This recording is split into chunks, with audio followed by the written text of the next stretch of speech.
brand new banger. I'm like, yo, man, this is bullshit. And blah, blah, blah. He's like, hey, man, maybe it's meant for a reason. Always thought of it like that, bro. Right now, you really fucked up. Mm-hmm. Like, I can't get rid of this thing. Life was easy. Fuck out my face.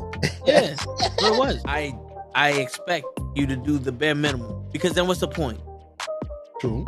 To Yeah. do that, I went and got one from the aisle, you dumb fuck.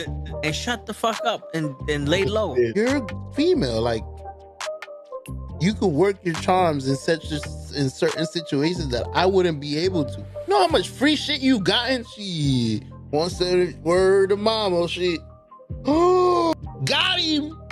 We understand it's gonna bother you. Some of us went through it. Some of us are gonna go through it.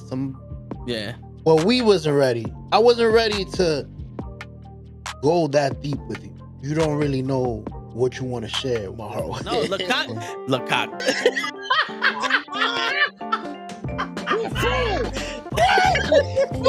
Send hook, send cock. I do not agree with these. Word. Get the fuck out of here and do something important. Get the fuck out of here. Yeah. Get the fuck out of here. Get the fuck out of here. We don't want you here, asshole. Get the fuck out of here. Don't you come back.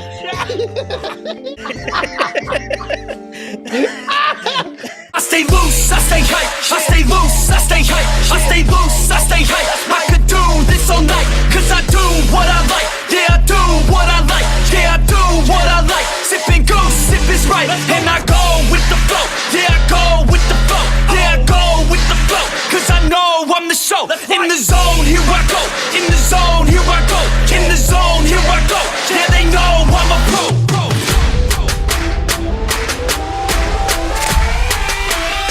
Let's go, let's go!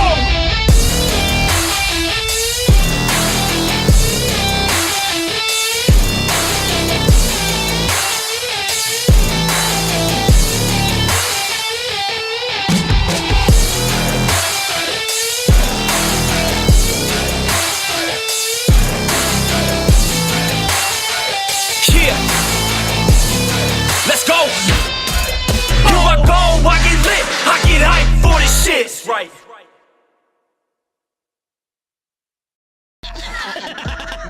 Word. He be like, I got a left elbow and a right elbow. I can break your face with an any elbow. Make sure that you get elbowed in your elbow with an elbow. Got the arm ball, get the phone ball, get around with the bomb with the bomb ball. Daddy's gonna take you to Jersey Shore. Yo, what's going on, everybody? It is the Toe in the Show. I don't know why this shit's covering my face, but fuck it, we out here, we doing this shit live. It's Friday night, and we feel all right. And we doing our thing. We doing our thing in the ring. What's going on, everybody? How's everybody doing? It's Friday night. Toe in the Show. We out here. You know how show is. Show gonna take his sweet ass time, but yo, listen, we out here. I'm trying to find some shit that I had, so that way we could talk about it. It was a video, and I don't know where it's at now. So hold on, let me. Well, yeah, start bullshitting me and all that other stuff. What's going on, man?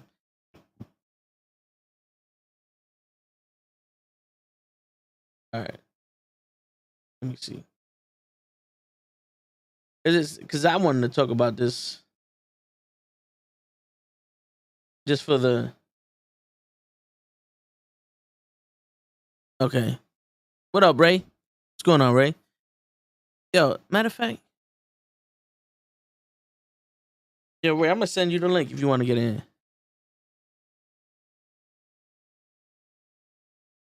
I'm going to send you the link, Ray, because you know what? We had a moment on Tuesday, and sometimes the best thing to do is get shit off your chest. And, you know, in the Toe in the Show, we get serious here. But also, I want to talk about some other stuff, too. You know what I'm saying? So I found out what it was. All right, cool. So I'm listening to somebody, and she's talking about what she looks for in a partner, right? And it's not just her. A lot of people say this shit. right? And she said, "You deserve the best." Knowing that you deserve the best is self-respect, right? Now, no shade thrown on how she feels, because everybody's like, "Yo, we deserve the best." You buy shit, you deserve the best, and all that other shit. But here's my thing: if you're gonna sit here and be like, "I'm looking for a partner, I deserve the best partner," and you don't even give people a chance, like, what's the best to you? Like, how do you know what the best is? Because people are not like products.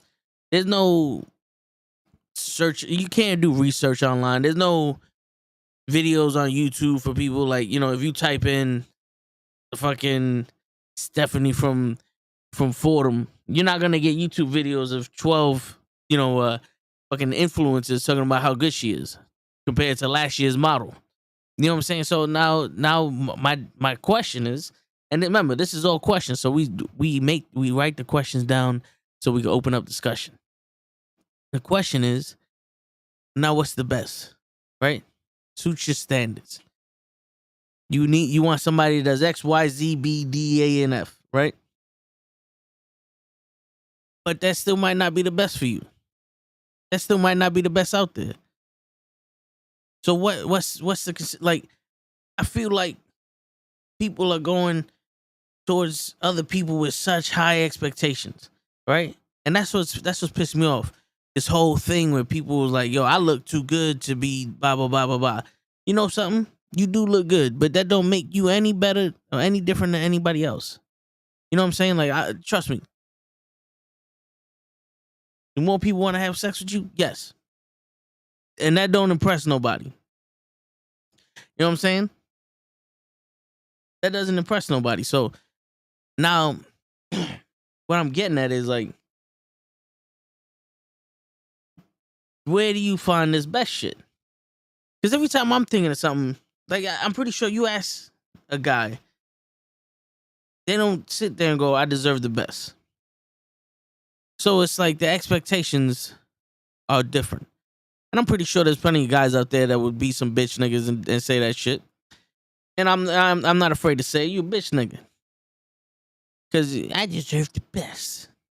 Fuck you. Fire the show. That's right, Sonny. That's right. But you sit there, right? And you say all that shit. But most guys or most people should be on some, I'm looking for a good person.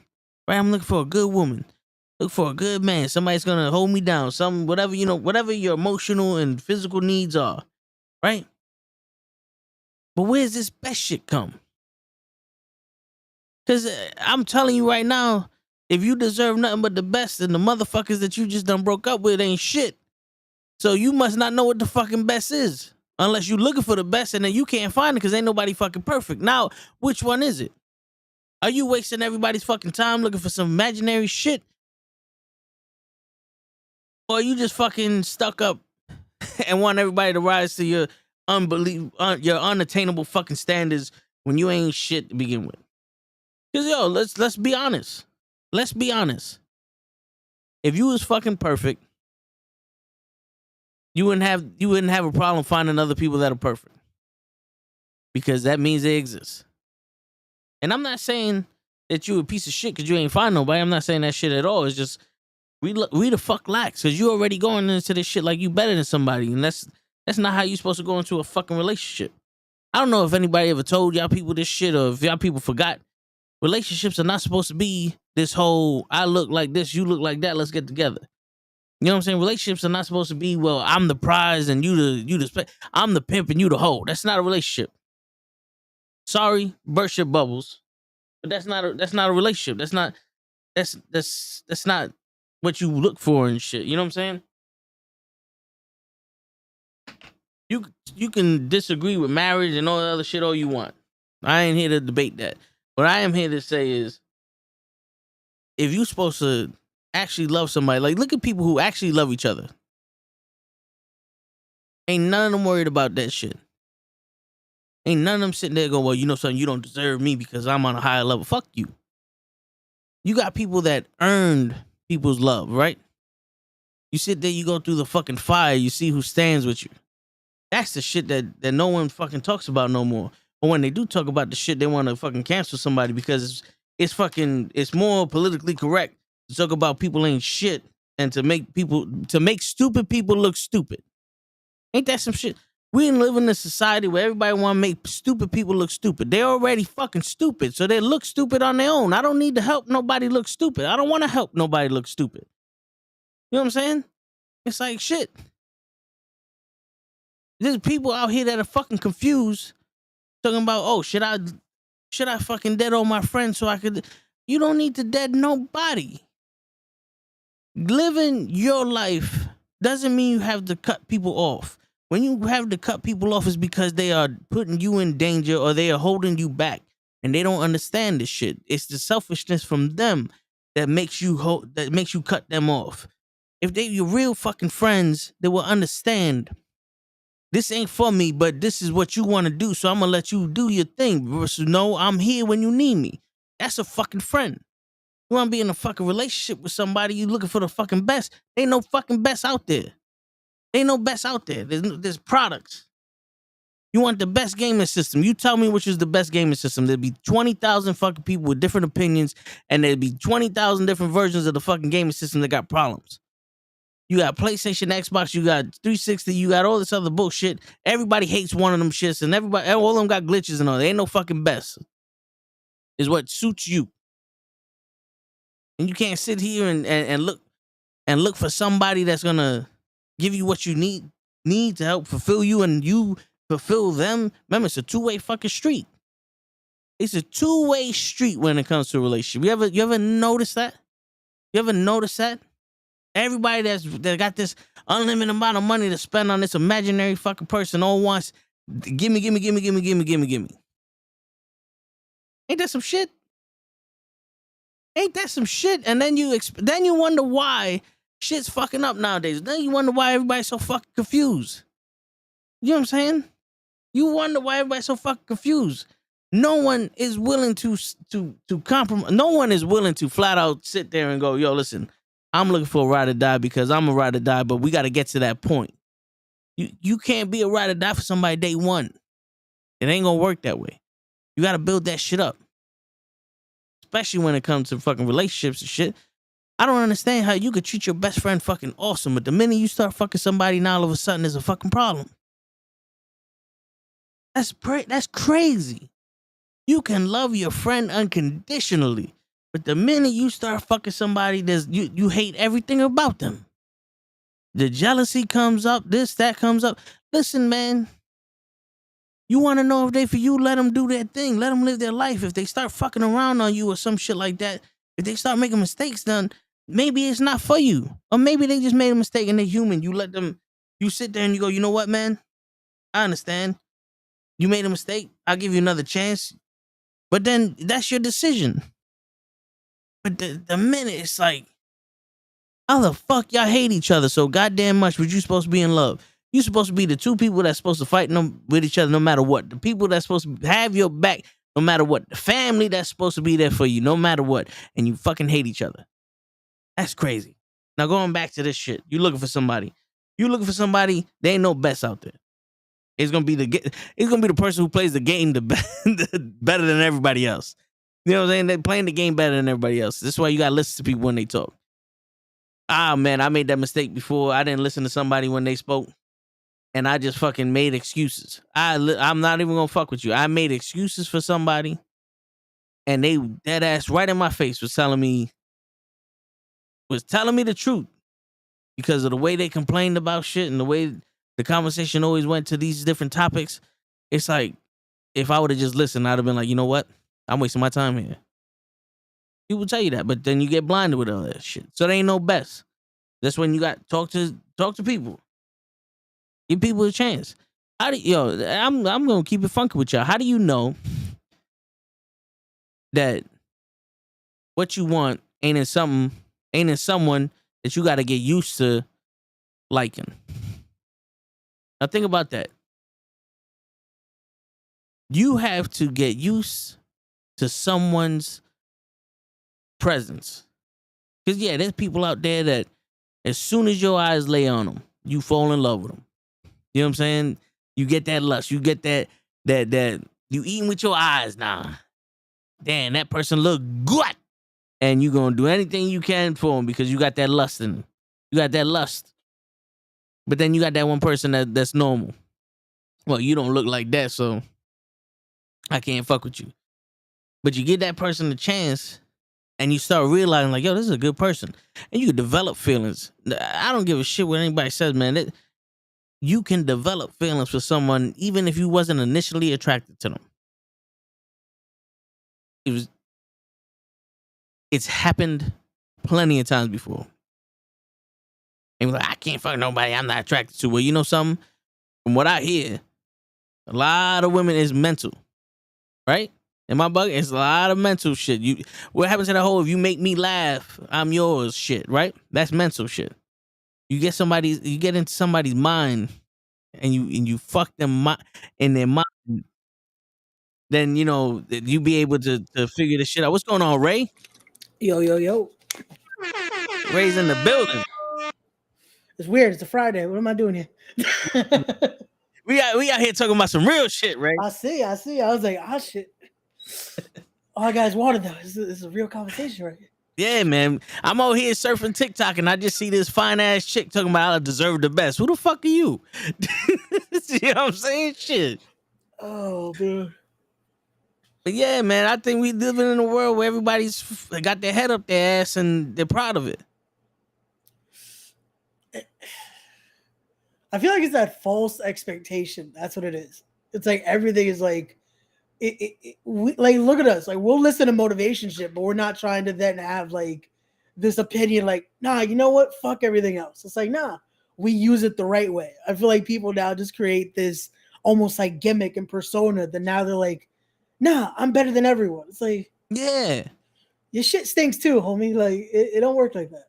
Word, like you get motivation for confidence. You ain't get it for fucking false bravado. Like what the fuck?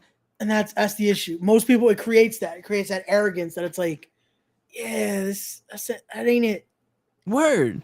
It's crazy how you find people that were humble and then they get a little bit of courage in them and now they think they're better than everybody else. Yeah. It's like, yo, confidence is being able to stand in a room with anybody and stand there with them.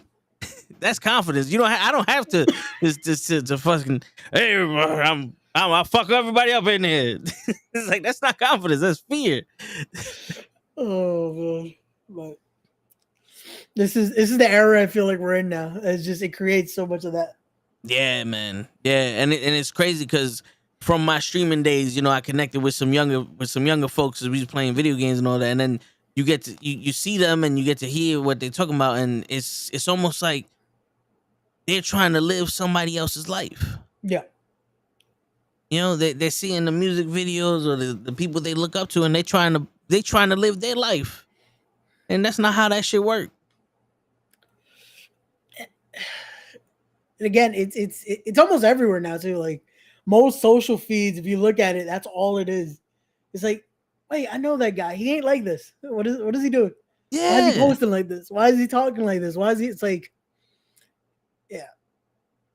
Yeah, man, and it's almost we're in an era like people find it very funny when I talk about soda and when I talk about all this, like the tips of the day. That's genuinely coming from me. I feel those shits, but they think it's funny when I sit there and talk about soda. Like, oh no, you gotta have this.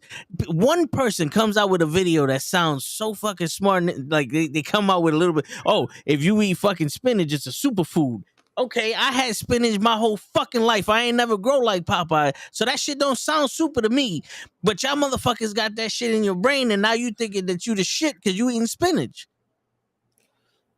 Meanwhile, I'm drinking soda and we in the same boat. Matter of fact, you unhealthy and I'm perfectly fucking fine. What happened? I'm drinking water right now. That's it. I'm fucked. You know what I'm saying? It kills your brain cells.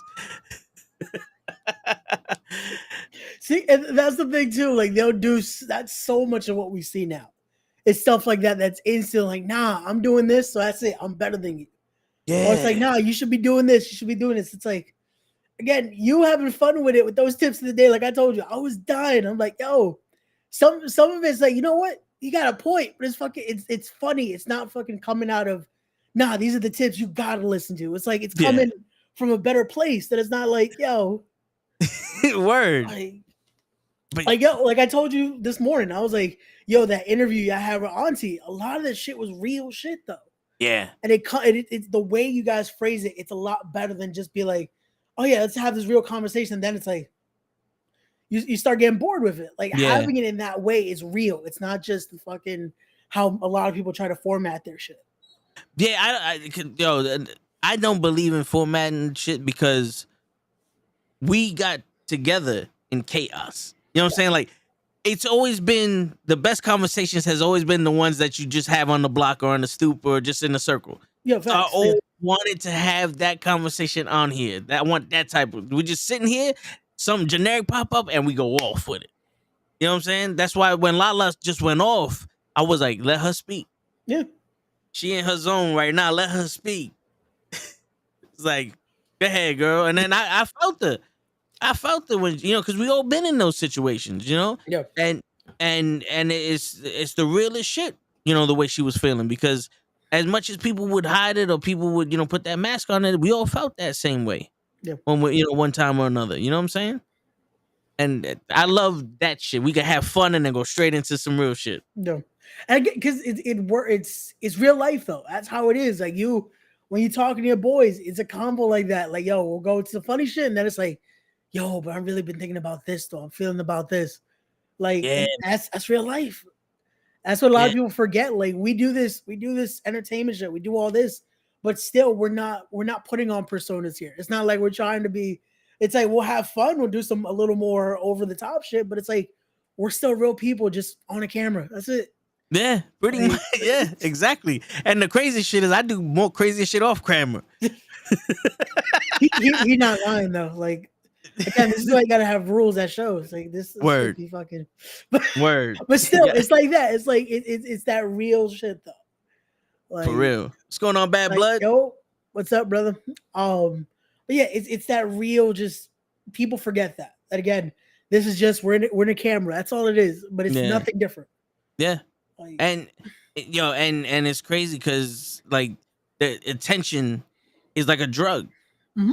You see, I'm not gonna lie to you. Most of my Instagram and my social media is what I'm interested into. So it's wrestling, it's sports, it's MMA, and booty. And I swear to God, all of my booty is the same pose with the same shorts in the same gym, different girls. They're doing the exact same shit, and you get that feeling like, oh, I'm just a normal girl. But if you ain't on my level, if you ain't doing what I'm doing, like that's not a normal girl. A normal girl, and you ain't on my level. Like fuck you. You know what I'm saying? But again, it's like you just said though. It's the same algorithm though. Yeah, it's the same. Just like it's a format. It's like I said, there's no realism to it. Like a lot of that, you'll see a lot of it from most of these. Like, bro, I was scrolling through TikTok earlier, and the For You pages. Once you watch one video, that's it. You're fucked because now the algorithm changes for a bit. And I'm like, yo, the format and like 5 of the videos I watched were the same. I'm like, okay, there's no realism to this. Yeah, it's legit. Just let's follow this because this might stick. And it's like you look at the views, it ain't anything. It's like if you have no originality, why post? Like, no, seriously. No, yeah, you're fucked if you do that type of shit. Yeah. My TikTok is literally hard nipples and twerking. Hard nipples twerking, hard nipples twerking. Then I go, all right, I'm bored of this shit. One more swipe, motivational speech. And it's this, and you'll see like 7 to 8 different pages with the same fucking speech, but it's a different picture. Yeah. And I'm listening to it and I'm like, all right, yeah, that's cool and all that. But people forget that these motivational speeches are like supplements. They're there to supplement the part that's in your life that's lacking. It's not there. It's not a Bible. Yeah. You don't live by that shit. And it's there to get you through the day. Like a lot of the times I listen to motivational speeches was to make sure I wasn't going crazy. Yeah. It's like people talking about some shit. I'm like, yo, I'm doing that. I'm doing that too. I'm doing that too. And then you hear that one thing is like it's patience, persistence, persistence, patience, and some other shit. And it's like, that's what I'm missing. That's what I need right there, the patience. Because it ain't happening now, but it's gonna happen later. That's where you get that little extra shit. And you know what it is? I feel like that's what so many of us lack. Is that patience to want to wait for the actual result. Yeah. And that's what a lot of this generation is about too, is like everyone wants the payoff without having the build.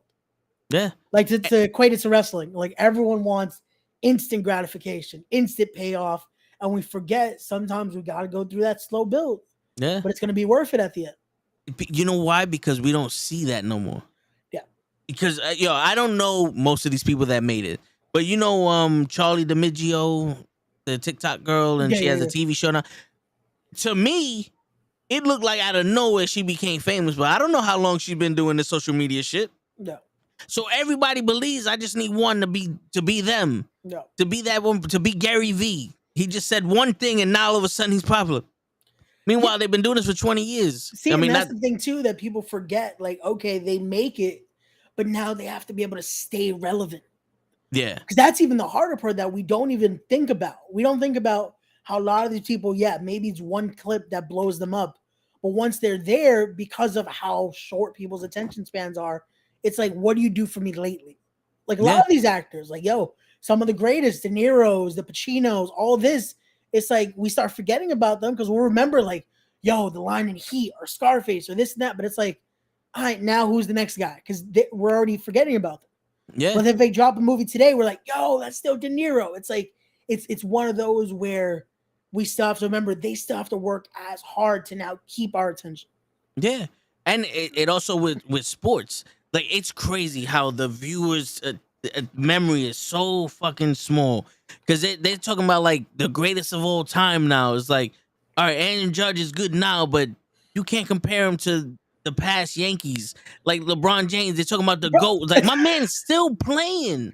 Bro, especially in basketball, the debate is always going to be, it's always, okay, so who's the next Jordan? Who's the next Jordan? Let's focus on who is just dominating right now. Like, who's that good? Like, again, I give credit to LeBron. Like, I have so many boys that they're quick to be like, LeBron's the GOAT. It's like, all right, LeBron's good right now. But what proves it is who's going to be that guy next. Because Jordan needs a LeBron to show this is why Jordan's the GOAT. Yeah. If someone is as good right now that's showing, hey, this is what Jordan built. It's that building. Yeah. Like, again, Jordan needed magic. They needed to be a whole generation there for guys like that. Yeah. Like, because that foundation needs to be built before you can build on it. Exactly. And I hear, and listen, I know it may sound weird, but I heard a TikTok with John Cena talking about Roman Reigns is the greatest of all time. Yeah. Or he could possibly be let's say he's the greatest of all time. And in my head, I said, that's bullshit. It's not taking nothing away from Roman. It's not taking nothing away from the athletes nowadays. It's the fact that when you really look at it, you're cheating if you call them the greatest. Because he took bits and pieces from other wrestlers before him and made it better. Yeah. That's like saying the first person who made the cake, I can make a cake better than him now because it comes in a box. That's not impressive. No. Like, if I never knew what a cake was and I made a cake and it came out better, I'm like, this motherfucker can make a cake, boy. And that's the issue. Like, they forget there's a whole foundation now. Like, again, I'll give it to Roman. Roman has taken the ball and ran with it. He's made money. He's done a lot with what he can do. But it's also, again, you need a Cena there. You need a Rock there. You need a Hogan there. You need these guys that were building this. There's a reason why now this whole title reign, it's like, okay, is he going to be able to beat Hogan's streak? Is he gonna make it to Bruno? It's like you need Bruno to be a thing in order for this reign to mean anything. Yeah. It's like, if not, it's like, why are they doing this? Why are they keeping the title on him? It's like, because it's been done. There's a reason why all this can make sense. And it's, again, it goes with anything. You need that foundation. It's like with us with podcasts. It's like, we're trying to do great things with podcasting. We needed guys before us. We need the Rogans to be doing their thing with his podcast. We need the Howard Stern. Like, I made the joke this week on the pod. I was like, this is why we can never have that quietness. Howard Stern taught us the way. Make sure something's going on the whole time. Yeah. Like, it's stuff like that. There's a foundation. There's a true respect to this all. Yeah. Because we all learn, believe it, we all learn from one another. And that's why I don't understand this whole shit of I deserve the best. Bitch, if there was the best out there, it wouldn't be for you.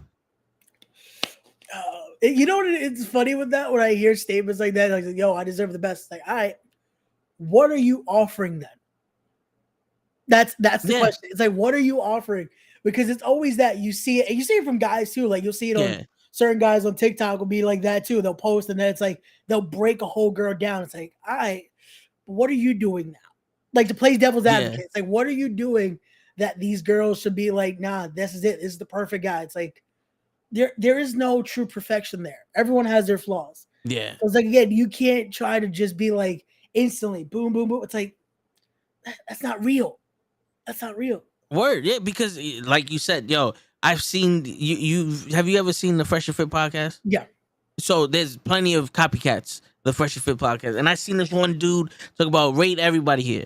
And you already saw it, so fuck you, rate from what you seen. And the girls rate him, and then they go, all right, we're gonna rate you now. And the same dude goes, stand up and let me turn around. And I'm like, wait a minute. What kind of bitch ass nigga is this? Like in my head, I'm like, what kind of bitch ass nigga is this? Like, okay, you think like you never got your ass whooped. That when I hear that, that's what I hear. As a man, you ain't never got your ass whooped. You a little kid right now. All right. And these girls, they're little girls, they don't know how to be women. And that's the thing nowadays. They don't know how to be women. But then you hear him break down, you're a 3 because of this. And I'm like, damn, bro. That's crazy. You got all this shit in your head and you got all this judgment in your head, but I don't see one bad bitch on this panel. So you must not be as fly as you think you are. You know what I'm saying? Because in all honesty, if I was a badass motherfucker and I was a player and I had the balls to tell these girls, oh, you a 3, your hair is all fucked up and judge them that harshly, I should have Tyra Banks behind my back. Again, that's why I say, what is it that you offer? Why is this conversation happening right now? You should be busy as hell. Yeah. Like if you're gonna be able to judge like that, bro, you better not have one flaw about you. Word. Like, and again, I'm not saying like people ain't gonna judge. Because again, this is real life. Everyone's looking at everyone. There is no movies that it's like, yo, like I'm looking at this. I'm looking again. That's what a lot of us try to do that, but it's like most of the time, that's what it is. It's looks, it's this and that. But it's like when you see that kind of just exaggeration of it, it's like, yo, come on now. And it's crazy because and that's no one gets past the looks. The looks is the first step to getting to know somebody. Yeah. Like just think about it. If we did the whole entire podcast like this and people were just listening to us and they had no idea what we look like, oh, these dudes are dope. And then we turn on the camera, they already know we dope. So what does it matter how we look? You know what I'm saying? And I can understand the attraction needs to be there, but it's like, yo, that shit ain't 100% of the shit. Because if that was the case, we don't need to talk. If literally life was about attraction, then I should be, you want to fuck? No? All right. I should not have to take you on no dates. Yeah. I should not have to earn no amount of money. I shouldn't have to fucking do none of this shit to protect you as a man. You know, someone breaks in the house and all that other bullshit. See, but that's the funny part because it's like when you hear this, it's always like, oh, that's all it is. It's the looks, it's the numbers. But then it's like, what this the fine print? Like, no, but it also this. But that's not brought up. That's like that's part of the. No, we're not going to talk about that right now. But it's like, why not? Like, if this comes with it, like, because if all we doing is talking about fucking, all right, send Jessica Alba my way. You know what I'm saying? Like shit, it don't matter what she's like in real life. But you know what I'm saying? Like it's crazy. That's and it's the little kids that are saying this shit, and it's the little kids that are learning from little kids that don't know nothing. No, and it's worse. That's why I always like, because again, I've always been the person that like I hang out with the older crowd. I've always been like that because I'll say it here. I'm 24. I'm going to be 25 in like less than a month. Okay, and it's like it's always seeing people around my age, and I'm like, yo. Y'all just make it worse because that's why they say like this next generation sucks. I'm like, I don't claim that. No, yeah, because they're that exact generation that they're saying stupid shit like this and they're doing stupid shit that it's like, and it just ruins it because then we're the ones like my generation in a sense are the ones now teaching that next kin of like, oh, this is how you got to be, and it just creates this cesspool of just like. This is how we just get worse and worse. Yeah. Like, yeah. again, like there is. It feels like it almost.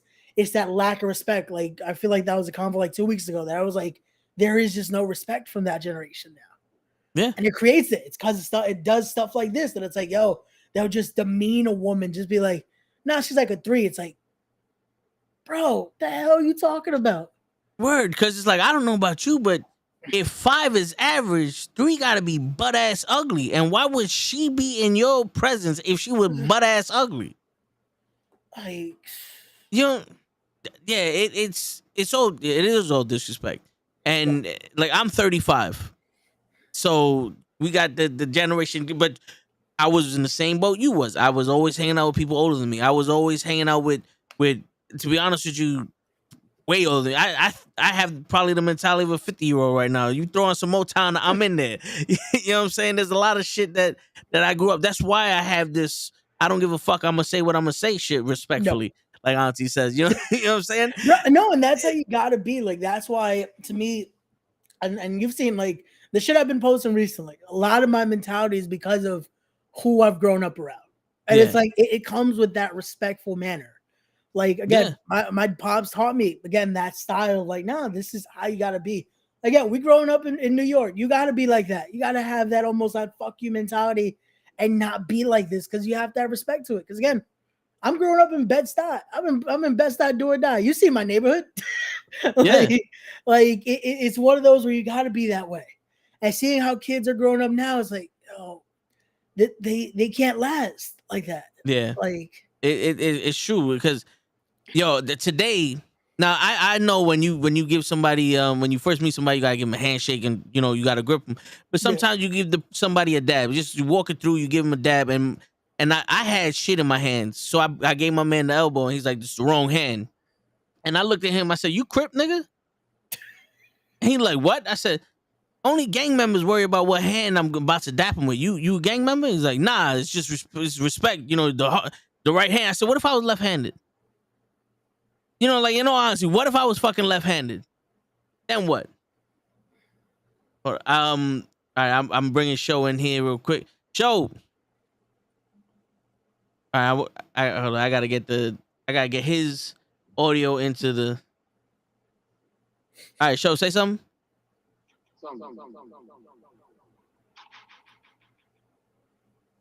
All right, one more time. Yo. there we All right, go. there you go. Now it's There nice you and go. clear. Yeah, It's just coming in like almost like a kung fu movie, like yeah, 2 seconds after. yeah. Because the way I have to do it, it's I use the Go XLR, so I have. But he called me on my phone, and Yeah. I'm using the phone as an input, and Gotcha. I put it through Restream, and it's all fucked up. But we here, Show now. There we go. Yeah, Equals square root to the third is what he said. facts. What's going on? Respect. Yo, what's up, brother? See, I recognize the voice. Yeah, we got Ray in the building. Ray It- in the wee. That's right. Let's go. Ray, what's going on, brother? Not much, man. Not much. I told Toe I feel weird. It's a Friday. Why am I here right now? This ain't comics. What am I doing here? But yeah, man, that's what we doing.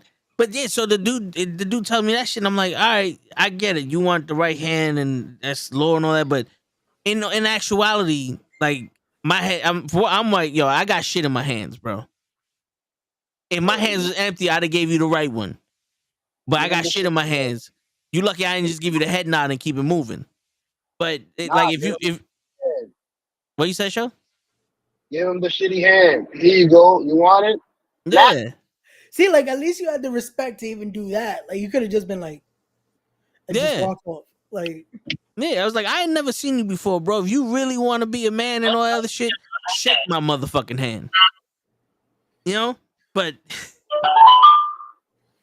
yeah, Show comes out with different noise. He got a radar detector and all that other shit in his car. Don't worry about it. It's the Toe in the Show. We keep it funky out here. My bad. No, it's all good, I Joe. better hope I don't get arrested. No, but yeah, we living in that world where everybody is fucking. There's no real consideration for people. yeah. And most of the time, you see consideration from older people or the quiet people. When it's somebody walking around like their shit don't stink, they don't. You hold the door for them, they walk past like you work there and shit. And to me, it got to the point where I don't even want to say thank you. You're welcome no more. I just want to be like, you know what? I hope you get hit by a fucking car, and we call it a day. Yeah, it's one of those like it's just why use the energy anymore? It's just like Yeah. Because listen, man, that's why Show is trying to teach his kids the right way, right, Show? Hell nah. Cause then they gonna be the one getting bullied. Hell nah. Be an animal like everybody else. Well, that's why you You beat gonna them. train a lion to be a well-mannered lion. No, that's why you beat them. Shit. You sit there and you fuck that kid up. So that way when he's out in the streets, it's like, you say please, thank you, you fuck him up mentally. But when somebody piss him off, now all of a sudden they snap. That tiger went tiger. Word. I just sparked an idea in fucking Show's head. He's like, you know what? Toe got a point. Word. Shit. Yo. My mom did not fuck around with us. We would walk down the South Bronx. She would get a haircut. And we would walk down like, you see that guy over there? He's a drug dealer. That guy over there is in the gang. This girl is a whore. You have fun with her. You don't never bring her to my house. If you bring her to my house, I'll fuck you up. And she was just like straight out. I'm 7 years old and I know what a whore looks like. And I'm like, okay, I guess that's a whore. And then like 9, 10, you hear the shit. It's like you wrap it up too because you ain't having no babies in this motherfucker. From 9 years old, my mom threatened to take away my child. And I'm like, yo, I don't want a child. I want to go play basketball. Can I play basketball outside? Why you keep threatening me about this fucking child? I don't know who. That's why I'm like, which one of y'all want to fuck? Because apparently my mama taking the child anyways. Like shit. They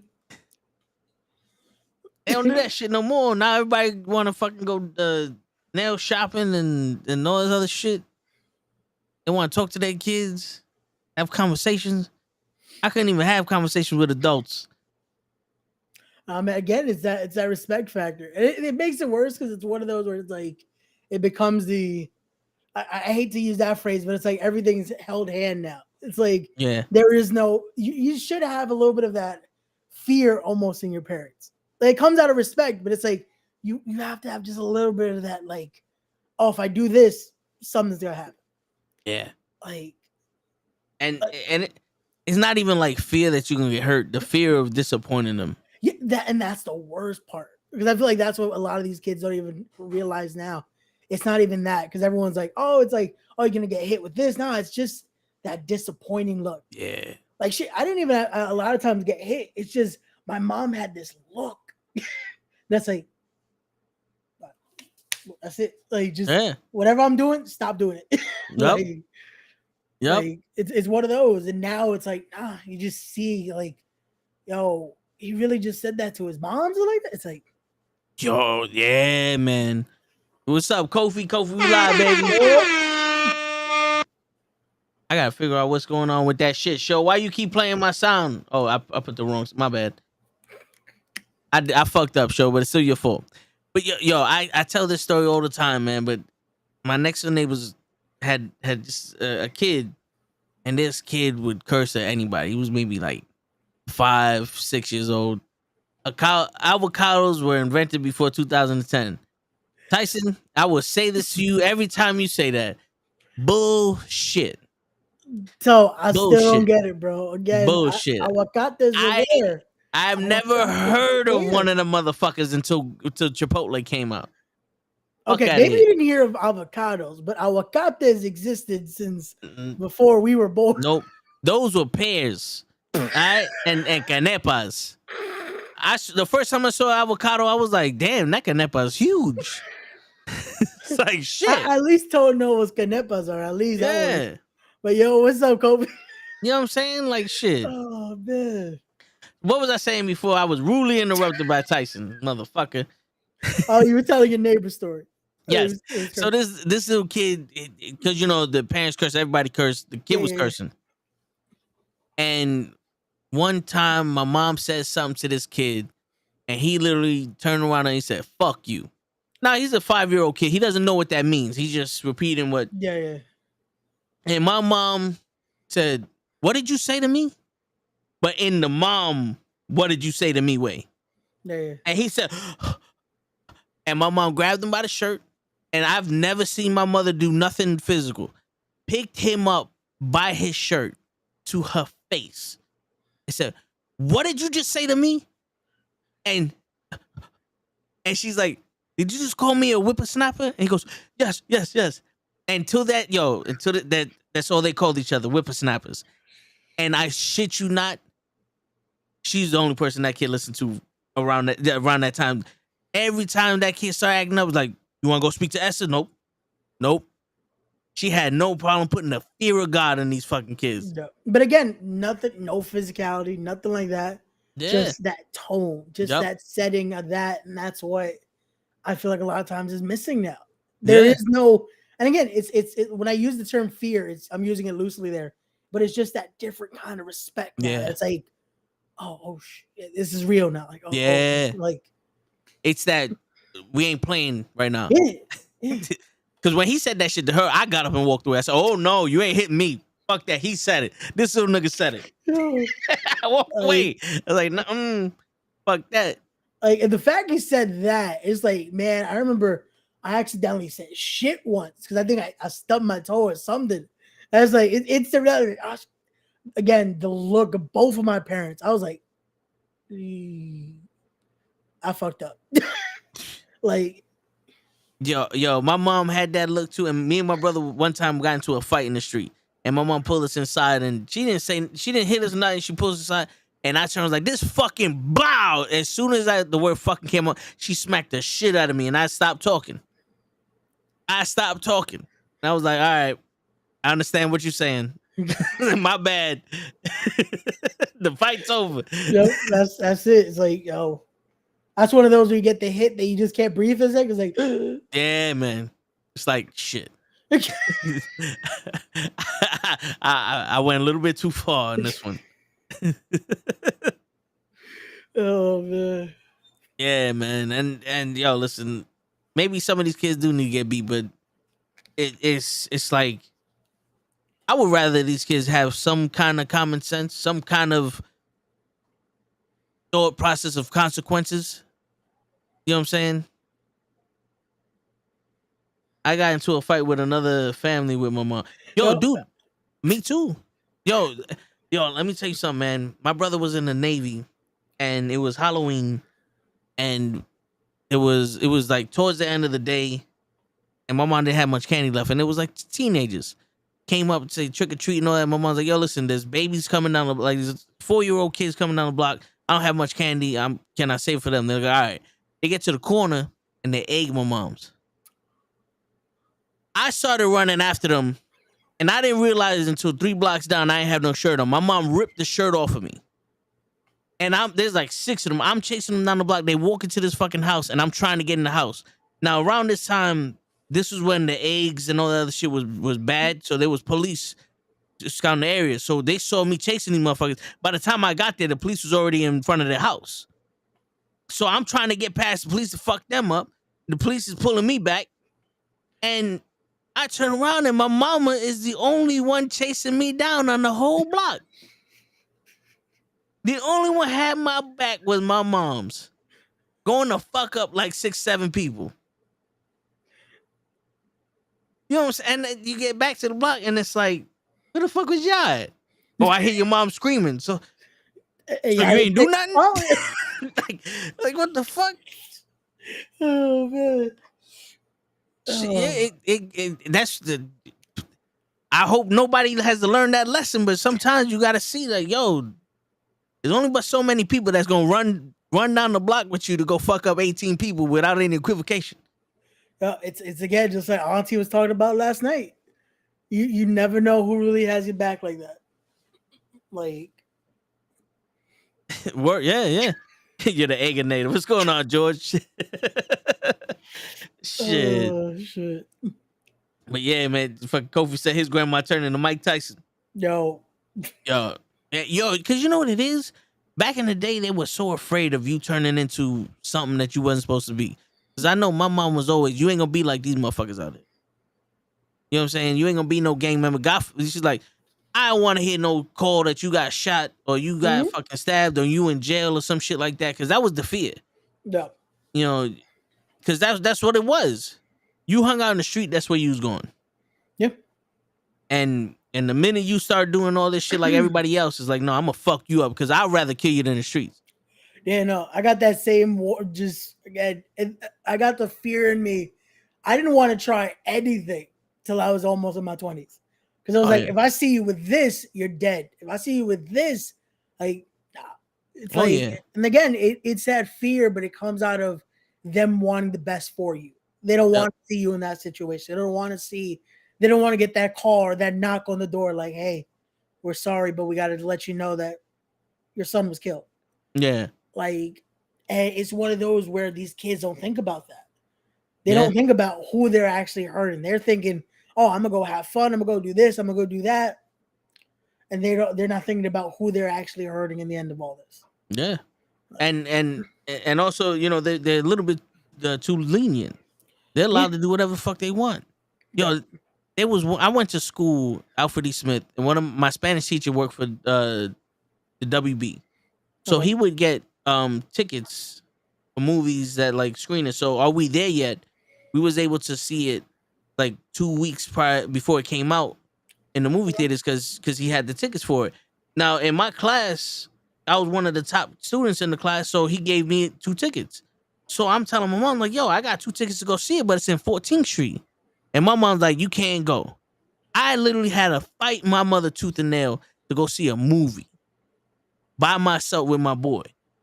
And yo, it was so bad that my mother my mother said I could go. So I tell my boy, he's like, yo, my mom said I could go. His mom called up my mom instantly and said, you let your fucking son go to 14th Street? I thought you was gonna be the one to say no. That's why I said if he could go, if your boy could go, then my son could go. What the fuck? And my mom was like, yo, listen, he wasn't stopping. Because it was like, yo, I'm just going there to watch a movie. Now, I get it. I had an attitude when I was growing up, and anybody could get it. Because I was stupid when I was younger. Anybody could get it. You know, there was times where anybody got it. But it was still like, yo, I ain't trying to start no problem. That's why when I go places now, I'm like, yo, I ain't trying to start no problems, man. I'm going to sit here, do my thing, man. Just go. I'm trying to avoid that shit.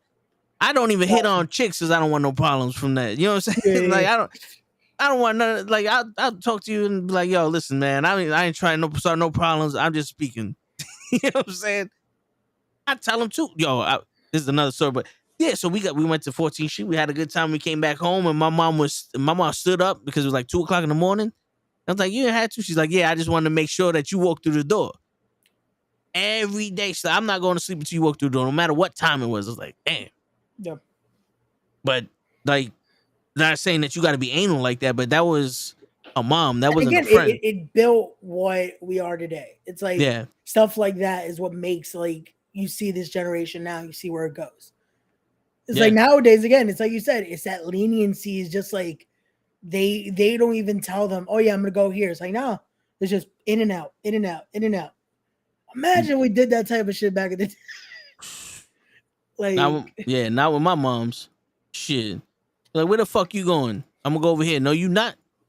What you mean I'm not? Like, you ain't tell me. I'm gonna just walk out this house. No. Like shit, I used to have to tell my mom I'm going to the store. I'm 19 years old. Like the fuck, yo, I'm going to the store. All right. But if I'd have left and came back, where the fuck were you? That's what my mom was always like. If you going somewhere, let me know. No. Because let's say she always gave this example. It was like, I know you're at the park. And if I hear some shits at the park, I'm gonna think you there. So I'm gonna go over there and check you out. But if you left before that shit happened, I'm still thinking you at the park.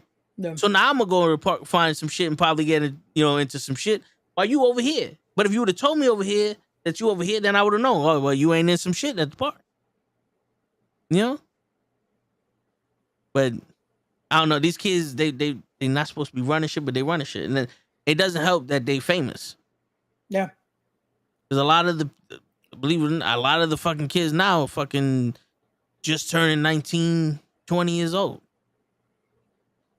You know, it's still, you know, you still, in my eyes, you still a kid, but you're mature for it. You know what I'm saying? Yeah. Yo, cause you be surprised when you get to our age, you start noticing like, yeah, nah, there's some kids out there.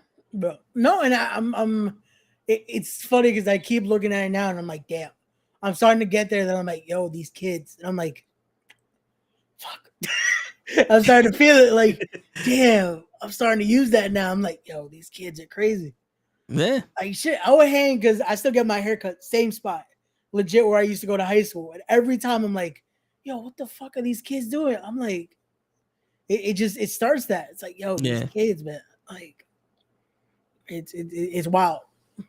word. And I don't know about you, but I felt like we did some stupid shit, you know, back in the day. But people were laughing at what the stupid shit we did. And it's that thing that it's like, yo, everyone did crazy shit. We all do. But it's like just seeing what they get away with now that it's like, and they think it's normal shit. Yeah. It's wild. Yeah. Again, they're doing the craziest shit and they're just like, eh. Yeah. Like, yo, like we can admit we did stupid shit. We've all done some stupid shit. But it's like they'll be like, no, it is what it is. Or it's like, yo, I did it for the views. It's like, yeah. And and also there ain't nobody to check them neither, because you know, I see some of these kids nowadays be on the bus, right? And you'll see they're talking to each other all reckless and shit like that. yeah. And I'm like, for some fucking reason, I can hear them. They're louder than my headphones. And I'll pause my shit one time. I want to see what these niggas got to say. And they cutting ass on each other. And I'm like, y'all niggas suck. Like, the fuck? I would have been embarrassed to be your friend. You say that shit about me. Like, the fuck is wrong with you? I remember having old women laughing on the bus at the shit we said to each other. These niggas, I'm like, yo, dude, you got to go to school and learn how to cut ass on somebody, please. Like, I don't know what the fuck you talking about. I don't even know what you look like, and I'll make you want to throw your shirt out. Like, you know, that's how it was. Anything.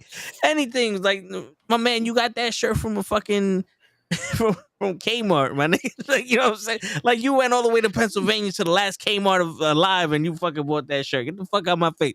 You know what I'm saying? Some shit like that. Well, yeah, and also like the kids, like you see a boy sitting on a girl's lap, and they doing all this shit, touching each other. I'm like, yo, y'all about what, 13, 14 years old? Back in my day, you would have had an old woman, old man, be like, yo, y'all gotta have some respect for each other. yeah. And again, that's it just keeps going to that point. There is none anymore, man. Like that respect just goes, it comes in through one ear for them and out the other. There is none of that. Like imagine, like you could barely say most shit because you'll get that. You'll get that older lady, older gentleman. They'll be like, hey, have some respect. Especially if there's an older lady there. They're like, yo, there's a lady right there. What are you doing? These kids now, they don't care. Like you've seen it on the bus. They'll be like, just push out the way, like, yo, what the fuck are you doing? Yeah. And then they want to hit these older people. Yeah. And that I don't understand how you can knock out an old person in the street and no one fucks you up. Back in the day, like old people and women and kids were protected. You hit somebody out of nowhere, somebody's fucking you up. Exactly. But now it's like, oh no, it's the knockout game. It's like the fuck game, but you knock people out. Bro, and again, like I said, my generation wasn't away from stupid shit because we were the ones doing that stupid cinnamon challenge at one point. No, now these kids are knocking each other the fuck out. Like, yo, as for the views, it's like the fuck. Like, it's idiocracy, and it's being rewarded. But the crazy shit is, it's all for the hope of reward. It's like they see Floyd Mayweather make $300 million boxing one time a year. Now everybody want to be a boxer, but people are starting to learn that not everybody getting $300 million. And it's again like we were talking about. They want that instant gratification. They want that. Oh, if I post this one video, that's what I'm gonna get. That instant, just go viral. Everyone wants to be a Logan Paul, a Jake Paul, a KSI, whatever these guys. They're just going crazy with videos. That's what they want. They want that one clip that's like, yo, look what I just did. And they don't realize you aren't a marketer like that. These guys have figured out the algorithm. They figured out a format that no matter what stupid shit they do, it's going to get pushed out there already because they've built that platform. And they know who to pay. Like, you know, because listen, I don't find it a coincidence at all that most of the people that made it big fast already had money. You know what I'm saying? Like, you don't see, like, there's a bunch of chicks I follow on social media that are like in the New York area and all that other shit, and they got like 300-400 people liking their stuff, and then, you know, they semi-popular. Like, if they walk down the street, I would have to do like a triple take to be like, hold on, wait, do I follow you on something? But you know what I'm saying? But then it's like you get another girl that does the same shit they doing, but you know, they got a nice car, they got a nice house, and now they got hundreds of thousands of followers because people want to be them. Yeah, it's like that phrase goes, it takes money to make money, but they know how to use it. And they use it very wisely. Yeah. And I don't know if it's the camera, you know, because I started using this camera for the tips with toe tags. Yeah. Well, I don't know if it's just because the tips with toe tags hit, but those shorts are getting a lot more views than the clips of the show.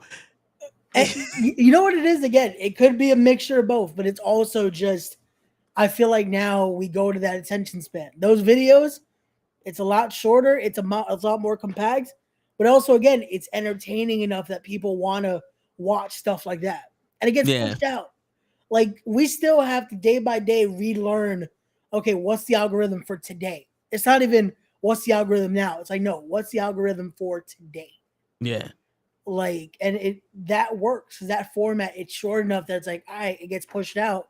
And then it's a benefit double because now you're putting the card at the end. That it's like, boom, follow us here. It works because now people are already watching. It's like it'll stick in their mind. Like, oh man, I want to watch more. Oh wait, it says okay, I'll go there. Yeah. But again, the people that already have that money, they're already boom. They're pushing it out. They're paying for this. They're paying for this. They're boosting this, boosting that. That it's like, it's not organic, but it's like they know how to do it. Yeah. But to me, even that, it's like it grows faster. But again, it's like I told you, it's then how do they stay relevant? Because it's like if you do the same type of shit, it's like there's no organic thing to it. There's no reaction that's like, oh yeah, I haven't seen that before. With them, it's like, oh, you've already done this, but with a different car or a different look. It's like, at least with the content like that you're putting out with those videos, it's funny because it's different every time. It's just random shit. Like the questions is like, yo, that creates something because it's like, yo, these are some stupid ass questions. But their reaction to it, it's like, yo, it pops people. Yeah. And the crazy shit was a lot of this shit just pops in my head. So the tips with toe tags, I was in the shower and I was thinking shit and I was like, yo, I should write this shit down. And I'm not comfortable in front of the camera doing shit like that, recording in front of kids. It feels fake to me. But the more I did it, the more comfortable I got doing it. And I said, yo, fuck it, let me just try it. Then I just started doing it more. And plus I want to get the use out of this fucking lens that I just bought. Yeah. No, this shit ain't cheap. Yeah. So then the questions, yo, bro, I've been wanting Janaika on the show for months. Since I first saw her, I've been emailing her, and you know, Kenny's been talking to her, and Kenny's like, yo, it's hard to get her on the show, bro, because her timing. You know what's funny? We've been following each other for so long that I was like, I kind of wanted to hit her up, but I kept hearing how crazy your schedule is. I'm not even gonna bother. So when I saw I was like, cool, at least the homies got her. I was You know what helped is Gigi. Yeah, because you know, a lot of the female artists, female talent that I respond email don't respond. No. And I get it. It's a lot easier that way. Yeah. Again, it comes, and not saying that it can't come off sincere from a dude. Yeah. But it's like it comes off a lot more sincere when it's another. Yeah, and less threatening. Yeah. Yeah, it's like, again, it's just like, hey, it's the podcast, we're doing this. Like, unless it's in person, you don't know what a person's true intention. And even then, it's like you don't even know then. It's true because when Gigi started Kenny and Gigi sponsored her a lot when we went to the shows, and then Gigi's daughter would always talk to her, and then Gigi would tell her about the stuff, and that's when it's like my schedule was fucked up, and then the last time she told us that she had an opening, so Gigi would talk to her, and then I would ask like Pete from We Are Wrestling, I'm like, yo, how do you get the females to come onto your show? Because I know you have to talk to them to get to come on wrestle for and he's like, bro, to be honest with you, a lot of it is in person because you have to show them you're not threatening, you have to get them used to you, and so that's what I did. I was like, all right, you know what? I'll see you more like 2-3 times. How you doing? We have the conversation. The minute you start recognizing me, hey, what's going on? You want to come on the podcast? Or yo, Gigi, you want to ask him to come on the podcast? Yeah. Yeah. So with Janai, it was scheduling issues, but also with Gigi's daughter's help and all that other stuff, we got to run. But And again, it worked out, and it's exactly like Pete said, though. It's more that in-person feel. But again, we know how it is. Like, again, it's already hard enough for them just to, a lot of time, the weird things they already get. Yeah. So it's one of those that in person they now get to see, okay, cool. They're cool. All right, let's do something. No, yeah, and I do see, because Megan Bain?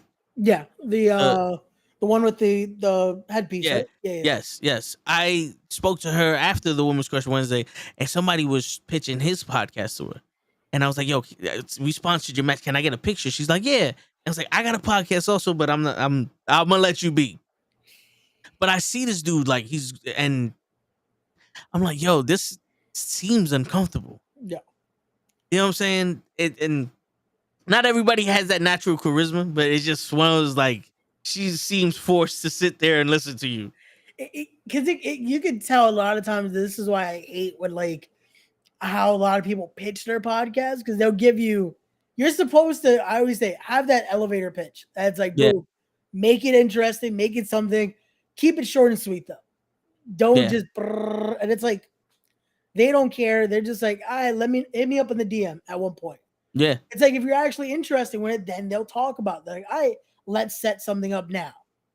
Yeah. Like, and it's that thing that's what ruins it for so many other podcasters. Like, that's why at times I'm like, yo, when I see how certain people talk about this and do this, I'm like it just ruins it. It kills the term podcaster. It kills how it is. Yeah, fuck it, Taquan, man. You know what it is? I'm that character that started out as the spinoff, and now it's like I'm just getting mixed in little by little. That's it. I said to Cole, you have to get used to me by now. I'm just gonna word shit. Stop fucking around. Oh man. No, but yeah, I mean, I always tell people straight. I was like, yo, we shoot the shit. Yeah, we shoot the shit. We try to have fun, and we'd love to have you on. We love your energy. That's pretty much what I tell people. And the email is a little different. I give them the link, so it's like, you want to check it out, go check it out. Yeah, do that. You're a little more professional with it, and that's what I've done too. I'm like, yo, I always bring up, because again, the biggest pitch for me is, hey, it's again just putting over talent and just showing more respect to the business. That's all it's always been. Yeah. And to them, it's like, okay, I like that idea, because it creates that different atmosphere of the just the, oh, we're trying to do this, or an angle out of it. Yeah. That's what a lot of wrestlers hate, because there's always that podcast that wants to get the angle. That's like, oh, let's get some dirt on this or dirt on that. Like, that's what kills podcasts for a lot of people. Yeah, seriously. And most of the time, it's like, for us, is like, we're still new in the independent game. So to know the backstories for most of these wrestlers, it's like, I'm not gonna lie, I would be bullshitting you. You know what I'm saying? Like, it would be like, all right, I saw in this, like, so you had a match with this one, that must have been good. You know what I'm saying? So to me, I'm on the thing of, I'm a fan. Yeah. So I want to get to know you. Yeah. I want to get to know your journey in the wrestling world, because I always fantasized about it. So now let's get to hear it. And yesterday, hearing Lala's version, it was like, wait a minute. She's spitting some shit here that you assume happens, but no one really says. And it's like, okay. Yeah. And no, you know? and that's what, it's the best part of it. Because again, with you guys and with the show, it always comes out more organic. It doesn't feel like you guys have to almost pull it out of someone, you know? Yeah. And that's what you want out of a podcast. That's why, again, I'll be real. It's not even just because I'm on here. I just out of my own content, that's it. I'll never watch other wrestling podcasts because I felt like you always just hear the generic questions. Yeah. Well, with you guys, it's like it's entertaining. You guys have that formula that even that it's not a formula. It's you guys. Yeah. It's just what you do, but it's like it's so more enticing because it's not just the same style of it. And every podcast is so different that it's like with you guys every week, it's a different thing. And it's so great, and that's what makes more wrestlers want to do it. Yeah. Like I always recommend if anyone wants to watch something like that, watch what you guys are doing because it's so different that it's like it's not that why do I want to do another podcast, you know? Yeah, no, I appreciate that. Yeah. And a lot of people have told us, it's like, yo, you guys play your parts. Yeah. And in my head, I'm like, I understand what you're saying, but like in reality, we all met. Besides me, Show, and Krills, because we work together. Yeah. And like Krills is like my brother, and Show's like my brother, but Lay I met through Krills. Yeah. Gigi I met through Show. So we all like, and Kenny, he was another person I met through Gigi, but he was another podcaster. We just organically came together at the right time. And like my brother was like, yo, how the fuck do y'all niggas like each other at one point? Because he always says it's like, how do you like this nigga? Because I'm always going off. Yeah. And I was like, we're a bunch of people that don't like anybody, but accepted each other for who we were. And Gigi's like, no, yeah, pretty much. And that's why we're able to be, but that's how we are. Like if the cameras were off, we'll have the same exact show. Yeah. No, and again, getting to talk to you guys and see what you guys are doing, it's like it's no different. Krillin is not Krillin, Krills. Shit. Pete, you gotta watch the sports show to know to see Krills. If anybody from Dragon Ball Z, my brother, it'd probably be Vegeta. Because me and him got this fucking unbelievable confidence. Shit, I'll dunk it on LeBron. Fuck around. Oh shit. But no, it's like again that what you guys do. It's not a. It's hard because I feel like everyone's gonna say it's that you guys have that character about you, but it's not a character. It's just who you guys are, and that's what makes it so much better. Because again, it's organic. Yeah, and it drives people in. It's why people want to come talk to you guys. It's why people love just interacting. Like yesterday, everyone was popping for you guys on that interview. Then Auntie just made it even more better. Like Master Roshi. That should be a compliment though, because again, it's Master Roshi. He talked away, so that's a compliment. I guess so. Okay. Is that horny old dude that's bald with the glasses? Not for nothing. He be fucking people up. So all right, I get it. Yo, he also jacked though. Think about it. That's true. Yeah, you get the popping going. You know what I'm saying? Yeah, yo, but not for nothing. The six rapid fire questions came organically because, like I said, for weeks, Ray is related to. That's fucked up, Pete. Damn. I gotta look this guy. My Dragon Ball Z is a little off. Yamcha's the one that he gets ass kicked all the time. And then in the video game, no one ever wants to use Yamcha. It's like, oh shit, he looks like a fake Vegeta. I mean, a fake Goku. It basically, yeah. Jesus, come on, man, Ray ain't that bad. Yo, but we got to put him through a table though. I ain't gonna drop that. Did you not listen to Auntie last? Auntie is not here at the moment. Okay, I am safe. Yo, that had me dying because I'm asking because I'm like, yo, Auntie's starting to hit you with a lariat, Show with a lariat. She gonna hit Kenny with everything but a lariat at one point. Word. I was like, yo, am I gonna get a lariat by association? I mean, that's what I was asking. I was like, am I safe? And then it just took a whole turn. Word. I mean, you should have got lariat. You talking shit. Damn, Pete, you gonna put me through? You gotta book me first, Pete. Word. You know shit. Wrestling shows, Pete. Word. But so I've been trying to get Janai on the show for months. Yeah. You know what I'm saying? So I was already thinking about shit, and I see her style with the martial arts, and my uncle was huge into martial arts. I'm into, like watching mixed martial arts and boxing and all that shit. That runs in my family. Wrestling and fighting runs in the family of viewership and practice.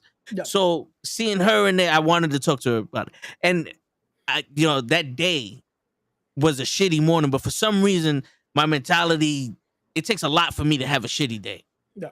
So like I woke up throwing up. I fucking a bird literally shit on my head. Oh damn. I fucking a painting fell on my leg. It cut my pants and scratched my shin and all that other shit. A I was having piano a fell fucked on up. my head. No, I was having a fucked up morning, yo. I'm not even gonna lie to you, but I was still on some. Yo, we got Janai Kai coming on, Yeah. and for the longest, I always am the type of person that needs to say something stupid to get comfortable. No. You know what I'm saying? So, normal, a lot of the times, like when Joakim first came on, I was like, all right, I don't know too much about independent wrestling. This is, he's a promoter and all that stuff. Hogan and Cena. You know what I'm saying? Ray comes on. Pete comes on.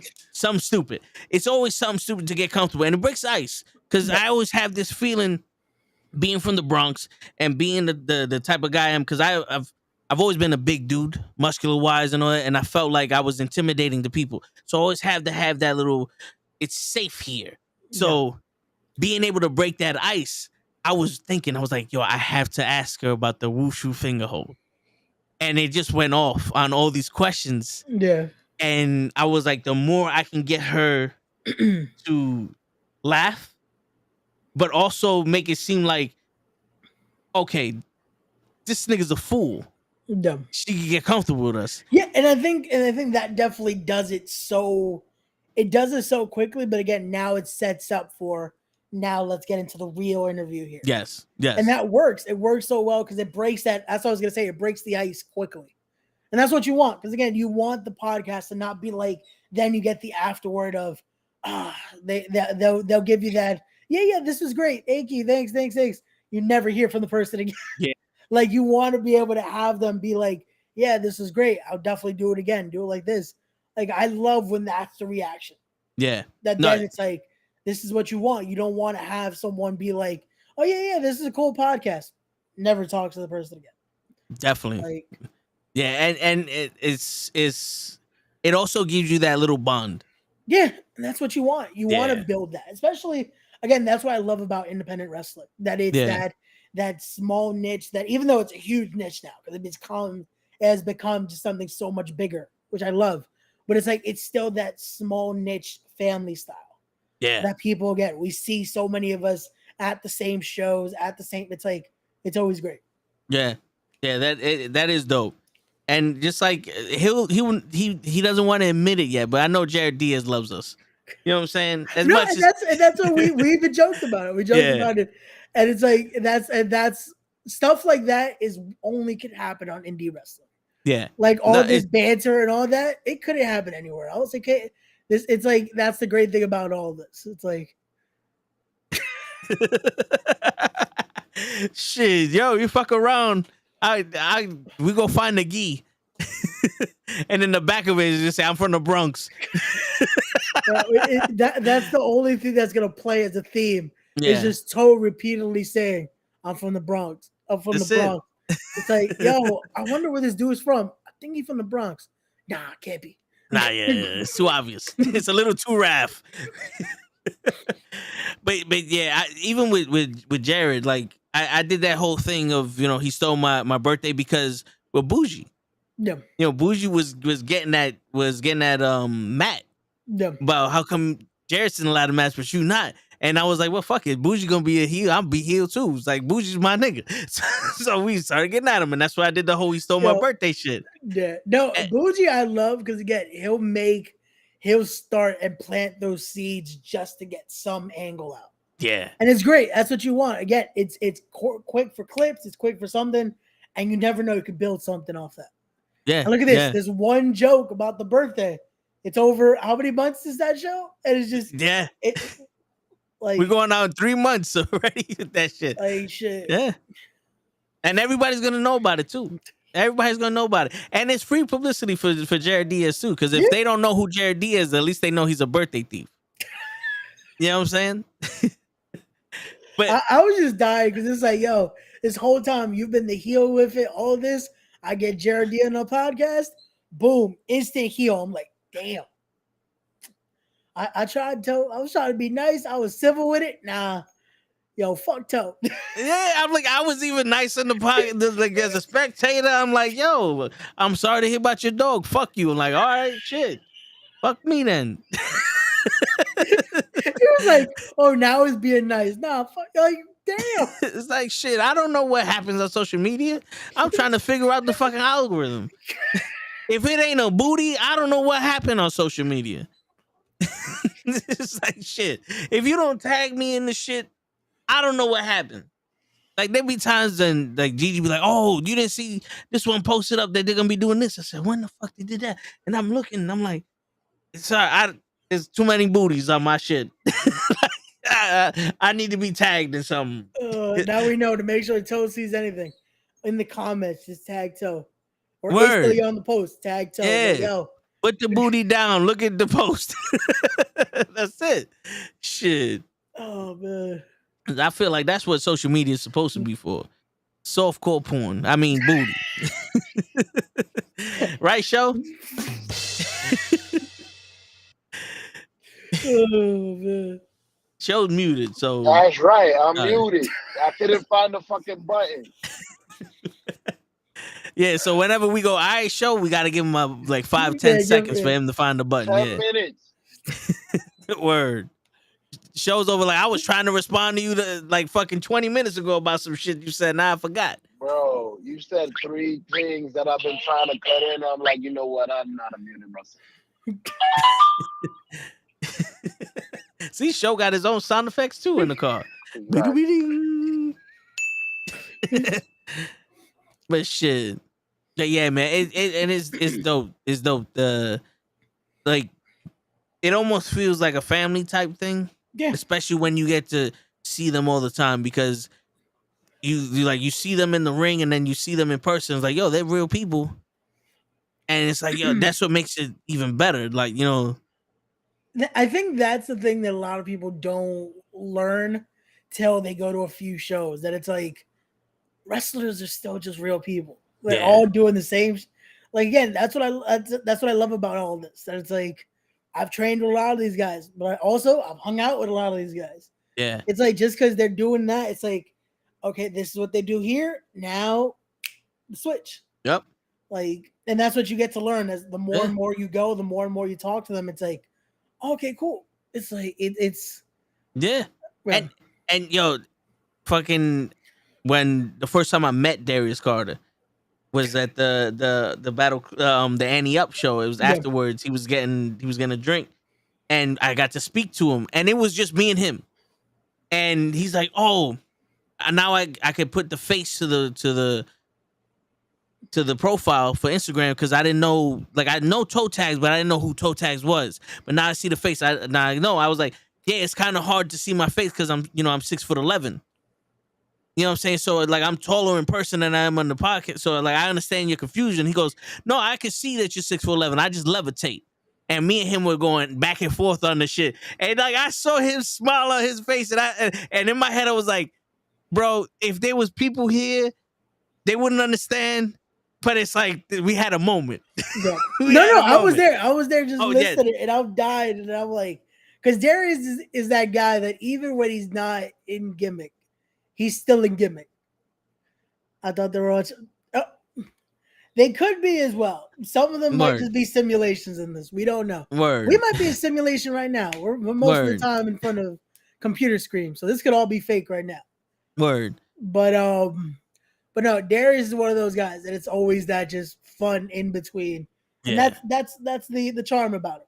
But No. again, as more and more you go, you'll learn and you'll see that it's like this is all just one big family. Yeah. That's all And- wrestling is. Yeah. It's just sometimes there's some bullshit, like Auntie said. Yeah. but Yeah. It goes with the territory. Yeah, because when it's a young man's game, you gotta play the bitch shit sometimes, Yeah. you know. But it's cool though, because I saw Darius on your show, Yeah. and in my head I was like, yo, I don't know how to fit him in on our show. Like, I definitely want him on our show, Yeah. but it's like he's the heel, right? So it's not like he's the I'm better than you heel. So in my head I was like, damn, would he want to be on a show because we fuck around so much? And then Yeah. I met him in person, like, oh, this motherfucker fit right in. Yeah. See, and the thing is, he'll fit so well because to compare it like this, Bougie fit. Yeah. And Bougie is another one that he'll be in gimmick the whole time. Like, Yeah. even though he's having fun, he's still in character. Yep. He's still trying to be Jay Bougie. He's not being John. He's Yeah. being himself.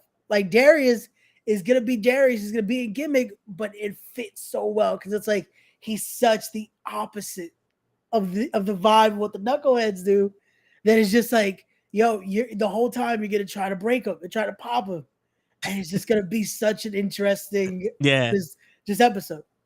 Yeah, that one I want to do that soon, but yeah, that one I And I gotta just want to mentally see him and Kenny argue because I know Kenny is another one that can't stand him. Yeah, yo, Kenny was supposed to get the brunt of that shit yesterday. And he left. I was when I saw y'all start and I see no Kenny, I'm like, left me there. I was like, what happened? I'm like, yo, this is supposed to be the Kenny versus Lala episode. Word, you know what I'm saying? Like shit, man. He had another shot with Janai Kai, and then another shot with Auntie, and my man just said, "Fuck it, I'm gonna go to work." He's like, "I ain't stupid. Shit. I'm gonna show my face so that way they don't think I'm a pussy. Then I'm gonna run away. Talk about I'm at work." Yo, all I'm saying though, Auntie, my man pulled the show. Word. Oh man. Kenny was like, nah, I'm not trying to get a virtual chop. Word. Holy shit. I gotta send y'all clips because we used to for other podcasts I used to do, we legit would just go to shows and every time have every worker chop the shit out of me. Oh shit. Like I got chopped by JD Drake. I've gotten by a lot of the AEW guys now, I've been chopped by. And bro, when I tell you JD's legit left my shit bleeding. Like damn. Kenny got off easy with just one chop. I used to get multiple at a time. Damn. Shit. Like, yo, I used to say I wanted to get kicked by Janai Kai, but listen, yo, hold on. We toe tags talking. Now she might break her shin, and I ain't trying to prevent her from working. You know what I'm saying? Because my chest style bullets out here. You know what I'm saying? Kapow. You know what I'm saying? Shit, my shit is raw iron in this motherfucker. No, but you know, but now you sit there and like we talk and I'm like, yo, I got so many ideas for little clips. Yeah. Like the next time I see Cosmic, I got an idea for a clip for me and her and like Gigi in the background. And I think that should be funny as fuck. And just to do that. Because I would bring my camera and record the show and I'm like, why am I recording this? Like I had no vision to make it. I just was recording shit, and I'm like, I don't know what I'm gonna put. Like I have footage, hours of footage. I don't know what to do with it. Yeah, but it's like those moments and those little ideas. Yeah. Now you have content. Yeah, and that's gonna be a lot more because again, it's organic. It's funny. Like again, that clip with Kenny, that chop. There's so much to do with it because it's like, look what it's done. Word. Like it's stuff like that. Like, oh man. All you need is just get Cosmic to just say "shut up" to you a few times. There you go. That's my idea. And we gotta get Rem. We gotta get Rem to mess with me. My boy Rem, because that's one of my brothers too. I trained with him for a while. Okay. All right. Yeah. Yo, fuck it. It's supposed to be show getting all this fucking, you know, this harsh treatment, but motherfucker want to hide in the back and shit. So now I gotta step up. Not all heroes wear capes, cause you the designated. They gotta fuck with you, show. I'm the baby face. Shit. So exactly, you gotta get the heat. Yeah. I'm baby Bobby faces get the heat here. Yeah, I'm Bobby the Brain Heenan. My mouth writes checks that your ass got a cash. You know what I'm saying? Shit. You the Haku. Perfect. Yeah. Yeah, you know, shit. That's when you be like, oh, you want to chop somebody, auntie? Go ahead, chop show. And I just walk away and shit. That's right, auntie. You chop me. That's so realizes, wait. Oh, no. Wait a minute. What the fuck? Shit. But yeah, man, that's the cool part because Yo, I'm not even gonna lie to you. Like my boy Krills, like I always talk to him about wrestling. He doesn't know shit about wrestling. No. He comes to the events and he wants to have fun, and I'm telling him what's happening. And every time we speak, he's like, "Yo, bro, why don't you make the podcast about wrestling? You know everything about wrestling." I'm like, I don't know, man. I don't want to be in that, like, because you only see the worst of it. You know what I'm saying? When you're outside, you only see the worst of it because that's what sticks out. The squeaky wheels. And I'm like, I don't know, man. I don't think I fit in with these people. And then you go there and you see the people that you fit in with, and it's like, all right, I should have did this shit a long fucking time ago. See, Even show. And that's the thing that's like you look at it, you're like, I don't know. It's that leap in that you're like, all right, we all fit. There's always something. Like it just happens that way. It's like it's instant. Yeah, because there'll be times I go to like Madison Square Garden to watch the WWE live event after Christmas. And me and my brother, after, for a while, we would do that every year. And then you hear the one goth motherfucker looking like Jeff Hardy, like if Jeff Hardy was depressed and in high school. You know what I'm saying? Like, and then he's talking about how, yo, King Dakar was at the ballroom the other day and he was wrestling a lot better than these motherfuckers now. And my man was jumping through the tables and all that shit. These niggas don't know how to fucking wrestle no more in the WWE. And I'm listening to him like, what? Like, I'm hearing this shit and I'm like, yeah. Why the fuck are you here? You know what I'm saying? Like, and then I was like, yeah, nah, I can't fuck with him. Like that, like in my head, I was like, yo, all these events have these motherfuckers here. They throwing a rave in the crowd and mosh pitting and shit. Not even watching the fucking fight. Like I don't think I can fuck with this. That's what ruins it, because there's always certain people like that would be like that again. They'll just say, oh, this is better than that. This is. Just enjoy wrestling. Yeah. That's what I hate when I see and it doesn't even just indies, but it's like when people are anti-WWE, but they'll be pro AEW, or anti-AEW, pro WWE, or just anti-everything. It's like, no, support what you like and just do that. Yeah. There's a reason why we have remote controls. They could just switch the channel. Or just find a stream and watch it that way. You don't have to beat up on everything to then just be like, this is better. It's like, no, this is what you enjoy. Do that.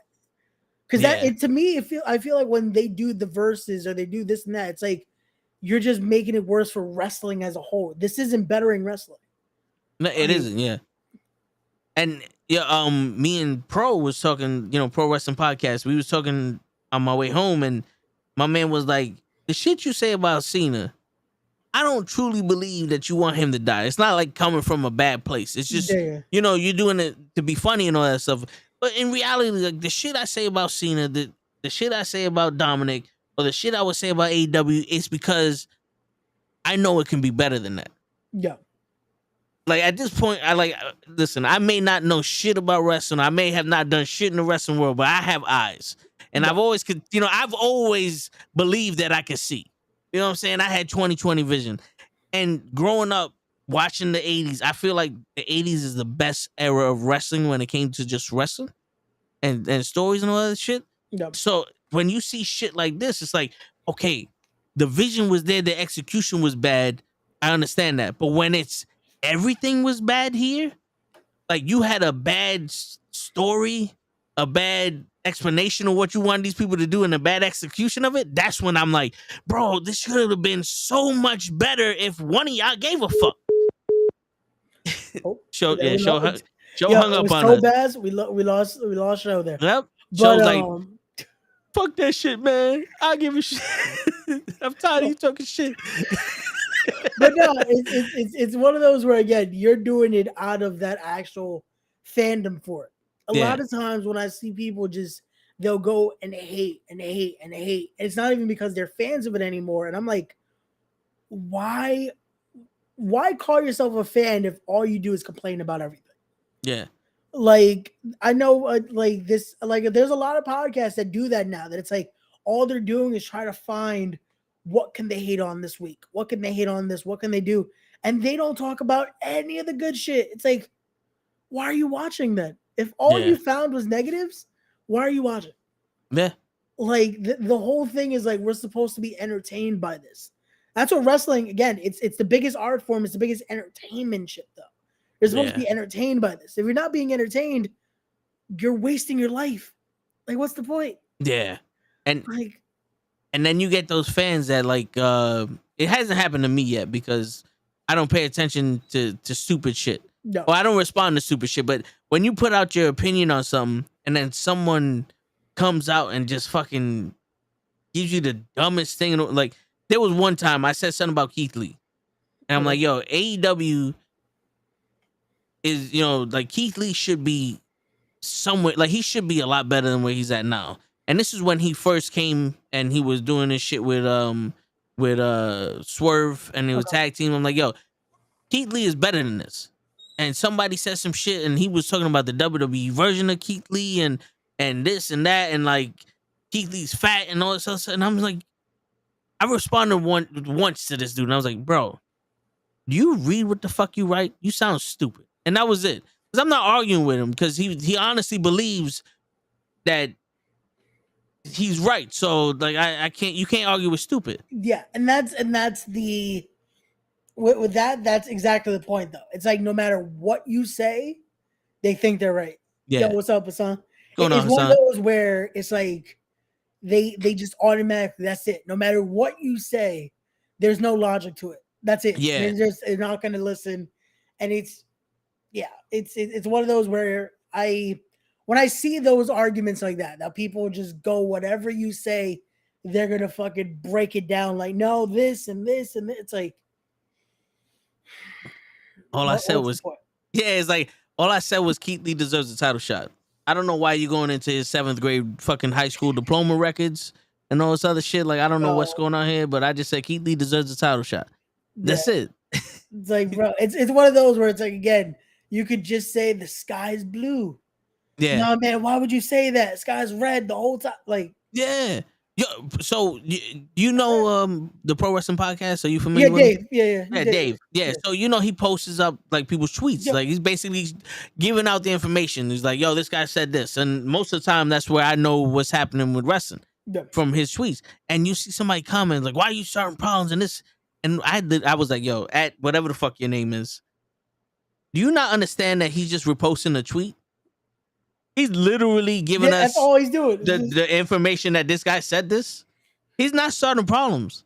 It's a picture of CM Punk with the tweet from CM Punk.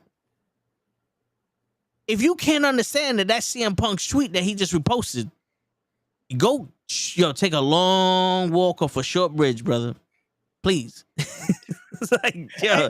And again, that's all they do, though. They live to be able to just break down something and just try to start an issue there. And it's like, why? Again, enjoy the fucking product. If you don't like this product, watch another one. If you can't find that, I don't know what to tell you because there is so much wrestling out there. You mean to tell me you can't enjoy any of it? Like, and listen, man, as much as people would probably believe what I'm saying is like, I genuinely want to see these people that I bitch about a lot have good matches. Yeah. You know what I'm saying? And when they don't, it's like, fuck, man, you proving me right. And I don't want to be proven right. Yeah. I'll say we can have an argument between Hogan and Cena all day. And I agree 100% with what you're saying about Cena. But it's also like, yo, but you can't say fuck Hogan, right? You can't say fuck Hogan without a whole laundry list of other wrestlers that you have to say fuck them. Yeah. And you know what's the sad part is? We could do that convo, we could do that. And there's so many people that legit will do that and then no logic to it. They'll just instantly discredit everything this person has done. Discredit everything this person's done. Look at Cena after the Mania match with Theory. He did an interview. He talked about the match. And he talked about saying that he knows, unfortunately, he can't go like he used to. So he'd rather not do the whole schedule. He says he misses doing wrestling. He misses doing this, but he knows what we as viewers want to see. And to me, I respect him saying that and admitting that, but you'll see people be like, oh, he's not committed to this anymore. Of course, he's not committed because he can't do it. Yeah, there's a lot of guys that shouldn't be doing it, sadly, and they keep pushing their bodies to the point where they're not choosing to retire, they're forced to. Yeah. And it's one of those where then they say, oh, why doesn't this guy wrestle like he used to? Because he shouldn't be. Yeah. Like I love wrestling, but this isn't a sport that it's lengthy. You're putting your body through this. We shouldn't be bumping. Like bumps legit feel like a car crash every day. I haven't actually bumped in over 2 years. My neck at times still fucking hurts. Like it's one of those where you still feel that no matter how much you've done in that ring. Yeah. Like, and seeing him say that, I'm like, damn. Like to me, that's seeing the guys that are now retiring. It's like, yo, my childhood little by little. But it's like seeing these fans that are I can't even call them fans. Seeing the people that then are just discrediting, like, oh, this guy's a sellout or this. It's like they can't do it anymore. Yeah, like they've given enough. But also it's like The Rock. I would never say that he's sold out because one, he gave us some of the best shit we've ever seen in wrestling, and then he went to the movies, so we're still getting to see him. If you're a legitimate wrestling fan, if you're a legitimate wrestling fan, you can sit there and go, okay, The Rock's did everything he needs to do with wrestling. Right now, it will be repeat. So we have the new generation comes up, The Rock moves aside, and we still see him in movies. Batista, he retired from wrestling. There's no way that he should be wrestling right now against these people. It'd be the same shit. But what do we see now? A different side of Batista. We now seeing the best wrestler turned actor in the history of wrestling with Batista doing Drax and all these other movies that he's done. And now, as a wrestling fan, I can sit there and go, he's one of us. He's one of us in this fucking Marvel movie. And that's where it's like, take pride in this shit. And that's the thing. Not many people give him that. They don't give that credit. Yeah. And it's one of those where, again, in wrestling and all this, it's entertainment. And they're showing, hey, they may not be doing the physicality of the matches, but they're still showing that character side of them. Batista is showing that he has that range. Yes. This isn't Dave Batista in there. This is him now becoming this character. He's becoming Drax. He's becoming, like, I finally got to see on Knock at the Cabin. Oh, fantastic. Fucking, like, just range there. And it's like, again, he's doing that. Again, Rock, he does his roles. He does it good. But some of the time, it's like, damn, Rock, give us a little more range. Yeah, you're doing the same character. You Hobbs. It's like, come on, Rock. Yeah. But still, it's like he does that. Xena as well. Yo, he made Peacemaker become something that everyone wanted to watch. Yeah. And it was like Peacemaker wasn't known, but it's like, okay, he gave it something. And they do that. Again, it's giving that entertainment factor, just not in the ring anymore. And it's like, as so many people that are like, oh, they sell out. It's like, how?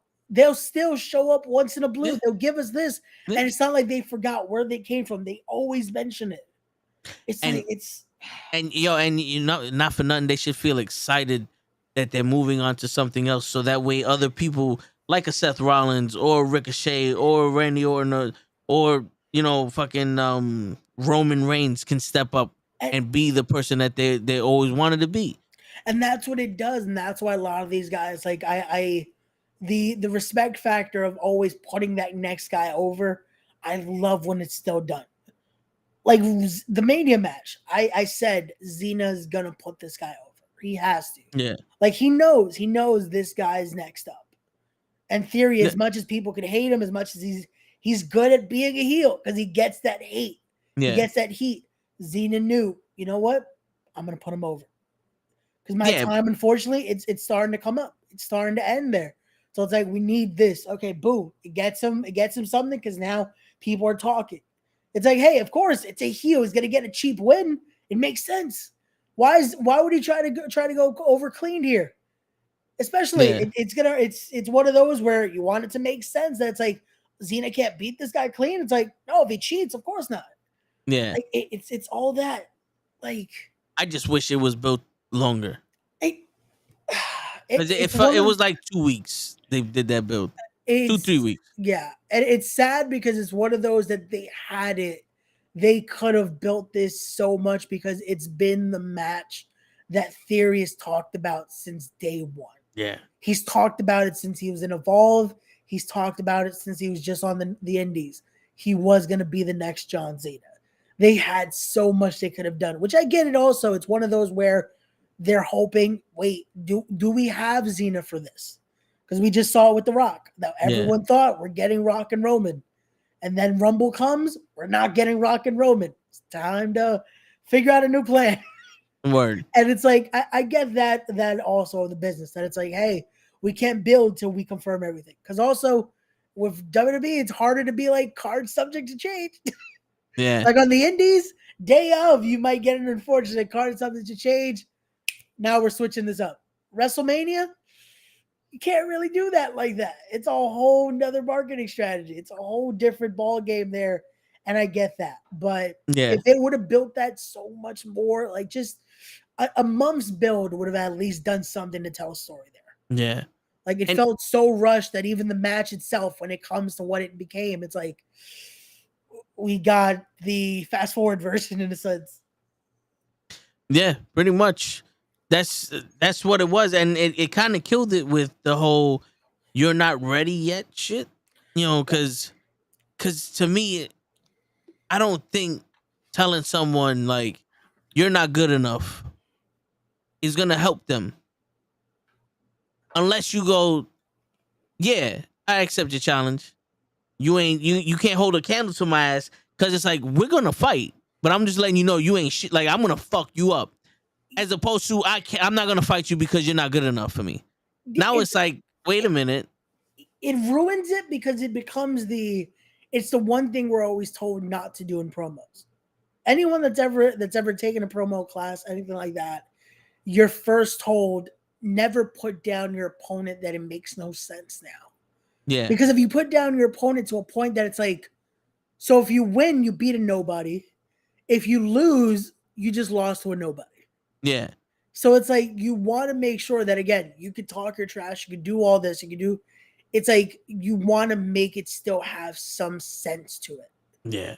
Like that promo there, it's like, okay, if you're saying he's not ready, why is the match happening?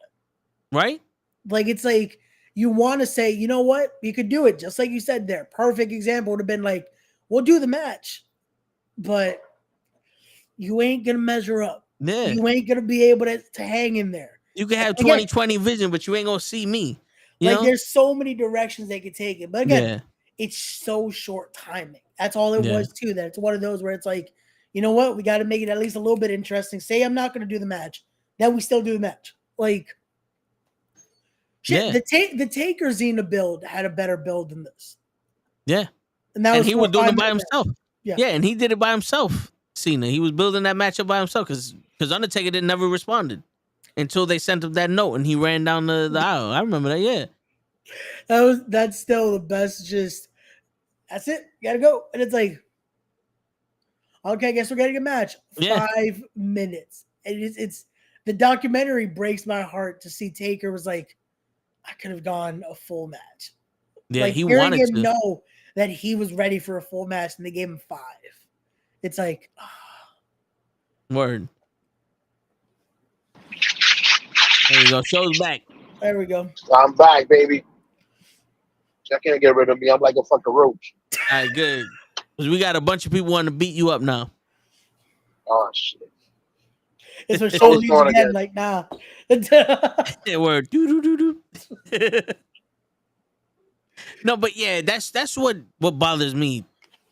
It's the whole, it doesn't make sense, or like your execution is really bad with what's going on. See, he hung up again. Or like the whole Charlotte Flair thing. In NXT, I saw a woman that did some incredible shit with Sasha Banks and Bayley, and even on Raw. But now I'm seeing someone that's just doing the basic stuff, and people are like, oh, she's the best, and I don't see people getting better by her. And by that what I mean by that is I always use the example when she wrestled Ronda Rousey. The match it was like, all right, the best matches Ronda Rousey ever had were with Sasha Banks and Bayley. That's someone that you go, they make them look better. Roman Reigns made Jake Paul look believable to win that title. Seth didn't really do all that with him at WrestleMania. You know what I'm saying? Like that was more of a, all right, we're gonna try to give you a good match at WrestleMania, and Logan Paul couldn't hold his weight. No. Roman was like, follow my lead, I got you. No. You know what I'm saying? That's where I compare the shit. I give apples to apples. You know what I'm saying? So that's like it's never, oh, she sucks it out of my face. Unless it's Ronda. Because at that point, right now she got X-Pac heat with me. Yeah. And it's very much that she doesn't even try to help her case. Yeah. Like Yeah. Ronda, I was one of those where at first it's like, okay, she might be able to transition well. She might be able to do this. And I know she's trained under, again, she's put in the training. She came to the place I was training at one point, she came to. And she tried to learn a little more. But it's like just the comment she was making. It's like, do you even want to do this? Like, it feels like you're breaking the business down. And it's like, why are you here then? If you're not just here for a paycheck, it's like, it ruins that. Because again, it makes that feeling of she's just another celebrity doing this. The fact that Logan Paul is putting over the company and doing all this, it's like, okay, he cares. Bad Bunny is doing all this and showing that he cares. If you are actually a signed contract person and doing this every week, show at least a little more into it than not just 1 week you're doing a match, the next week you're tweeting shit about it or talking shit about this. Like it kills because there's people that are in that locker room that would love for just a small opportunity. Shayna Baszler. Like she literally made herself a wrestler. Like people, like she's one of the pioneers in women's MMA, and right now she's a wrestler. But Ronda Rousey's still an MMA turned wrestler. Like Ken Shamrock was a wrestler at one point. No. And Ronda, like I'll give Ronda all the credit in the world. Where she came in that first year, she lit the women's division on fire. She gave them their own pay-per-view, their main event of WrestleMania. She basically said, we got talent better than the men here. And she lit the fuse, and they were supposed to go off running with it. And then she came back and took the fuse out. That fire that was burning, she just threw water on it. No. You know what I think people forget too, though? Shayna had an indie run. Yeah. Like Shayna made sure she was ready for something like this, and then WWE gave her the opportunity. Ronda went straight in, and again, it was like, okay, cool. It made people talk about it. It made people get interested in the women's division. But then she didn't capitalize on that. She just lost that whole respect for it and just showed she might have just been in it for a check. Yeah. And it's like, it ruins it because it's like, okay, so why are you still here? Yeah. Why come back if you have no actual love for this? Yeah. And then you watch, like you go to the indie show and you see people that we watch every day, and it's like, these guys aren't getting opportunities because this one is complaining. Like this one took a spot. Yeah. You know, it's and fucking they're expensive crazy. spots. Like that's the thing that people don't think about. It's like, oh, but WWE could do that. It's like, no, but they also have to put into account Ronda Rousey isn't cheap. Her theme song rights aren't cheap. Yeah. Like these are spots that unfortunately aren't gonna. There are reasons why when they do budget cuts and people are like, but they have this budget. It's like, yeah, but they also now have to budget in. They have this person, they have this person, they have this person, they have this person. Like it's one of those where it is a business. As much as we love to say, oh, but it's this, it's like, no, it's still a business. Yeah. Like, and and not for nothing, some of those budget cuts we were mad at, but they did them a favor.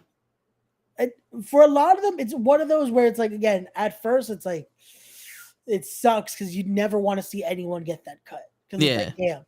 But it's also for some, it gives them an opportunity. We think about one of the biggest cuts years ago was Sammy Callahan, and look what he became.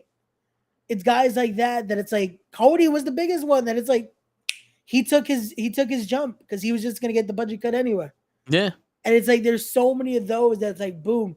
We now see what they've done with themselves, and again, it works. Like. Jinder Mahal, look what he did to himself. He built himself to something. Yeah. Drew was another one that, okay, they took him out when he was 3MB, made himself something that now he became a WWE champion. Yeah. And you can never take that shit away from him. But then you know, at one point you just like, all right, I'm in the background doing nothing. And I get it. You know, you want to be in the WWE, it's comfortable, you're getting paid no matter what. But you know, if you really want to like show yourself, you know, it's sometimes being let go, you could go out into the world, like look at Zack Ryder. He has made himself just again. He's indispensable now in the Indies. Yeah. Everyone wants to book him. Everyone wants to use him because now he's become just that valuable asset. Like not only just on wrestling wise, but he's become a marketing machine. Between what him and Brian Myers are doing with their podcast, with their toy line, with all of that, it's like he made that. Both him and Brian Myers did that. It was like, okay, cool. You fired us, nice. Now we get to do all of this that we couldn't do because we were in the WWE. Yeah. It's like a lot of people did that. They were like, okay, cool. We can't do it there. Boom. We'll do this. We'll do this. We'll do this. Like when that whole Twitch thing became a thing that they were like, oh, we're not letting anyone do Twitch. Okay, cool. So we'll leave. And now we'll make our opportunities there. Yep. Like Mandy Rose, like I'm pretty sure she's making more money doing the. Oh, she made that $1 million in a week, wasn't it? Yeah, Was it a week or was it even a day? I think it was like and the crazy shit not like you're following her now and she's doing shit with Paige Van Zandt and it's like, yo, you know she's making more money and I'm pretty sure she wanted to be a wrestler. But when you're someone of that stature, being a model is so much more beneficial for them because now you don't have to worry about hurting yourself or anything like that, and and she's making quick money. What's going on, Basket? Basket's from one of the streaming days. We used to play Fortnite all the time. There you go. What's up, man? What's up? But it's one of those where again, even that's now, boom, they're making more money not having to take a bump. Yeah, it's like it's one of those where again, you never want to see anyone get the cut. You never want to see anyone lose their job because again, they have families to feed. You don't know if they're going to be able to land on their feet as quick as others. But when they do, it's a great thing to see. Yeah, no, it is. And like, this whole the Mercedes and Trinity thing, that was a scary thing to see Trinity not get that quick New Japan run. Yeah. And now, boom, she's killing it in Impact. Yeah. And she's getting an opportunity there. Like, it's one of those where when you're like, that desperation is a real thing. This is real life. Like, as much as we love to see them as big wrestlers and the characters, it's like they still have real life issues, just like we all do. The bills, all this. It's like when people say, oh, this person should get fired because they're not it's like, no, they still have bills. They still have all this that they have to worry about. Like, no, yeah. I mean, and that's the thing. It's like they're real life people. This is their job. This is this is their 9 to 5. Yeah. Yeah. Like, so like they need the money, but as a show, we sit here. We I said this on the sports podcast. We always play the owner. So when Mercedes and Naomi left, everybody's like, oh, fuck them. They shouldn't have did that. But in my head, like me and Kenny were like, nah, they've been disrespecting this women's tag team for so fucking long. I'm surprised more people haven't left. Yeah. Which again, it's one of those where I can imagine so many more would love to, but it's one of those where will they land on their feet? Yeah. Like Mercedes did. Yeah. Like it's hard to want to take that leap because you never know. Again, not everyone is going to have the Cody boom. He took that leap. ROH was there. New Japan was there. Bullet Club was there. Everything picked him up. Sammy, he took that leap. He found the Callahan Death Machine. And now big part of what Impact has become, now runs his own company in Pro Wrestling Revolver. There's so much that it's like you don't know if you're going to be able to do the same thing. Yeah. And with Mercedes, when she left, she went straight into modeling. And then when she was able to wrestle after she left, then she went into New Japan. She has her own company with the edibles and all that, the CBD, whatever. Fuck. It's like it's smart marketing, and not a lot of people could do it because there's space for everyone, but there's not really opportunities for everyone. And that's the thing. It's like there's space because there's again the market's large, but the consumer rate is not going to be there. Yeah. Sadly for everyone. So it's like it's one of those where everyone could do it. Everyone could try to do this. But are you gonna have the same result if you're not the Mercedes? If you're not that, it's like Yeah. so. But I mean, it's crazy because like going back to the beginning of the knucklehead shit, I would tell my brother, I'm like, you know, with doing all this stuff, and my brother would equate the knuckleheads to like the Four Horsemen, right? And he would always be like, you have to be the Ric Flair. So go ahead and be the Ric Flair. Like, I'm being 100% genuine, but to be on camera and all this, you feel like you got to put on a persona. Yeah. Like, you feel like you have, like, I got to put on a show. I got to be over the top and all that shit. And then it just, like, be Ric Flair. Okay. How do I be Ric Flair? Just be you. Everyone reacts to you with what you're doing on a no basis. So just let them react. And it's like, okay, boom. Now we're getting there and just doing all this other shit. So some people, they Kane was Isaac Yankem, you know, but Drew was playing in a band, and when he left and went to Impact and became Impact champion, and he came back the fucking killer he is now. It's like sometimes you need to realize, like, yo, this ain't it. Go be Ric Flair.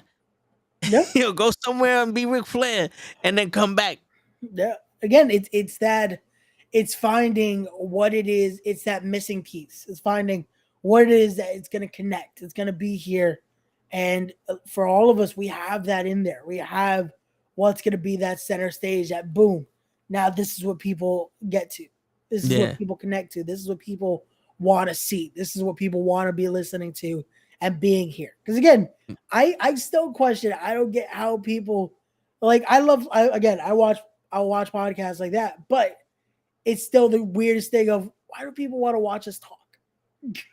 Yeah. And it's again, we find that one thing that it's like, now you have to watch it because you're not gonna want to miss a thing we say.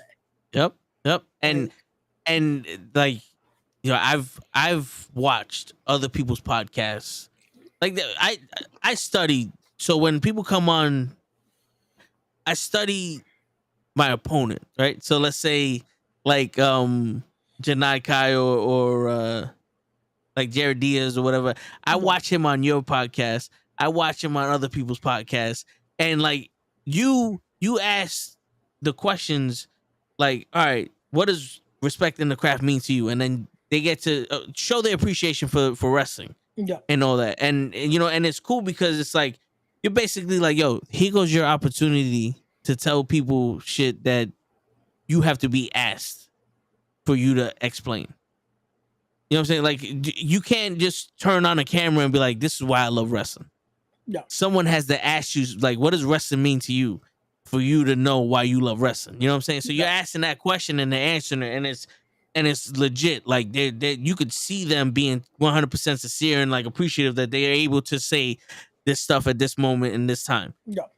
Other podcasts, I'm listening to them and I'm like, so, you know, you're going to be wrestling such and such on Saturday and it's for the women's title. And they go, yeah, well, I'm wrestling such and such. And then the guy's like, yeah. And then, so I saw that you like to play handball. Yeah, I play handball, you know, back in the day, I was undefeated. Yeah, so your Sweet 16, you call it a quinceañera. And what is that about? And it's almost like, yo, can I get the fuck out of here? And that's why I say I hate those kind of podcasts because it then ruins it. It makes people not want to do podcasts because it's like they're going to do the generic just boom. Then, okay, move on to the next. It's like there's no conversation there. Yeah. And like you saw my Jared one, like the Jared interview, we had the convo, like certain questions. It's like, damn, now I got to think about this. And it's like, okay, cool. We'll work around it till you have an answer. And it's like, you want it to flow naturally. Like, that's why I always love about if a podcast does it, the podcast should feel like this. It's just us talking, but this happens to be recorded. Yeah. That's all it should always feel like. That's what a podcast should be. Because if not, it's like, it's not, if this isn't organic, the conversation, they can feel it. People watching can feel it. It's like, I don't know if either of them want to be there. Yeah. And you get the thing where people are listening, right? Like Kenny, this is how we got connected with Kenny. I'm on the podcast with Lay, and it was one of the Toe in the Show shows, and one of the first times I'm talking to Lay, and I'm also in a Sprint chat trying to buy my phone, and I'm telling Lay what's happening in the Sprint chat, and due to state law, I couldn't buy my phone. It's crazy. Okay. For 3 hours. That's what the show was about. And Kenny hits me up and he's like, yo, bro, I'm at work. And I'm looking up and like, yo, for 3 straight hours, I'm listening to you fucking guys talk about the Sprint chat. And now I gotta watch the rest of your shit. Because if you can make me sit there and listen to you talk about the Sprint chat, the Sprint help chat for 3 hours, I gotta see what you guys are fucking talking about now. No. And you get that one person, like, we're talking about this shit, and people like, yo, no, yeah, you're right. A normal conversation is true. And then they just get hooked on it because it's like they're they're a spectator in the conversation. No. No, and again, it's those that even in that organic conversation, you get those little gems. Like I was listening back, and this is how you know I really love listening to you guys and watching the podcast because I hate listening to my own voice. Like that's why you never see me post clips. Because I can't listen back to my own voice. But I decided to I watched back the comic podcast we did on Tuesday. And I was dying at when we made the Titanic reference and I made the joke. And I was like, shit, that just came naturally. Yeah. But it popped me when I was like, oh, that was funny. Like I was like, and that's how it comes off, just organic. Yeah. And that's the great thing about all this, that it's like we're just talking, we're shooting the shit. And it just things start flowing. Yeah, yeah. And yo, and you talking about, you don't like hearing your own voice. I never liked hearing my own voice either. So there'll be times that I'll be like, there's a fucking fly in there. I'll be like, here we go again. yo, at 2 hours, 6 minutes, and 52 seconds, this is what I said. Bro, and then he's like a I'll, pitbull. yeah, I'll go to it. Yeah, no, I'll go to that time, and then I'll speed up and I'll cut it, and then I'll skim it, take out the little shit. I wouldn't hear anything. And then I'll make the video. I'll show it to show and show me like, it's perfect. Just change all of this. Right? So it's pissing me off. So then we would do that. And then I'm watching, it's a streamer. His name is Psycho Plays. He wears like goth makeup and all the other shit. But he has a voice modulator. And for some reason, just I watch him. And somebody asked him like, yo, how can I become a better streamer? And he said, watch your shit. Because if you can't watch your own shit, how do you expect other people to watch your own shit? Yeah. So make your shit something you can watch. Yeah. And having these genuine conversations and genuine funny shit, I can watch over and over again. Like the Janai Kai 6 questions, the Lala 6 questions. I was walking around work showing people those 6 questions. And I heard it maybe 15, 16 times. And I'm listening to it every time. We started laughing. People started laughing. This one girl took my phone and just like switched to the next thing. And she's listening and I'm like, yo, I got her. Yeah. Like I got her actually, she's in this now. She's like, oh shit, like this shit was dope. You know how hard to learn that? Through doing commentary. Doing wrestling commentary, it was like I was forced to, because now I'm like, fuck, I gotta see if I'm engaging enough in this. But even now, it's like sometimes it's hard. It's like I'll listen back because I do want to make sure like the levels are good, all this, but I'm like, it's still that learning process of like, I gotta make sure I'm interested in my own shit. Like I know the podcast is good, but it's one of those where it's just I don't know why that hearing back and I'm like, I still gotta learn about that. Like, yo, there's times like you would listen back and you're listening and then you start hearing yourself do shit and you're like, oh, I don't like that. Yeah. Because there was a time when everybody was talking, and just so that way I can acknowledge the fact that I'm listening to you, I'll be like, yeah. And when I play it back, I'm like, stop saying yeah so much. Like, I'm pretty sure they know you're listening. Yeah. So now I do I'm shaking my head like I see you. Yeah. Like, you know what I'm saying? Because I don't want to keep making, or like I'll laugh too. Because you're probably just subconsciously thinking this is also an audio podcast. So you want to make sure everyone that's listening on Spotify or whatever, they know you're listening. Yes. But then it just comes off annoying though when you're listening back and you're like, yo, why'd I do that? Like for me, I caught myself when I do listen back, I kept saying, there you go. There you go. Like as a transition. And I'm like, fuck, why the fuck do I keep saying there you go? Yo, I noticed that too in the beginning. Yeah. It would be like, there you go. There you go. You made me fucking say it on my own show once. I was listening and then something happened. I was like, there you go. And I said, and people were like, what happened? I was like, don't worry about it. Don't worry about it. He made me say it. I heard it so many times. Like, now I'm saying it. And I was like, I gotta stop doing that. Because you know what it is? It's one of those where, again, depending on who you have on, you'll get that awkward silence. And I'm like, okay, yeah, there you go. And it's like, No. you want to cut that silence because it's like, fuck, okay, now I got to I have to switch the topic here. Because some people, it's like, they'll give you an answer. They're like, okay, I want to work off this now. I want to keep going with the combo. Certain people, they'll cut it so dry. They're like, oh, okay, there you go. It's like, yeah. It's like, and you'll know now you'll know. It's like, yeah. Oh, okay, that's why he's doing that. Okay. Yeah. No, I know some tones are like, there you go, like you fucking asshole. You just left me in a ditch. Now I gotta climb out this ditch before I can fucking ask you another question. Fucking there you go. There goes that asshole.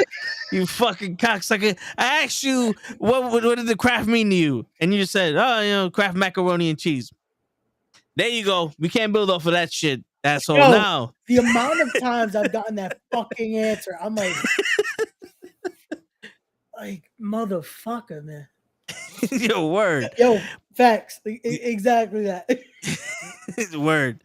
I mean, dude, that's why I also listen because, like, I keep referring to it because it's like that's the most recent one. Lala, I did her research, but I see she's a storyteller. So it's like, all right, there's not a lot of questions that these people ask her. She just tells the story. So it's like, if I could give her the platform, let her talk. Yeah, that's why I love Auntie, because Auntie's one of those that I could have her on the podcast and it'll never be the same episode. Yeah. Like she's one where she'll take you on a ride and it's like, you're never going to get the same answer because she'll go so many directions. It's so good.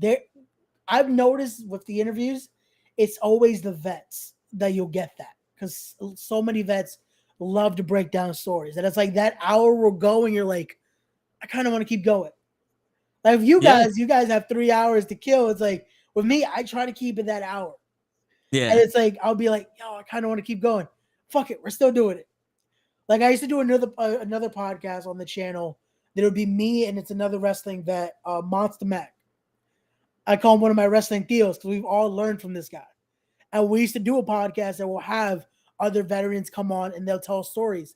Yo, when I tell you those podcasts used to go 3-4 hours because these guys love telling. And I'm like, that's when it's the best because you'll maybe ask 3 questions, but fucking it'll keep going. And that's the best conversation because it's like none of it's fucking planned. It's just organic. It's just going. Yep. And that's the best part. And like you said with the vets, like Colossal Mike Law, he's one of those also that just you give him a question and he answers it to the fullest extent that he can, and then he'll even change the subject to allow you to ask another question to go in the direction he wants you to go. So it's like, oh, this is beautiful. You know what I'm saying? So like I seen Lala with those things. I was like, all right, so this is gonna be pretty much easy. I just have to keep the energy up. Be me, she's gonna fall right into it like she did. She was natural with us. With Janai Kai, I didn't really know her outside of her persona of wrestling, so I'm trying to let's see. And everybody's asking the same fucking questions. So you took karate when you was younger? I took taekwondo and led into kickboxing, Muay Thai. And yo, dude, I swear to God, there'd be times I'll just skim through a podcast. I was like, start the podcast, 5 minutes. They didn't introduce her. She didn't say one word. It's all about follow us here, there. I'm like, yo, bro, I don't know if you know this, but there's no reason for you to start a podcast on YouTube and then tell people that are watching you on YouTube to follow you on YouTube. They know you're on YouTube. They're watching you on YouTube. So that's what I'm like, all right. I'm like, yo, I'm not going to spend 5 minutes bullshitting. We're going to go straight into it. So then I'm hearing the same questions. And I'm like, yo, but you changed the subject after she talked about this. So when there was a moment of silence, I was like, okay, since you answered this question 7,000 times already, I'm going to ask you a question that builds off of that. So that's when I asked, it was like, yo, so you went into karate and Muay Thai afterwards. Is that because you wanted to learn a new art of martial arts, or you trying to apply it to wrestling? Because no one asks that. Like, And see, and that helps because now it's like, okay, cool. You're not giving me the same thing I've already answered. It's refreshing. It's something different. Yeah. That's why, like, I do this question. I always do what was that moment that now it's like, now you knew while you're already in wrestling, boom, now I want to keep going. Now this is it. This is what I want to do. Because everyone asked the question of what was that match that brought you in? Yeah. And it's like sometimes they're already tired of saying the same. It's like, okay, what's that match that once you're in, then now it's like, this is what I want to do. Because some people unfortunately have that moment. They're like, I don't know if this is for me. Yeah. Like, especially now at the pandemic era. Like, that's why if some people want to talk about it, I'll bring that up as well. Like, okay, what kept you going in the pandemic era? Because there's a lot of people that took that break. So it's like, okay, what brought you back? Again, that brings a whole nother conversation. Because again, it's real though, because it's something that affected all of us. All of us have had those moments that it's like, do I want to keep doing this? Do I want to keep doing that? Like, it's one of those where you have to go through. Yeah, seriously. And and also like with the interviews, a lot of people like to talk. They want to tell their story to the wrestler. Yeah. And I get it. Like, you're a fan also and all that, but most of the time they're here to tell their story. So and that's what it should be. Most of it's supposed to be that it's promoting them. The whole point should be get the wrestler over. Get them. Yeah. This is why we have them on. It's like, okay, cool. They have this coming up. Make sure we let people know. Go see them. Go do this. Go do that. Because the focus is on them. So that way, in turn, then it's like, okay, cool. They brought them on. Let me see who they have on next. Yep. Because if you're not doing your job by putting them over, you're not getting that same reaction back. Because then it's like, wait, why am I learning about these guys? Okay, wait, they're doing the same thing here and here. It's like, you don't want that. You want to make sure, hey, you're doing your job by the shine is on them. Yeah. And then in turn, it shines on you as well. Yeah, and also it's that vibe too, because you watch it and you're like, she hasn't said one word, or this person hasn't said one word yet. Why? Fuck this. Straight out, I was like, fuck this. This is boring. I want to know her. I don't care about fourth grade and all that other shit. I want to know her. I want to know this person. So it's like when you go to the straight, like, oh yeah, I can relate to this because I did this, and it's like 5 minutes later, they're still telling the story. It's like, ask another question. Yeah. Like, yo, I go quick into it. Like, I'll do video intro and then boom, and welcome to the and then ask the question. You ask the question and mute the mic. Yeah, bro, again, I that's truly it's force of habit by this point. Yeah, because I'm like, I want to make sure there's nothing, there's no even a tiny bit of fucking my audio going in. It's just them talking. Yeah, like so that way again, it's showing that respect to them. And boom, even someone caught that once. They're like, why do you keep muting? I'm like, it's on you. Like, I want to make sure the audio is yours. This is your platform right now. Like, that's always what it's been. Nah, I hear you. But that with me, I have to be funny. Like, Show, it's an instinct for Show to be fucking just sitting there. We're talking and blah blah blah. And we're like, yeah, man, we asked it a question and it went fucked up, and he just pops up with a sound. It's instinct for him because that's who he is. So when we do the interview, it's like I don't want to tell you my story unless it correlates with what you're saying. Yeah. But I do want to tell you something stupid because I want you to come back. See, but again, when you guys do that, like if you do tell some sort of a story or something like that, it doesn't take away from the person. Yeah. It's like now it relates, and now it's like now they could pop off that, or they'll work into that, and it works. Yeah. It's not like, oh yeah, so this and this, and it's like, where are we going? Because they'll just go on a tangent. Some podcasters do that. It's like, how does this relate to anything we were just talking about? Yeah. It's like the question could be about, like, let's say pizza. It's like, okay, so what's your favorite pizza? Oh yeah, like cheese. It's like, okay, cool. Yeah, I had a cheese pizza once. Like it was this one time in elementary school. Like, where the fuck are we going? Like, Word. what? What? And it's sad because it's like I've seen it so many times. I'm like, what the fuck is happening? Like, Yeah. and it just makes the guests feel so uncomfortable that they're like, cool. It's like that's what ruins it for podcasting. Like, yeah.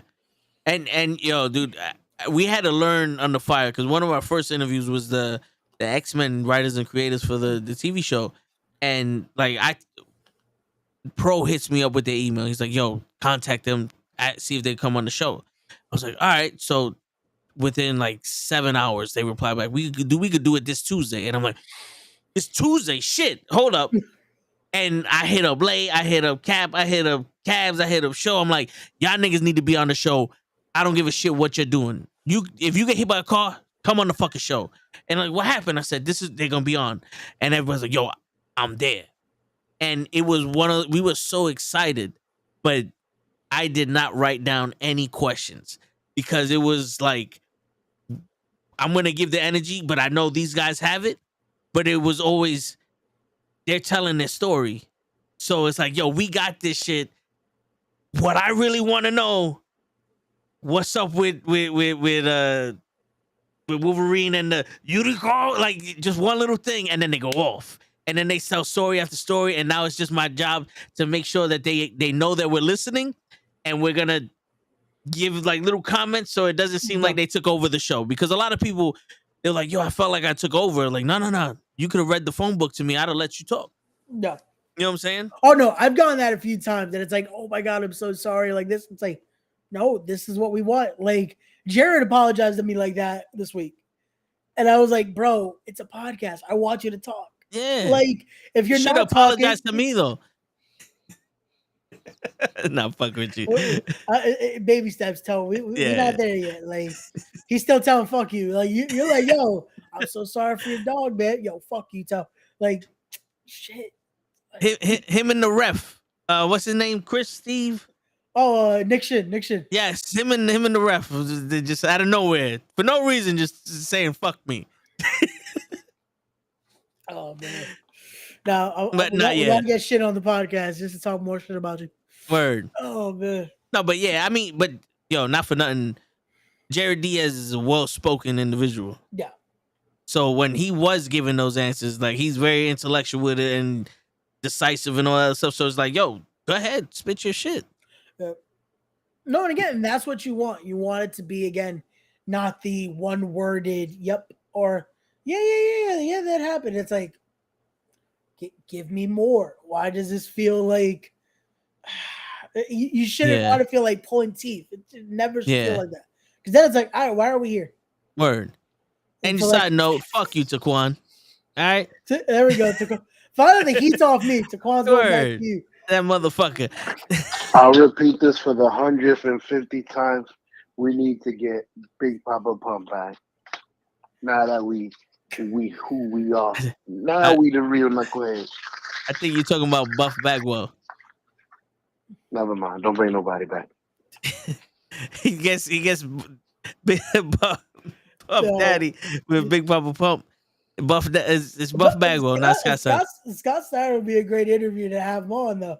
You're right. To bring back Buff Bagwell to be like, all right, now we gotta see how you doing now. Yeah, that'd be dope. Yeah. That'd be dope. But yo, there was a couple times that it was like no matter what question you ask, these people are just gonna answer whatever the fuck they want. It's like, yo, bro, ask the question and then you went to the left and it's like, that didn't answer the question, but fuck it. Now that you're talking about this. Yeah, I've had one of those. And again, you could see it in my face. And I hate that I'm not able to I asked the simple, what does the craft mean to you? And they didn't give me the funny Kraft mac and cheese. They didn't give me the Kraft, the movie from 1996. They legit did not know how to answer the question. They were like, "Oh, what do you mean by that?" I'm like, "What?" Like then I asked the last question I ask everyone, "What is the end goal?" And they asked me, "Oh, but what's an end goal?" I'm like, And that's it, ladies and gentlemen. I was like, "Thank you, everyone." I was like, just quick plug of their socials, like, "Thank you, everyone." Like, what? Word. Uh, No, yeah. Yo, there was one time, I'm not gonna say who, but there was one time we had somebody on the show and he was younger than us. And I was like, all right, so let me bring in some energy. And I was hyped. And as soon as the show started, I seen in his face. And I was like, I just scared this nigga. I just scared this nigga. And it was me and Lay. yeah. And the dude said his age and he started talking about some shit. And I felt like me and Lay looked at each other through the camera and did the, oh shit. Fuck. You know what I'm saying? I know you don't want to say names, but it was fucking Kenny, that dummy. I know it. I wish. No, but there was like, damn. And that's why we give people warnings. Yeah. Like, yo, listen, this is the way it works. This is the link. I'm gonna give it to you at this time. I gotta let you know. We come with energy. I talk shit to Gigi. Gigi talk shit to me. You can be a part of it if you want. It's all fun and games. We like to shoot the shit. I want you to feel like family at the end of it. It's all jokes, and we bring a lot of energy. And people are like, oh no, that's fine. I was like, yeah, but you don't understand.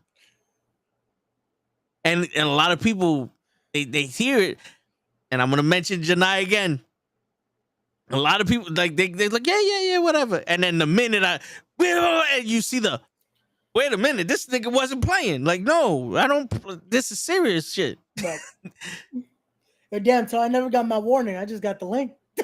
I mean, because at this point you should know. You know what I'm saying? You fucking know. I still want my warning, motherfucker. Well, I just shit. got jumped in. That was it. It was like, Shit. Do you want your warning? Let's go through the table. Yo, Pete, where you at? Shit.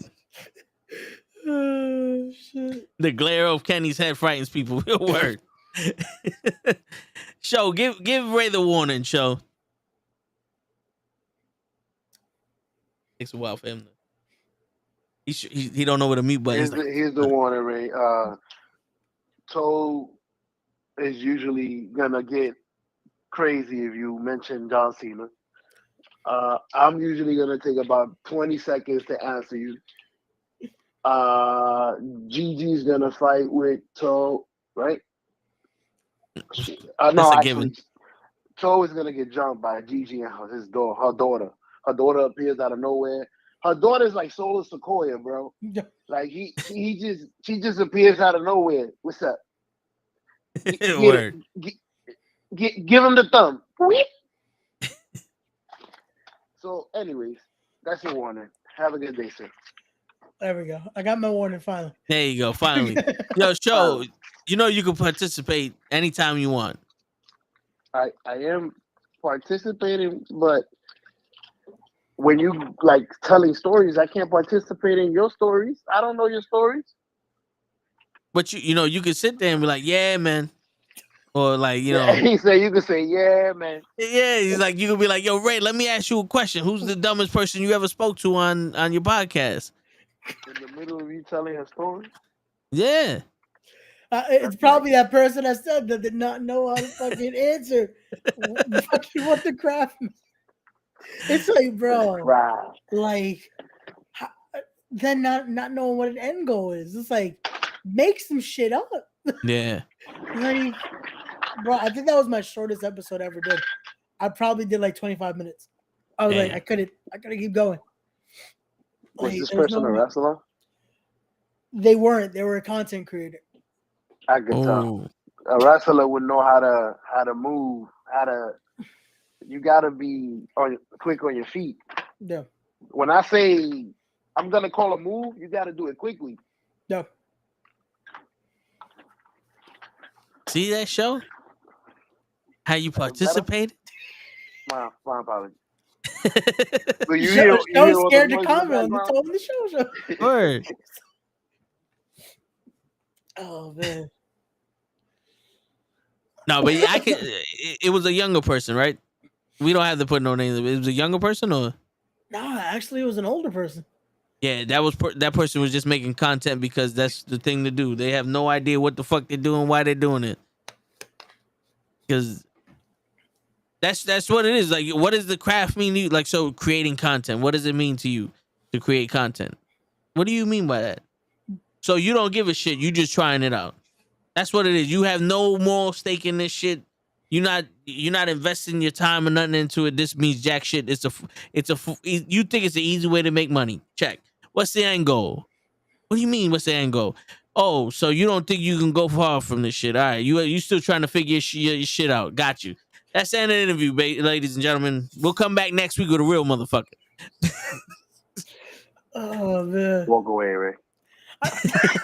bro, I was about to walk away from Leave the him by podcast himself. that day. I was like, I'm done. Like, Word. that's it. It's Yo, just Toe, press going the button downhill. for him. The Squeaky?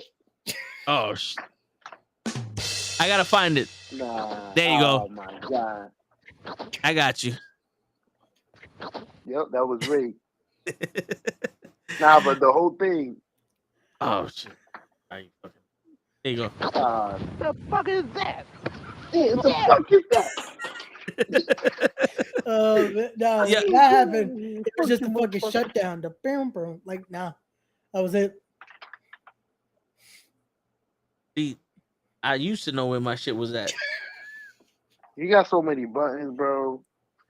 I don't know how hey, he does a good job for having all those buttons. I ain't gonna lie, cause I got a lot less and I'll be fucking up. Poor Gigi got one of my fuck ups. Remember? Yeah, Gigi was fucking going in like why this one thing was the most important shit in the world, and show was on some psych, and she did and we was like, show, what the fuck is wrong with you? Those looks And he's like, you could death, hear that? the look of death she gave him. I remember because I watched bro, I'm telling you, I've been watching like the backlog. Yeah. And it's like, yo, when she gave him that look, it's like, say, jodió, that's it. I'm surprised Show's still alive right now. Word. So for show and Ray on both those occasions, this is for him.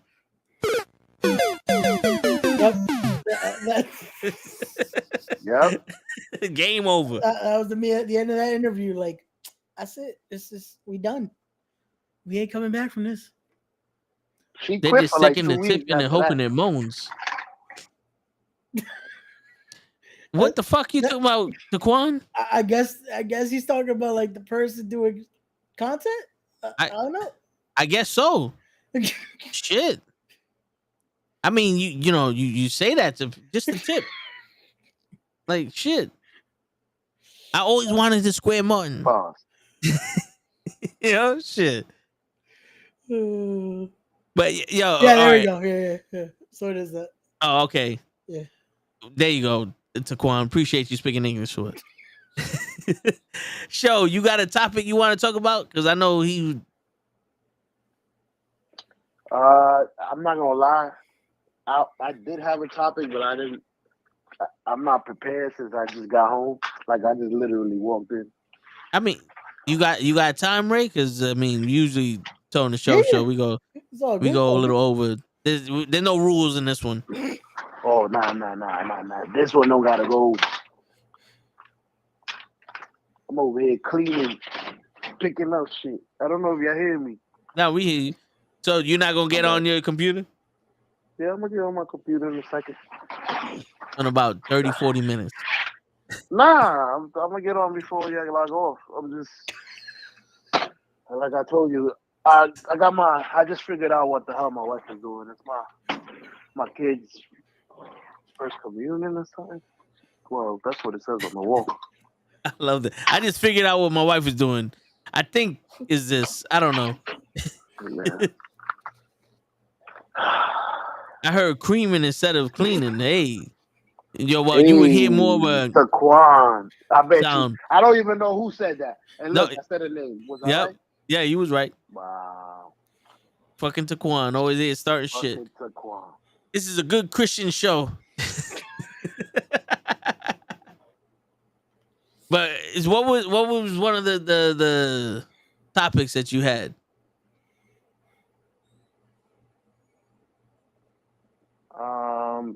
I do not remember. I All gotta right. look at my paper. So when you get Give on, one book. yeah, when you get on, we'll talk about that shit. But yo, Sounds Ray, dope. you want to address what happened on Tuesday with you or no? If you want to bring it up, bro, you I mean, What it's happened your to show. me? well, first off, you didn't show up and he took that shit personal, show. On Tuesday?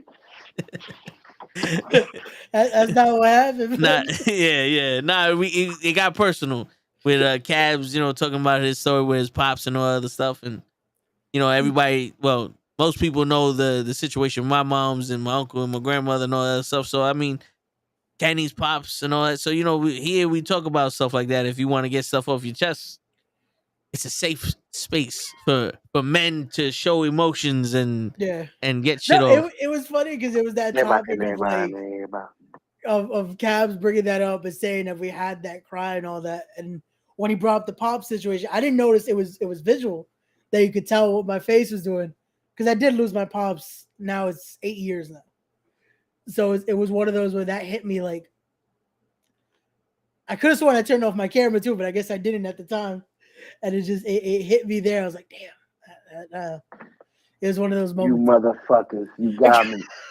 I was like, this is a comic podcast, and I'm feeling something right now. Yeah, Like but shit. we Hey, do that. Ruthless out of tears, so Yeah, don't feel no, bad, that was Feel bad, so yeah. No. Yo, she shed a few tears in my eyes too. Cause I felt her with that. And I know, Ray, you probably was going through the same shit. Cause losing someone, it makes you go through a lot of emotions. And what Lala was talking about, we all can relate to. Kenny, what's going on, bro? I sent you the link if you want to come on. And he's always fucking around. No, but Kenny barely came in for his own fight. Word. Kenny's gonna come in today because it's free. It's no fire zone right now. Word. There's no Lala. There's no heat. He's good. I wouldn't be surprised if Lala's chilling in the back right now, just waiting for Kenny to pop up, and she's gonna be in the chat, motherfucker. We're gonna send her the link. Surprise, motherfucker. Word. Taquan goes, my dad ain't shit, so losing him would cause a celebration. But I feel for y'all actually having a good relationship with your fathers. Yeah. Damn, Taquan, you finally said something sweet. Look at you. You all grown up. Oh shit. Oh man. So if you don't mind me, how'd you lose your pops? He ended up having, unfortunately, a massive heart attack. Mm. So it was one of those where I watched him die basically in front of me. So it's one of those where that's why it's even like it's not one of those like, oh, natural, just something like that. It's like, oh, the what if question is more of just I saw it happen. Yeah. It's sudden and did it happen at home or? Yeah, it's right in his room.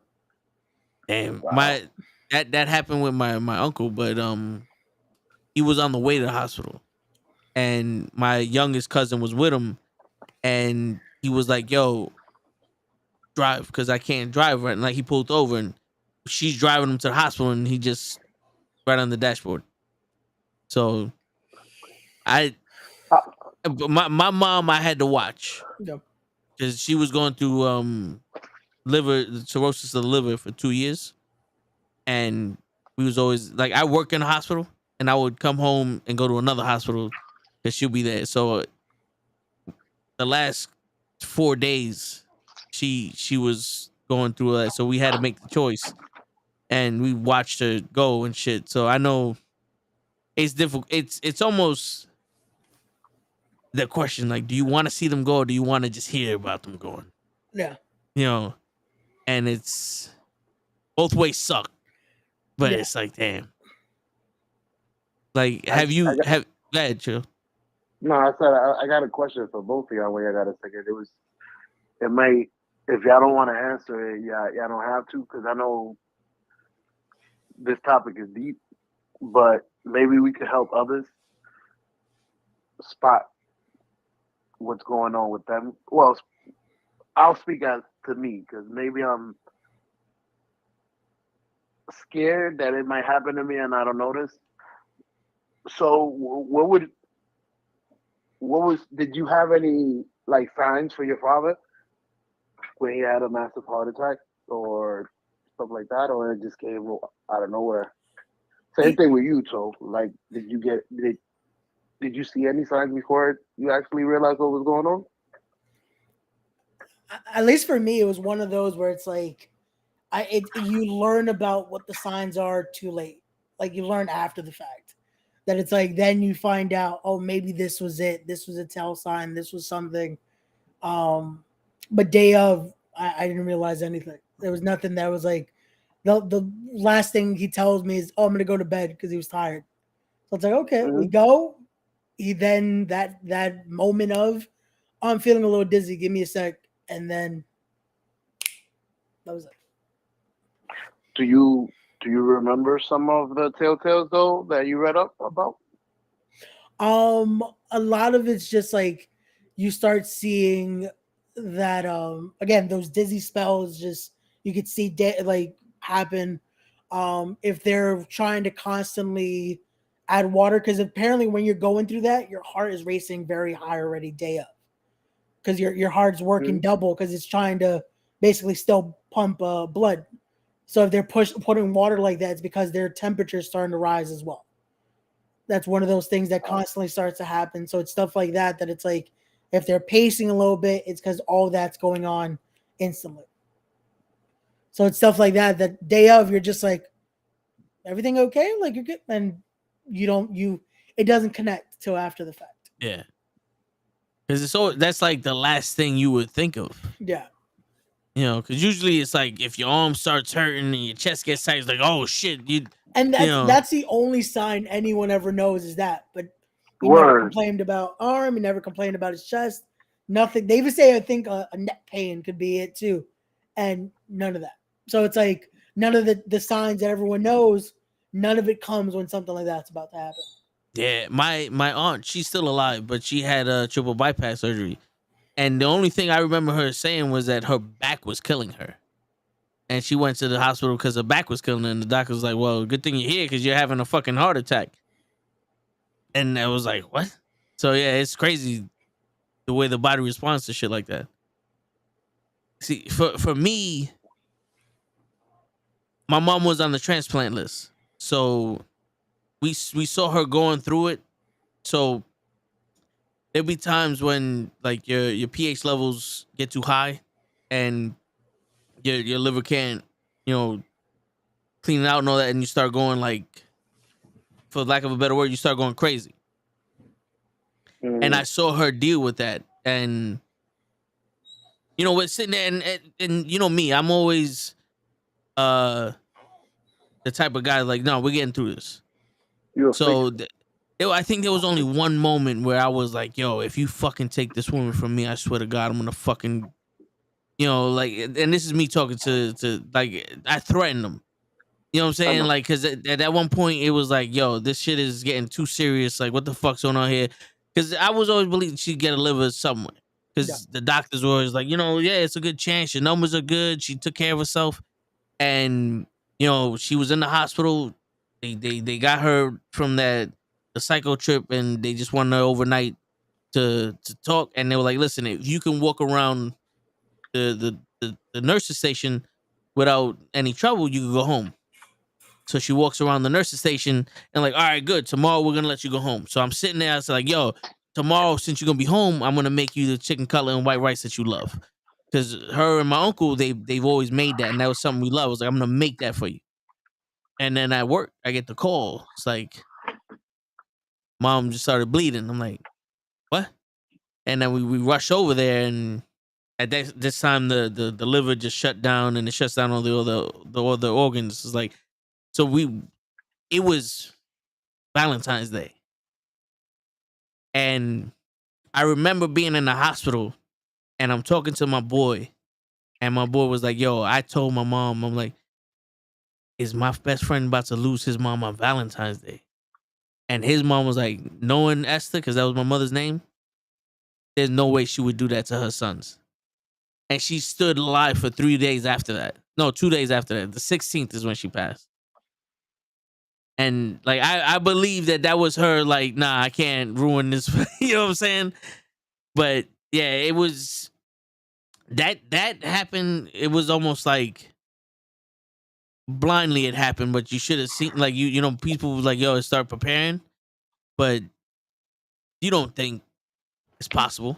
Yeah, it's one of those where it's like I said the other day, the time is just you never want to prepare for something like that. You never want to be like, I only have this amount of time left.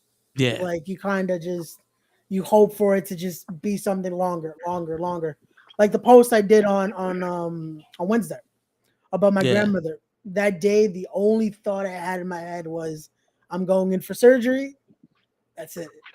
Not thinking I had maybe hours left of my grandmother who was in a whole nother country. Yeah. And it's like, that's all we had was hours. Because that night, we get a FaceTime call because they wanted us to be able to say goodbye. And it's her last just breaths, basically. And it's one of those, you can't, there's nothing that sadly prepares you for any of that. Yeah. Like, not, yo, that's similar to my grandmother. It was New Year's Eve. And my aunt's like, yo, come to all right, this conversation like, is serious. I had to get on. and I hear you. Appreciate it. You know, so my aunt is like, you guys gotta come to Puerto Rico. You know, grandma's not doing too well, and at this point her kidneys, like they had like dialysis for her kidneys and all that stuff, and it was still like, all right, she's doing bad, but they're taking care of her, she could pull through. And it was almost like as soon as we got there, she was gone. Puerto Rico. Yeah. I remember. That's crazy. And I've been knowing you for a while. yeah, and it was like we got there in such a rush, we didn't have any plans. So it's New Year's Eve. We got there. We had to borrow my grandfather's car, and me and my pops is driving around 2:00 in the morning, looking for any place to sleep. We get to a fucking motel, and it was like, well, Happy New Year. Your grandmother passed. You're driving around Puerto Rico. You get to a motel, Happy New Year. And then you wake up, and now we have to do the funeral and all that other shit. That's so crazy. for a while, New Year's to me was like, I'm just gonna be at home. You know what I'm saying? Yo, either way, I wanted to say the reason I wanted to ask you that question is because I think I'm gonna chop up this video for all these young people out here, because I've heard of people having heart attacks and having issues at 37, 35, like younger now. And I'm trying to put the word out there so that in case you do get that, like he said, it's not only looking for that, because I'm the same way. I have heart issues. I have a hole in my heart. So the first thing that they teach you is if you feel pain on your left side, something like that, it's a heart attack. That's the only thing they teach you. Yeah, that's even the TV reason they always give you is like, oh yeah, this person's feeling this. That's it. It's a heart attack. It's like, and the worst part is it could be so many other things too, though. Yeah, because like people that deal with anxiety, they deals with that. They'll get numbness. They'll get all this, not knowing it's that. It's like it's one of those where it's just it's you don't know about this till it's too late. The rest of the actual signs that could be happening. And I want you to catch it before you. I want it would be dope if someday somebody said, "Listen, my life was saved because of that clip that you made. I didn't know that was a sign, and I was feeling that way, and I went to get it checked out, and the doctor said if you wouldn't have made it in here, you would have died because you do, guys." So that's why I'm gonna make that video, and that's why I asked you, and I appreciate you because I know you got to become very vulnerable to get into that and think about what's going on and go into that mind, well, that frame where y'all were when that happened. Yeah. Another thing is I understand what Ray was saying, because my grandma is 99. She just turned 99 in April. God bless her. And since she's been 90, not that I'm waiting for her to die, but it is the scariest thing. I can't receive a call at night. Like the other day, who was it? Oh, my aunt. She must have slept on her phone or something, and she's the one that takes care of my grandmother. And she called me like at 2 a.m, and I freaked out. I called them back immediately. She's like, "Oh no, I'm sorry." I was like, "Shit." No, yeah, I'm the same way. Anytime it's like that early crazy. morning or just something like that, it's like it's always bad news. You always feel like, Yeah. do I want to pick up this phone call right now? You know, Like yeah, it's always one of those like nothing comes at a time like that. that And is it's like true. and I'll give it. My grandmother when she passed, she was I want to say 91 when that Mhm. happened. But for again, she lost it to a battle of cancer. That's how she ended up passing. And it was one of those where they told us. It was one of those where she was basically sent home because they said she might go in a week, she might go in a month, she might go in a year, but there's nothing they could do at this point. We had her maybe an extra 2 days, Yeah, and she went. that's the word. I think that happened with my aunt. That's the word. I think they always do that. I think they like overshoot it because every person I've heard say that they never make the expected time they give you. Not even close. I think they did that to my aunt. They was like, "Oh, 6 months." And she died like 3 weeks after. I was like, It's yikes. one of those they give you that I guess they try to be more positive side because they don't want to be Mm-hmm. that realism. But it's one of those where again, it might be better off because that way you have that slim chance of preparing for it. Because Yeah. again, it's the hardest thing to even think about because the last thing you're like is preparing to see someone go. Yeah. Like, I mean, maybe that's the best way to tell somebody that. Like, no, you're gonna have it for a year. Instead of being realistic, listen, to be honest with you, 2 weeks tops. no, I've seen it like being too real might be too real. 2 weeks, I've seen it before. Like, no. nah, like give me a year, and then that 2 weeks I will at least live it like we have a year. Yeah, but most of this, like, how was your grandmother when they sent her home? Was she like coherent, or was it? It was one of those where we even expected. We were like, okay, maybe she can last another year because she was Okay. good. It was one of those where she just wanted to be home anyway, and it was one of those where we thought, okay, yeah, she could last possibly a year, and it just that day, it just we saw the health just go down and down and down to the point that it was like, yeah, she's not making it past the hour. Yeah. You can see it. Yeah, crazy. Sorry for you guys lost, by the way. I don't know if I mentioned that. Yeah. Nah. Yeah. Have you it's a difficult way to phrase it because you never get over it, but Mm. have you been able to go through the days and not be as sad? Yeah, it's like I told you in the DMs. It was one of those that's like certain days are always going to be harder. There's Yeah. certain days that it's like when a holiday comes or a day like that was more special. It's like it's one of those where it's a little harder just because you want to feel like, oh, they should be here right now. We could have been doing this. It's one of those, but it's at the same time you got to push through. Like this is what they would want. So it's like I definitely have gotten I hate to phrase it like that, like I've gotten over it, but it's like you're able to get to a position where it's not as it's happiness now. It's like now you're here. You're not at that point like it's just a sad thought. It's like Yeah. reliving the good moments. It's reliving like, oh, Yeah. this is something we should be doing because this is what they would want. This is what we should be doing, you know? Yeah. That it's not just the they're not here right now, you know? Yeah. It's almost like around like my Thanksgiving is my favorite holiday and shit. So for a long time, it's like I look forward to Thanksgiving, but then it's like you sit there and it's like something's missing, Yeah. and it's always like something's missing. There's always gonna be something missing, but then after a while, you start going.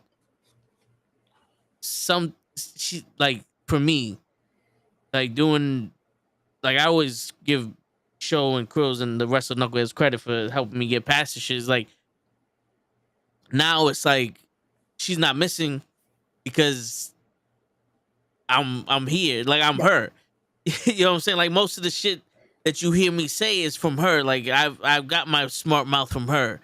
You know what I'm saying? Like and so like I'm able to show her through me.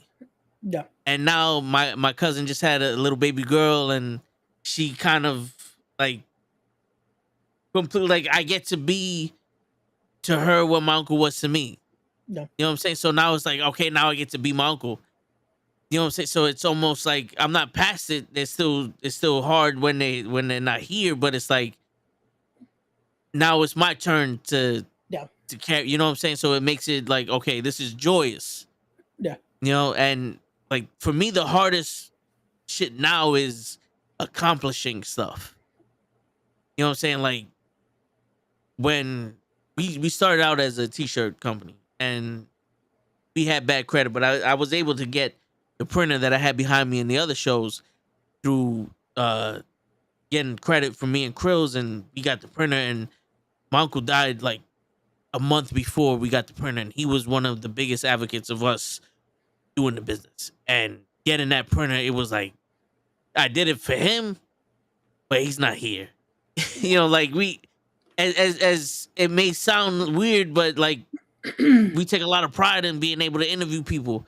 So it's like, yo, we're interviewing these wrestlers, and it's like we're doing our thing, we're doing our big stuff, and I know they'd be proud, but it's like, damn, they're not here to be able to tell them, like, like you know, like, I'm finally doing what the fuck you've been telling me to do. You know what I'm saying?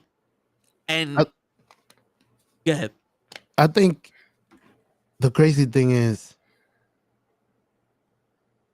fuck, I'm trying to take the fucking mic because I see. I try to help you motherfuckers, but I was over here myself drowning. Keep it up. I'm a nigga. Damn it. No, man, my bad. That shit was crazy because I'm like, let me take over the reins because the ship is about to go down. And I forgot I was drowning myself. I'm trying to save y'all. Anyway, it's like instantly Show's the only one that could work because it's like he got sunglasses, so they can't tell. Like, I saved it because they went, yo, I was holding them. They came out and they was about down here by the fucking thing, and they went. Whoop. I was like, they almost had me right there. I had to take over the mic. Wait. Yeah. No, but definitely, like, my bad. Continue. I had to. Nah, it's all good. It's all good, man. But no, smile. It's one of those where, to this day, it's still that. It's like every time you do something, it's one of those where it's hard that they're not here to see it, but they're still seeing it. But that's what I wanted to say when I choked up. Yeah, it's one of those where they still see it, and that's how I look at it. That's how, at least to me, that's how I'm able to stay sane with it. Because shit, I lost my dad that summer. I was going into senior year of high school, so he didn't get to see me walk across that stage. He didn't get to see me graduate with honors and do what he wanted me to do too. And it's one of those where in my speech that night, I was like, no, everything was for him. Yeah, and he was the reason I got into wrestling. Like I started watching wrestling with him. I can remember since 3. I probably was younger, just there on the couch watching it with him and getting to do all this, be a part of the business, all of that. I always look like I say, like, viejo, I'm doing it for you. Like, I'm doing this because this is what he would see me do. And it's one of those where we just have to have that in our head. Like, no, they're not physically here, but they're watching. They're seeing it, they're feeling it, and they're the reason we're able to push through and do this. Those days, like you said, when you had the Janai Kai interview, when it's difficult, they're there pushing you. They're making it happen. They're making sure you could do something like that. Yeah. And that's how we have to look at it. Because if not, again, tough days are always going to come. But there are reasons why we're able to keep going. They're the ones pushing us through. Like, nah, you got to keep going. There's a reason we're here right now. Like, word. That's crazy. Don't expect me to take the mic because I got there's this story I got, another story, and I can't get it out, bro. So y'all got to take the mic. I was just trying to pass it along because like every time I try to keep going with it, I'm just like I feel it's it. like Like I can't get it out. It's difficult, bro. Like I made that video because there's a video of me like actually talking about my mom and all that on YouTube, and I made that video in thinking that like if I got it all out, it'd be easier. And they say it is, but it's not. It's just easier to talk about.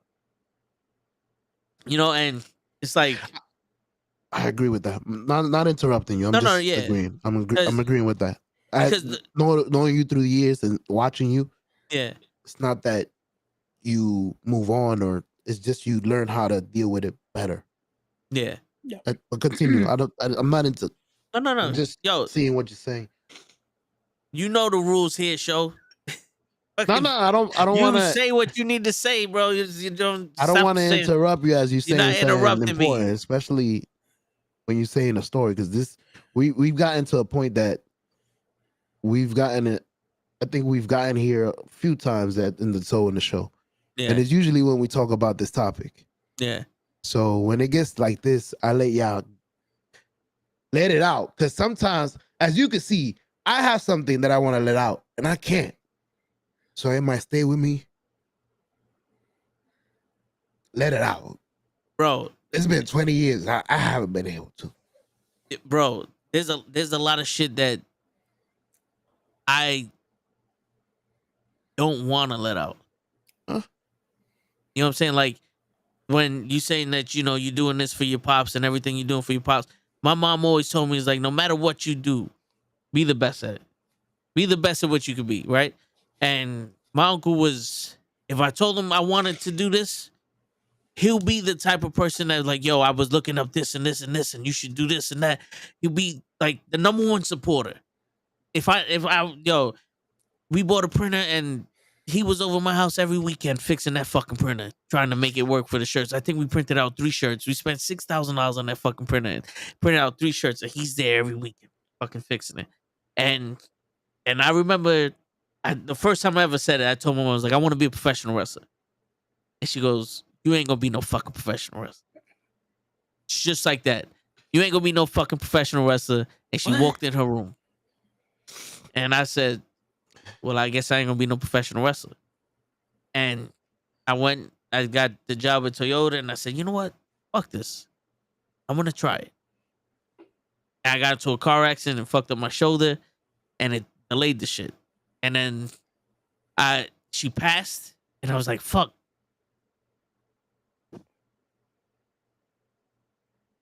You know what's crazy? Well, I'm taking the mic. I'm letting you breathe. Yeah. Yeah. You bring it back whenever you got it. Yeah. Yeah. You know what's crazy? I've seen that in a lot of videos. Like, a lot of people say, most of the people won't see your vision. Like, don't let it, I hope it didn't bother you. Nothing like that. Because I know some people you are told, yo, don't do that. And they won't try it forever. Like, yeah. My mom told me not to do that. But it's not that they don't want you to do that or feel like you're their baby.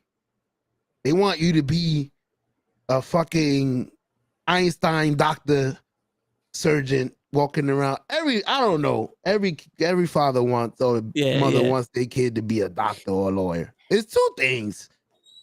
They don't want you to be, it's like there's only 2 jobs in the world. Like, no other job is gonna get done. There's no fucking detailers. There's no the mechanics. There's no YouTubers. It's just a doctor and a fucking lawyer. Who the fuck is gonna sell nuggets? Because I'm hungry. Come on, man.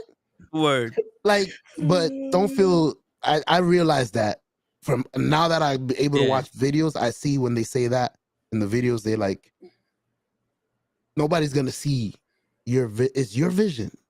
Nobody's gonna believe in that but yourself. Take it to that, and then once you take it there, they'll see it. But I'm gonna stop talking because it looks like you got your shit back, and I didn't want to switch the subject. I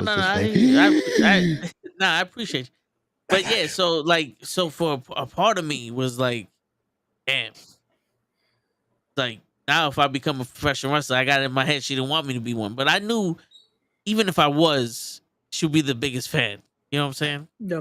Damn, that's tough. You know, like it was Yikes. one of those like, because she did that with my brother. My brother wanted to join the Navy. She's like, "You're not gonna fucking join the Navy. I'm not gonna sign you away. I'm not gonna let you join the Navy." My brother turned 18 and joined the Navy, and you would have swore that she was the most proudest Navy mom in the history of Navy. And it was just one of those things, like you said, it was just her defense mechanism. She was trying to protect us. Of course, she to- don't want to- her son to die. That's all you think Yeah, about when you think yeah. about Navy. You know, when she thinks about wrestling, she thinks about, because she grew up. She was born in 47.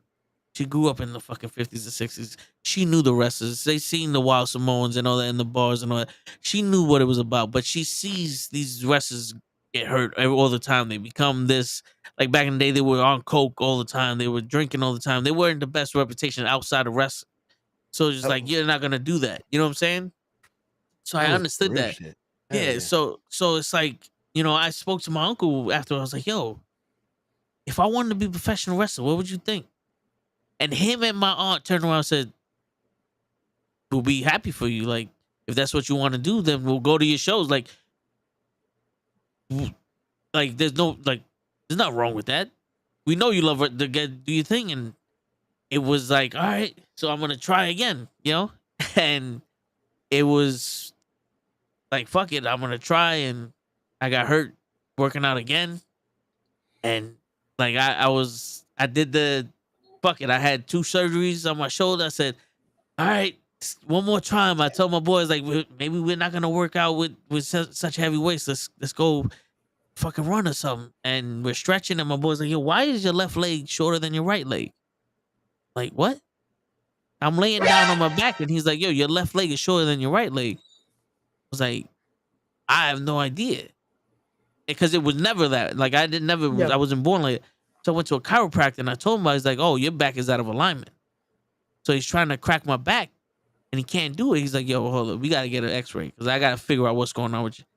And my spine was compressed to the point where he's like, yo, are you feeling tingling in your legs? I said, nah. He goes, I'm surprised you're not, but if it gets compressed anymore, you're about to sever the connection between your legs. So he was like, yo, no more heavy lifting. You used to squat heavy? I was like, yeah. He's like, no more of that shit. And then it got to the point, it's like, all right, I don't think I'm going to be a professional fucking wrestler. It's like, maybe my mom was right.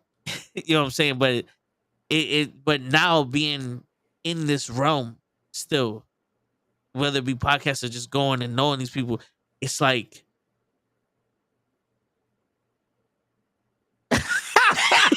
you know what I'm saying? It's like, guess what, Mom? I found it.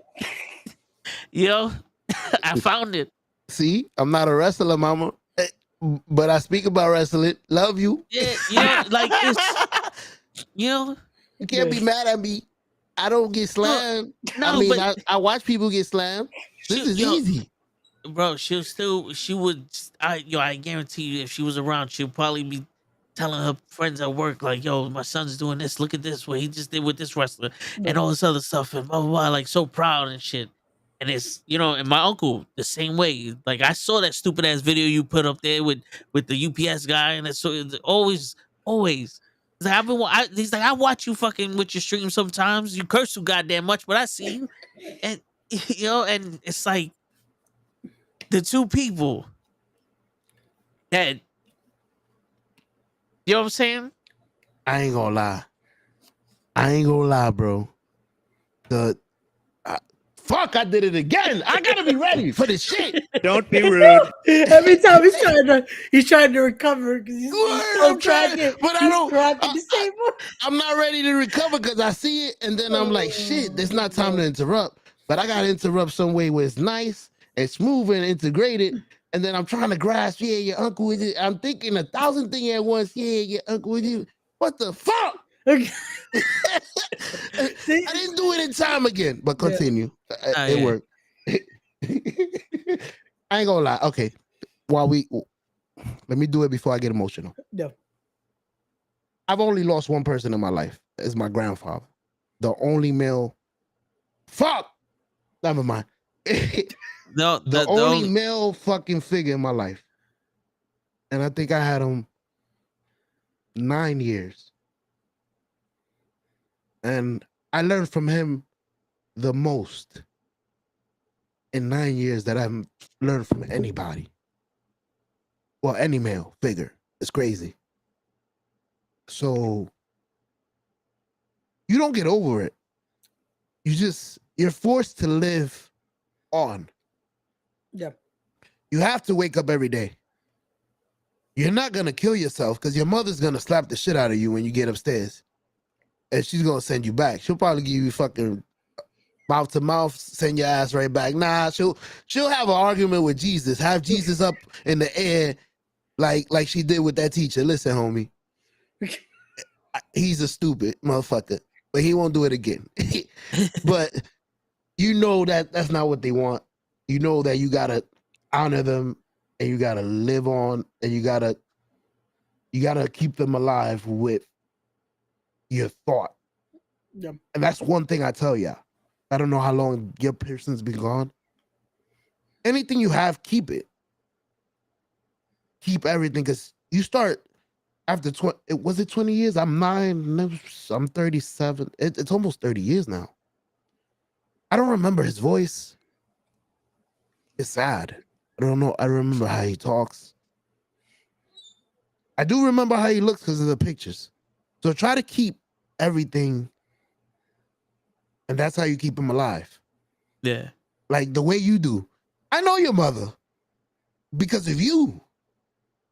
So she's still alive. I know her because of you. I know how she is. I know that she would kill anybody for you guys. I know that she wanted the best, absolute best for her sons. And she might have been offensive about it. Fucking wrestling. I just don't want you to get hurt. Yeah. You really don't have that conversation with your son. Like, yo, I don't, because I have a son now. You don't sit him down. I don't want you to go outside because you might get hurt. I just, don't go outside. Look at the news. Like, there's people that just go to the store and it's over. Because the idiots that, two 14 years old, just ran into the back of a UPS truck. I don't know if y'all seen that video. It was a 14-year-old little kid in a red Honda, and his girlfriend was 14. They ran into the back of the UPS truck going about 100. The girl, they have the video. For some reason, now people have the audacity to stand over the dead body and record this. Like, they're sending the video of this dead little girl on the floor. She wasn't wearing a seatbelt. She flew out the car. Disintegrated. The car is disintegrated. 14 years old. You don't know nowadays. Before it was easy. And we didn't know, because there was a lot of shootouts where I used to live. But that was easy compared to now. You don't know what the fuck. It might be a car. It might be a truck. Somebody might shoot the school. Somebody might throw a chair out the window because they were bored. You don't know. I was just walking down the street. So I tell them, I don't know how to relay that to my kids. So I relay it to them the way your mother related to them. Don't go outside. It's terrible. Like, stay here where I can see you all the time. Please. To them, it comes out, my dad never wanted me to go outside. He doesn't want me to have fun. Yeah. Word. My bad, Kofi. I was in the deep moment. Nah. Shout out to everybody. I got on because I heard you. Real talk. Like I was gonna log on a long time ago because I heard show story and I heard Ray's story. And I started to log on a long time ago. And I was like, I'm just listening. You know what I mean? Mm-hmm. And then I heard your story and I was like, maybe I should log on for a little while. Yeah, you know, because you guys' stories, I'm not gonna lie, it was very touchful, man. I was just listening. Sometimes I don't, type and all that. I just listen. You know what I'm saying? I respect everybody's story, and that was very touchful, man. Like people don't understand. Like sometimes when you lose somebody, it take a toll on you. Like I never, honestly, for me, I never lost anybody till last year. like anybody in my whole life. You know what I'm saying? Like I lost my adopted grandmother. You know what I'm saying? And she wasn't even my real grandmother. You know what I'm saying? She was just a lady who raised me at a certain point in time in my life. So like, you know what I'm saying? I lost her. And that was a hurtful part of my life. Cause now when I look at the phone, I'll be like, damn, I can't call her. You know what I mean? But Yeah. you know, I do understand that you have to go. And that's the thing about me. I understand you have to go. You know? So you know, Yo, respect to everybody, man, you know. no, I don't want to cut in, Nah, but nah. I'm Let's I'm talk. emotional because Nah, you you know ain't what's the the toughest part for me? Someday I'm gonna go, and I hope I don't leave my kids the way you guys feel. That's crazy. Like, yo, he's gone. Nah, but you also gotta understand that like it's a thing that like we as humans have to understand that we are not going to be here forever. So you soak in the goodness of that person now so that when they're gone, you have their memories. You have these little trinkets of life that you gain from them. You know what I'm saying? And that's basically it for me. You know what I'm saying? So I like I heard Show saying he teaches his daughters this. You know, I teach my daughters things that my grandmother would teach me. You know what I'm saying? Walking down a block, I show my daughters this. I tell them stories and just like they might not understand. I tell them stories, you know what I'm saying? And I always say, yo, you might not understand the story now, but later you will get it. You know what I'm saying? So I understand everything everybody was saying though. Oh, yeah. You know? That's dope. Thank you for sharing, by the way. No, I know I had yours to, is the man. most recent, bro. It's crazy. Sorry for your Yeah, loss, by the yeah, way.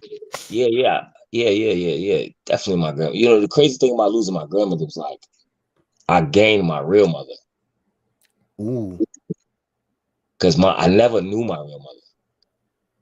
But like in between time, it was like I was learning to gain my real mother, but then my adopted grandmother, you know, she was passing away at that time. So like it was like a gain and a loss at the same time. You know what I'm saying? that's crazy. Yeah, And do you think grandma did that? Like, yo, I know you're gonna feel this, but I'm gonna set something up for you. yeah. She knew I needed somebody. And like before then, me and my moms, we were like, imagine just meeting your mother and y'all cool, but y'all like more friends, you That's know? crazy. And then when you meet, and then when my grandmother passed, we became a lot closer. I don't know, you know? Yeah. Because she probably felt the pain in you, and the motherly instinct just was like, Yeah. you know, something, I need to be that person for him because he lost that. No. Yeah, it just became a lot closer. I could That's say that. that's crazy, Kofi. Because I never had my father, but Nah, now I thought it was a difference. I mean, I thought it mhm. was the same. But now that you said it like that, Listen, you I want to hear a think it would crazy have been story? harder Crazy to not story, have my bro. mother. Listen, Yikes. listen, crazy story. I'm like, first time I ever met my father, right? Mhm. I'm 38 years old right now. So I met my father at 29. He was preaching inside of a church. And I just happened to come like so it's a long story, but like long ass story of how I met my family. But basically, Wait, I got to New York and this lady who knew me from when I was a baby was like, I know where your father is. And I was like, really? And she's like, yo, he's down the block preaching. And I went to the church and sure enough, that's where he was at, bro. And I told her my name. Mind you, I'm a junior, so I'm not gonna tell you my name. But I'm a junior. So, you know, I walked up to him and told him who I was. And it was a different, you know, aspect of meeting your father. You know what I'm saying? You know what I'm saying? He said I still talk to him every single day though. Every single day. He texted me every single fucking morning though. That's one thing I can say. You know? Does it make up? Nah. I'm asking for personal reasons. Nah, it don't make up because for me, it's like I don't need you to get to know me. I need you to get to know my kids. So now it's like it's over for us. So just do right by my kids. Please do better than you did with me with them. Yeah, They my yeah, soul, and they gonna like need you. definitely like my mom's, she's definitely there. She holds me down, anything I need, as far as the kids, as far as like, you know, anything. But my pops, you know, I really, he texts me every morning, but it's just not a really, I'm like, yo, let me come see you. It's just like, nah. Damn, that's crazy. Yeah, so I really don't know the situation with him. So it's always like, nah. So, but, you know, it's not like I'm not willing to take him over there and go see the kids and all that. You know what I'm saying? I'm just one of those guys. Is that Kenny? Yeah, Kenny's in here. Wait a minute, Kenny's here. I'm like, Kenny, what you doing? I'm like, is that Can't talk about titties and ass, but Girl, fuck you, Mama Webble. Kenny, titties and ass? Yeah. Where you saw some at? Would you stop it? No. Would you stop it? Nah, I'm just saying. I'm just sitting here listening. Nah, yeah, nah, it's all good. I just realized he was logged on. I was like, is that Kenny? Hell yeah. I'm like, what is Just it? got serious. I'm like, what is this dark screen? Trying to creep up and shit. Word. But going back to what you were saying, show. I mean, it's a fear, but you know, it don't matter when you go. Your kids are always gonna, you know, feel that pain, and there's not really much you can do to prevent that. But like Kofi was saying, you know, the memories they have of you, the lessons that you teach them, they're gonna carry on. So eventually, that pain of your loss is gonna be one of those like, you know, remembrance of you and carrying on your what you do. I heard somebody say it best. They said, play with your kids. Well, I'm gonna say it and butcher it, but imagine, look at your kids and take them out, and imagine yourself, your future you, 20 years. Matter of fact, I'm saying it wrong. Imagine you're 30 years older, and you could go back in time, and this is like you got this wish, and you're back in time now. Like you're really right now. I'm really 60, but they gave me a wish to go back and be 38. How would you spend it with your kids?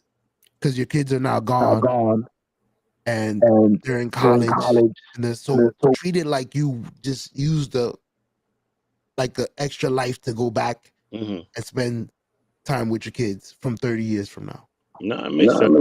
Hey, yo, I'm only laughing because he said 38, and I'm 38 now, and I honestly treat my kids like I spoil you, my children. I spoil Like you came back from the future. Yeah, I spoil you.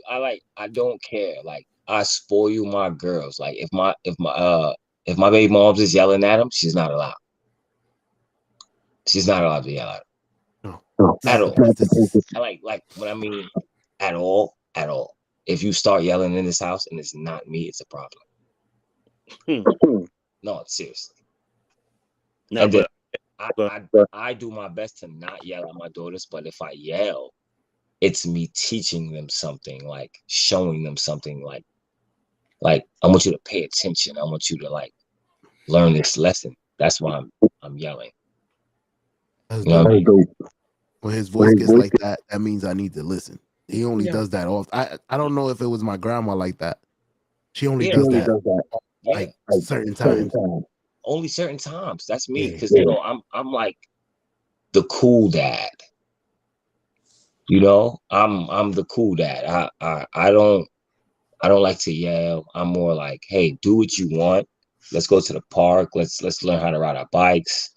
Let's watch wrestling. I'm that dad. You know what I mean? You want to my daughters like to play fucking Roblox. I have it on my phone so I can play it with them. How many dads do that? That's dope. I mean, that's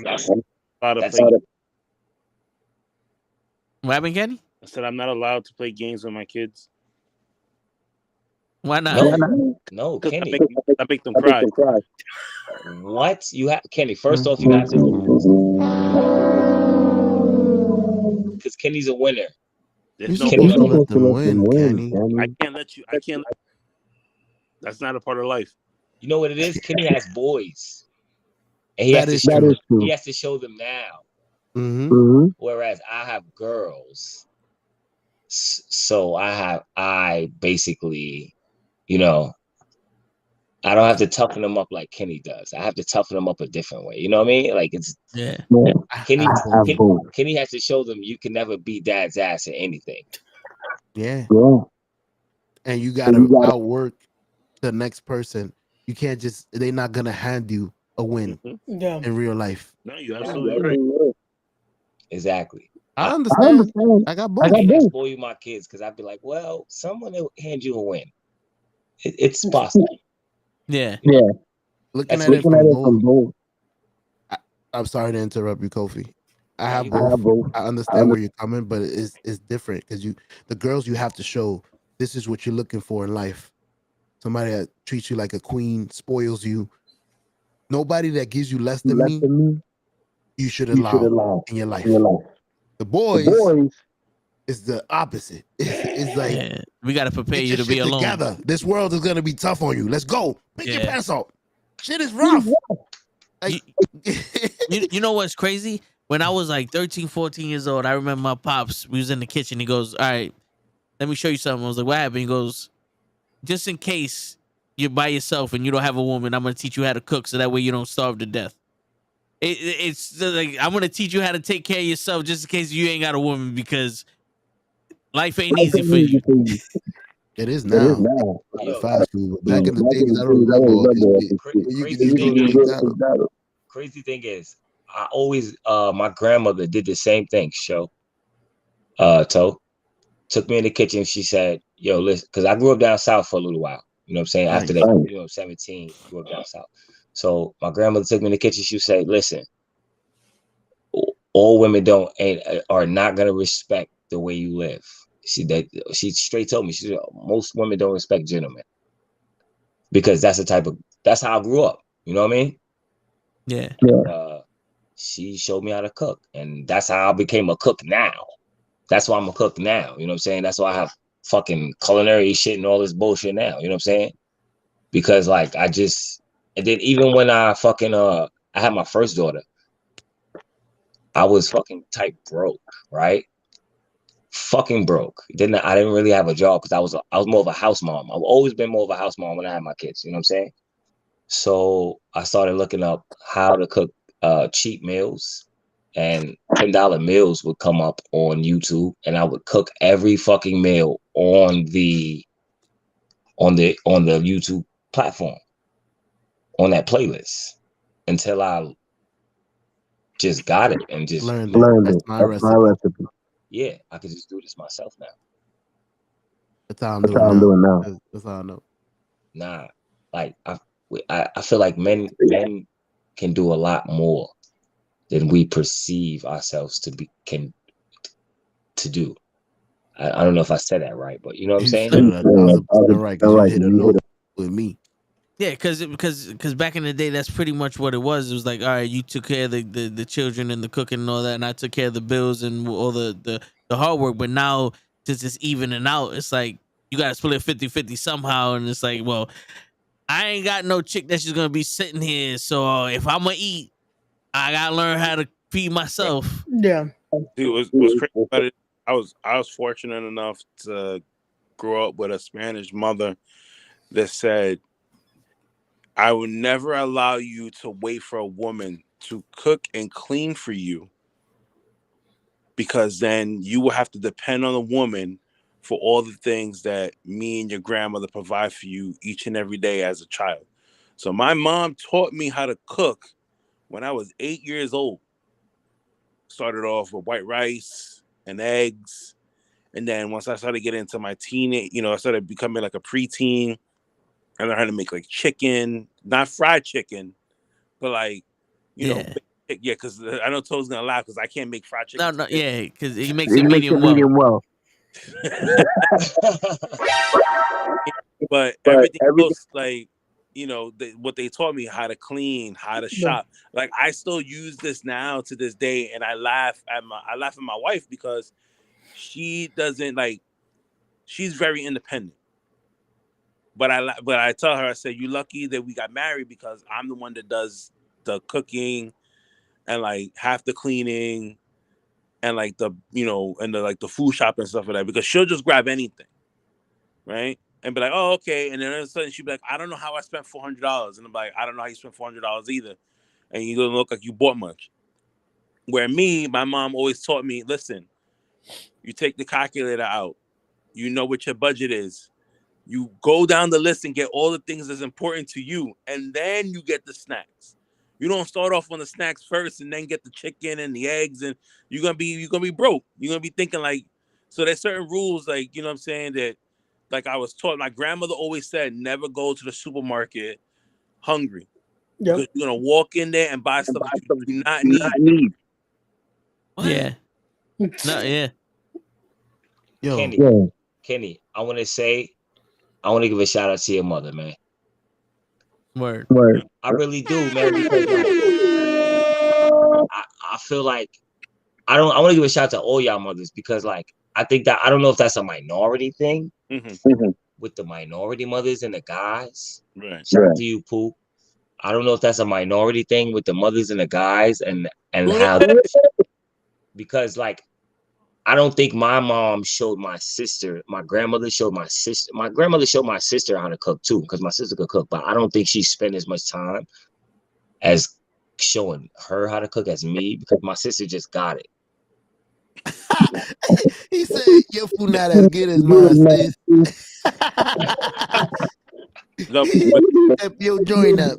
It's crazy because I'm sitting here listening to you guys, right? And Show said something that made me, like, you made me jump on, because I was like, damn, man. Like, I couldn't type it and give you the same feel as like me telling you, like, to your face that, like, what you said, like, you being 60 and you feel like you went back and you're like 38 to see how you are with your kids and stuff like that. Like I lost my dad, and a lot of the stuff that goes on now, like the way I talk is the same way my dad used to speak to me, right? So like I instill that into my kids. When it comes now, because I'm a sports dad, it hits me even more, because now I find myself where I'm sitting here talking to my son about basketball, you know, and I'm having those same conversations that I had with my dad when I was in my teens, in my early 20s and stuff like that, you know.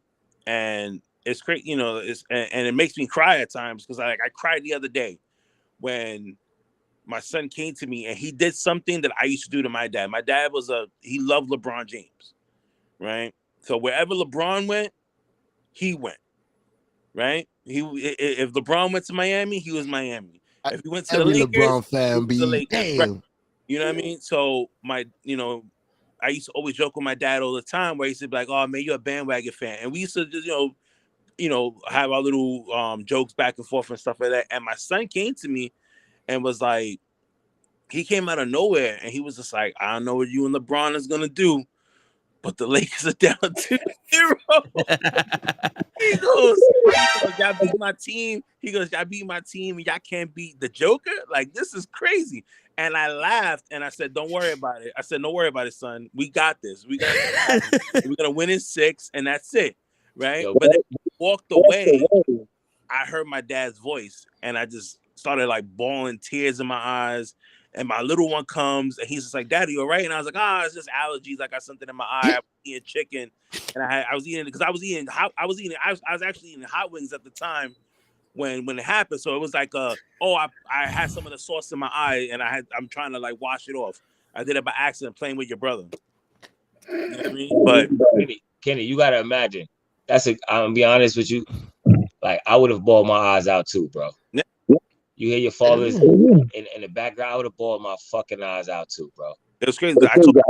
I told my wife like, a couple of weeks ago, I said, I know why because people ask me all the time, like, yo, like Toe always jokes with me all the time in show where they be like, yo, Kenny's 24 hours is not the same 24 hours that everybody else has. Because this nigga, he'll be up doing crazy shit, and then he be like, yo, but I slept. And like, so I have a hard time sleeping. And I know one of the reasons why I have a hard time sleeping, because when I get into these deep sleeps, sometimes like my dad will come in my dreams and sit down with me and be like, he beat your ass? No. Be like, look at he used to have these in him. There was something like people always ask me too, like, why do I love BBQ so much? The restaurant. It's because when my dad worked in the city, he used to text me and be like, oh, don't tell nobody, but come down. I have free time. Let's go have lunch. So that would be like a thing for us. Right. So like in these dreams, sometimes we're like in random places and he just sits down and he's just like, so what's up? And then I'll just tell him about the kids. I'll tell him about issues like, if I have issues with like me and my wife and stuff like that. And he doesn't say anything. He just sits there and listens. When it comes to the kids, he'll like, hey, boys type of thing and stuff like that. And then when it's over, he'll just give me a hug. And then I wake up. He's speaking to you. Yeah. Yo, that's like you have somebody talk. You have. He's still alive. Like you ever had like imagine talking to Professor X in your mind. Yeah. And being like Professor X is your therapist. Mm-hmm. Like that's what that kind of reminds me of, bro. Yeah. Like, that's fire, bro. Bro, cherish that shit. Yeah, no, I do. I don't get scared of it. That's my wife. I said, I think I have a hard time sleeping because I know when that time comes. You should want to go to sleep. You should want to go to sleep. No, but here's the thing. The reason why sometimes like it bothers me like when I sleep is because I don't want it to end. Oh no! No. Wait a minute. You also have to understand that. That's scary. Like I was saying though, bro. You also have to understand that everything dies, bro. Like everything.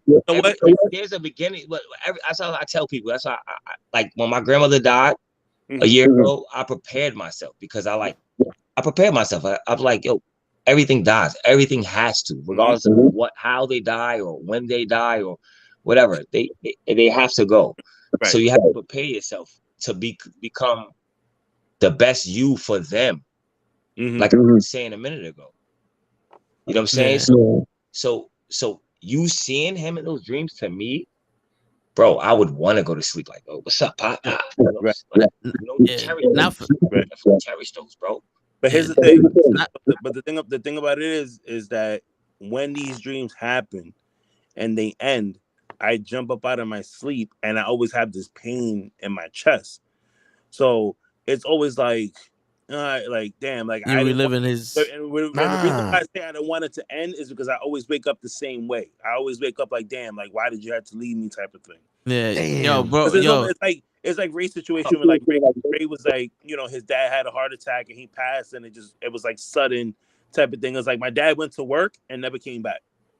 Yo, the crazy shit is, Kenny, and like I've never said this out loud, but when I hear stories like that, it kind of breaks my heart because I hear people go, "Oh, me and my mother, father, we used to do this," and I see a dove or something. I never got that sign from my mother. I'm smiling because I was gonna say the same thing. Like after she passed, like there was only one time I had a dream, and it's crazy because I was living in my old house in my old room, and my mother looked like they embalmed her, and she just walked in my room like she was squished, and she just came up to me and gave me a hug, and that was like 3 days after she passed, and I've never gotten a sign from her. I never spoken to her anywhere. Right. Like there'll be times where I'm like, I need you, and it may be not as obvious to me as it's everyone else, but it's like I feel like sometimes I don't want to say they don't want to talk to me, but it's like You know what it is? It's But you know. hold on. I know. I It's want for a to big know. sign. Like, Wait, no. hey, it's me. There is a sign. There is a sign that his mom is given that's given to you. Yeah. Right? I'm gonna tell you what it is. It's the people that are here right now. You remember when I first met you, and I told you a couple of months in, I said, "Damn, yo, I don't know what it is about you, but I felt the relationship that me and you have, like if we've been friends our whole lives." Yeah. I've never got I've never drawn so much energy towards a person the way I've done with you. Like my days could be busy, and I would sit there and be like, "Yo, I wonder how Toe's doing. Let me hit him up, make sure he's good." You know what I mean? I talk to you a lot. I talk to you more than I talk to my wife.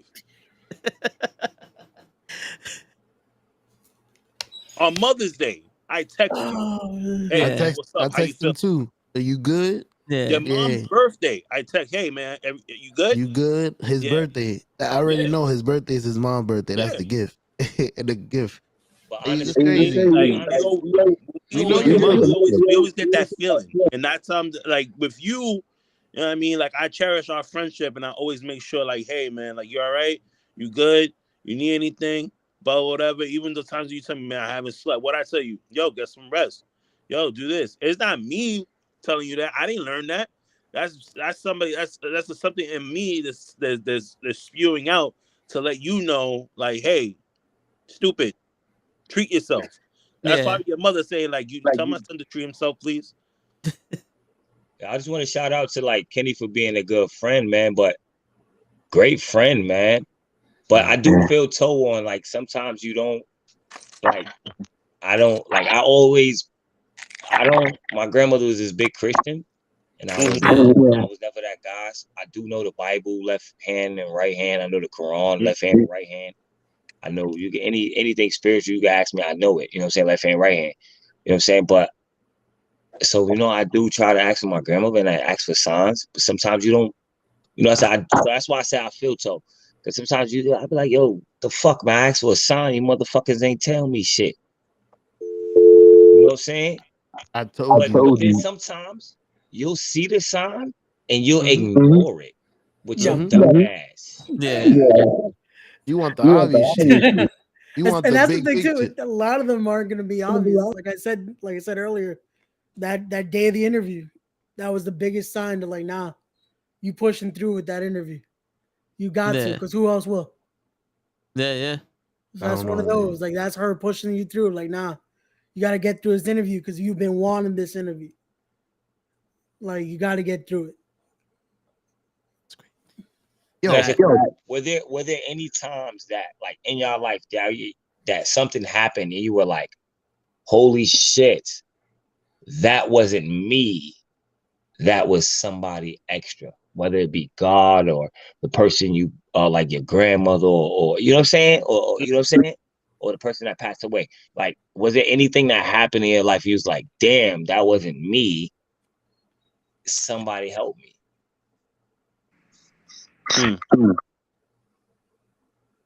You know what I mean? If there's gonna be an example, it has to be show opening my eyes to it, because I keep telling the story about me trying to do the bus driving shit, right? And it was like my neck was too thick and I couldn't get to be a bus driver because of some shit. And show always like, well, if you was a bus driver, you wouldn't be able to do the podcast. Yep. But I was fighting tooth and nail to try to become a bus driver, because in my head it was like, all right, there's gonna be good pay. I could do this, and then I could make money, and my life would be set. But it was like forces were stopping me from doing this, no matter what, no matter how much I fought to do this shit. And bro, I took that CDL test 8 times in a row. Both times I tried to take those tests. Those tests are $7. Yeah, those tests are $7, and I spent $60 on those fucking tests just so I could get that fucking permit. And I'm better than you. And it Wrong took button. it. Yeah, you see what we're talking about, Ray? Sorry. Wrong button. I was trying to hit another one. Yeah. So So it took show to be like, yo, maybe this was the best thing that could have happened to you because now you could do the podcast, and I've been going balls to the wall with this shit as best as I can. Yeah, you can still live your And- life, your dream. You won't be stuck in a cycle like me. And if there's one thing that I could relate to, at least my uncle and my mom's, is that they would want me to do something that I'm passionate about, not just something just to fucking kill get myself. by till you die. That's how I feel. All right, fellas, I gotta go. So. Oh, before you go, Kenny, Girl, fuck you, Mama Webble. have a great day. Yo, Kenny, careful with that lariat, bro. Word. Yo, hold on a second. Hold on. I think I'm playing like camera around. You gotta switch. You gotta go to settings and pick a different camera. I'm not doing that shit. Hold on. Yeah. Can I get here? People in this fucking cell in a minute. Kenny about to Yeah, lock himself up. You know that voice you just played a minute ago? Yeah. I think I saw him get beat up earlier today. No, seriously. Oh damn. I was like, I've seen this dude somewhere before, but I just don't know where I've seen him before. Which dude? Play the voice again. Which the fuck you, Mama Huevo? Oh. Girl, fuck you, Mama Webble. Monty call Mama The Pingo. fat chunky white dude? Nah, with the Spanish dude that be like, what the fuck is going on? Oh, that's Mims. That's not. Nah, that's Mims is the one who be like, yo, stop playing with me, looking like da da da da. Yeah, looking like a little roach. Yeah, I remember. It's another Spanish nigga y'all be playing. Fat Spanish nigga with the, like little beard. He be like, yo, what the fuck? What the fuck? I think Mims is the same guy as Hey Yo, right? That's Mims. All right, because that's another clip we play. But it was crazy because I was walking down a block and niggas were getting beat up, and I'm like, I saw that guy somewhere before. Are you famous? But I didn't stop him. Because it looked like he was going to shoot. So I was like, go back in the store, baby. Go back in the store. We're gonna order some more chicken.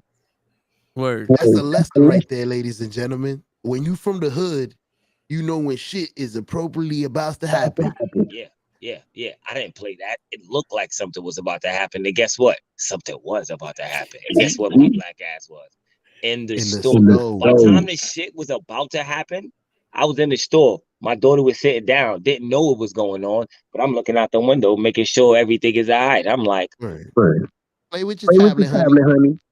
Yeah. I'll be like, don't worry, eat your French fries. I wanted to buy some French fries because shit get crazy real quick in the hood for no reason. Let me ask you a question. Have you ever been walking in the hood and some shit popped off and you're like, what the fuck is going on right here? We're from the Bronx, bro. Yo, wait, that was every day. Oh my God, every day y'all block is fucking real. What the fuck is going on? But I would say that from inside my building. Like you hear the why you ain't got that blinky thing? What got to go do? Close the door. What the fuck is going on here? And there was a girl and a guy. Brooklyn had it, but Bronx is Vietnam now. Yeah. You know what? I'm not gonna lie. I'm kind of glad. Like, my bad, y'all, but it's calm over here now. Yo, you know what's funny? I used to walk from the 1 train to the 6 train through Harlem, and I walk. You see all the homeless people and everything, and then these kids. I just saw one of them just do something. I was like, oh, they about to fight. And they just started running after each other and fist fighting in the middle of the sidewalk. I was like, I ain't going in the street. Fuck that. And I walked right through the fucking fight. Y'all niggas touch me. I'm killing y'all niggas. And I just walked right through the shit and kept it moving. I was like, I seen this shit too many times. Fuck that. Sophie, this is the guy that wouldn't go in the store. What you motherfuckers doing over here? Man, y'all ain't gonna do. Oh shit, he got a gun. You should have been seen that. Yo, listen, I've had somebody pull a gun on me because they thought I was the guy that robbed them. Nah, it wasn't me. No, seriously. Nigga it was me and my homeboy and my brother. We in Brooklyn. And the guy like I'm trying to get some. All I'm trying to get is some bud. Nigga, I don't know anybody. You know what I'm saying? Nigga, I don't know. Even if I did know you, I don't know you. I'm not that type of dude. You know, like I gotta personally know you, like personally. You know what I mean? I don't get to personally know my butt niggas. You know what I mean? I'm not that I guy. just need one thing. Boom. The guy says to my homeboy Jizzo, shout out to him. He says, "Yo, that's your man's. Yo, that nigga." He pulls the gun out on my friend first, and then is like, "Yo, take me to your homeboy." So he comes over to me, like, "Yo, you robbed me." I'm like, "Bro, I don't know who you are." At this time, I just came from North Carolina. You know, I still have my military ID, have my North Carolina ID. I'm trying to like. My man's like, "Yo, just walk down the block, bro. Just go." Nigga, I ain't turning around. You gotta go. No, I just walked because this nigga the nigga had the hammer was stupid. He was willing to shoot my brother, me, and my man Jizzo, just because he thought that I was the guy who. And I was like, my man I just see people who die for less. yeah. And I was like, my man's like, "You just walk down the block, bro." And I was like, you know what? I will. I'll take. I like it. I didn't do anything. You know, Come on. You took it too easy. Yo, you robbed me. Look, I got 2 wives. Chill. Look at me. You see me before?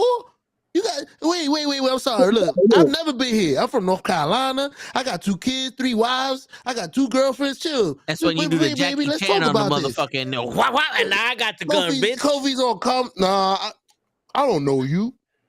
I'll back up. Wait, baby. Hold on, baby. Let me talk to you. One, I would have got 3 niggas shot for acting tough. We got a bag. Wait. Put the gun away. Wait, Poppy. Let me talk to you. You ain't got to talk no gun. I ain't robbed nobody. Look, I ain't got shit. Look, no guns. Chill. You ain't gonna shoot an arm, man. Imagine trying that, right? Imagine, yo, I swear to God. And you know, I'm a great talker. Slick talker. I'm a great talker. Anybody that knows me, boom, I'm right at it. I can talk to you. And I'm trying to talk to the nigga. He's not hearing it. He swears to God that I'm the guy that robbed him and his friends. And I'm like, "Yo, bro, I've never seen you in my life." I was like, "Listen, bro, if I robbed you, why would I come back around here? This, that, and the other." Like, I'm just like, you know, after a while, once you hear the, There was like, nah, my man's is like, "Yo, just walk down the block." My brother like, "Yo, just go." I just went. Yeah. Sometimes you like, I've been in a lot of situations, and it's not. I remember I was in a situation in North Carolina, bro. I'm riding around with my friend, and my friend. Imagine your friend's friend. Like, I'm Show's friend, but I'm riding around with Toe. Yeah. So we all together, but Toe's the driver, and Toe has the beef with somebody, and we don't know it. Happens so many, bro. I'm saying, so it's me, Show, and Toe riding around, and Toe has the beef, and Toe pulls over, and Toe's like, "Fuck that, this nigga's right here." He hops out, pulls the hammer, and I'm like, "What the fuck is going on?" And like, imagine that happen, and you like, "Yo, is he gonna shoot him? Am I gonna be an accessory? Am I gonna be a witness?" I don't know like that. At the time, I'm like, "Oh my God, please don't shoot him. Please, not in front of me. Don't shoot him." You know what I'm saying? Yeah. He chases him. He chases him down the block. Dude gets away because we're in the country. The kid pulls over. I wound up walking home to my grandmother's house. Like, and this is, mind you, I'm a grown-ass man. I didn't need to walk home. I could have called someone. I just walked. Just the reaction of it was like, nah, let's just walk. Bro, that's a story I've never really told anyone. Because like I'm not scared of guns, but it was like the reaction of it. Imagine someone like seeing someone they don't like. Imagine we all driving together and like Ray sees somebody he don't like and just pulls over and fucking like pulls out a gun. Like your first reaction, I'm like, "Ray, what the fuck are you?" And How, Yo, how long you had this fucking gun, Ray? yo, not for nothing. When I left Toyota, I almost did that shit to my brother. But I didn't have a hammer on me. I was in the store. Man, And he gonna pull out me and that my point.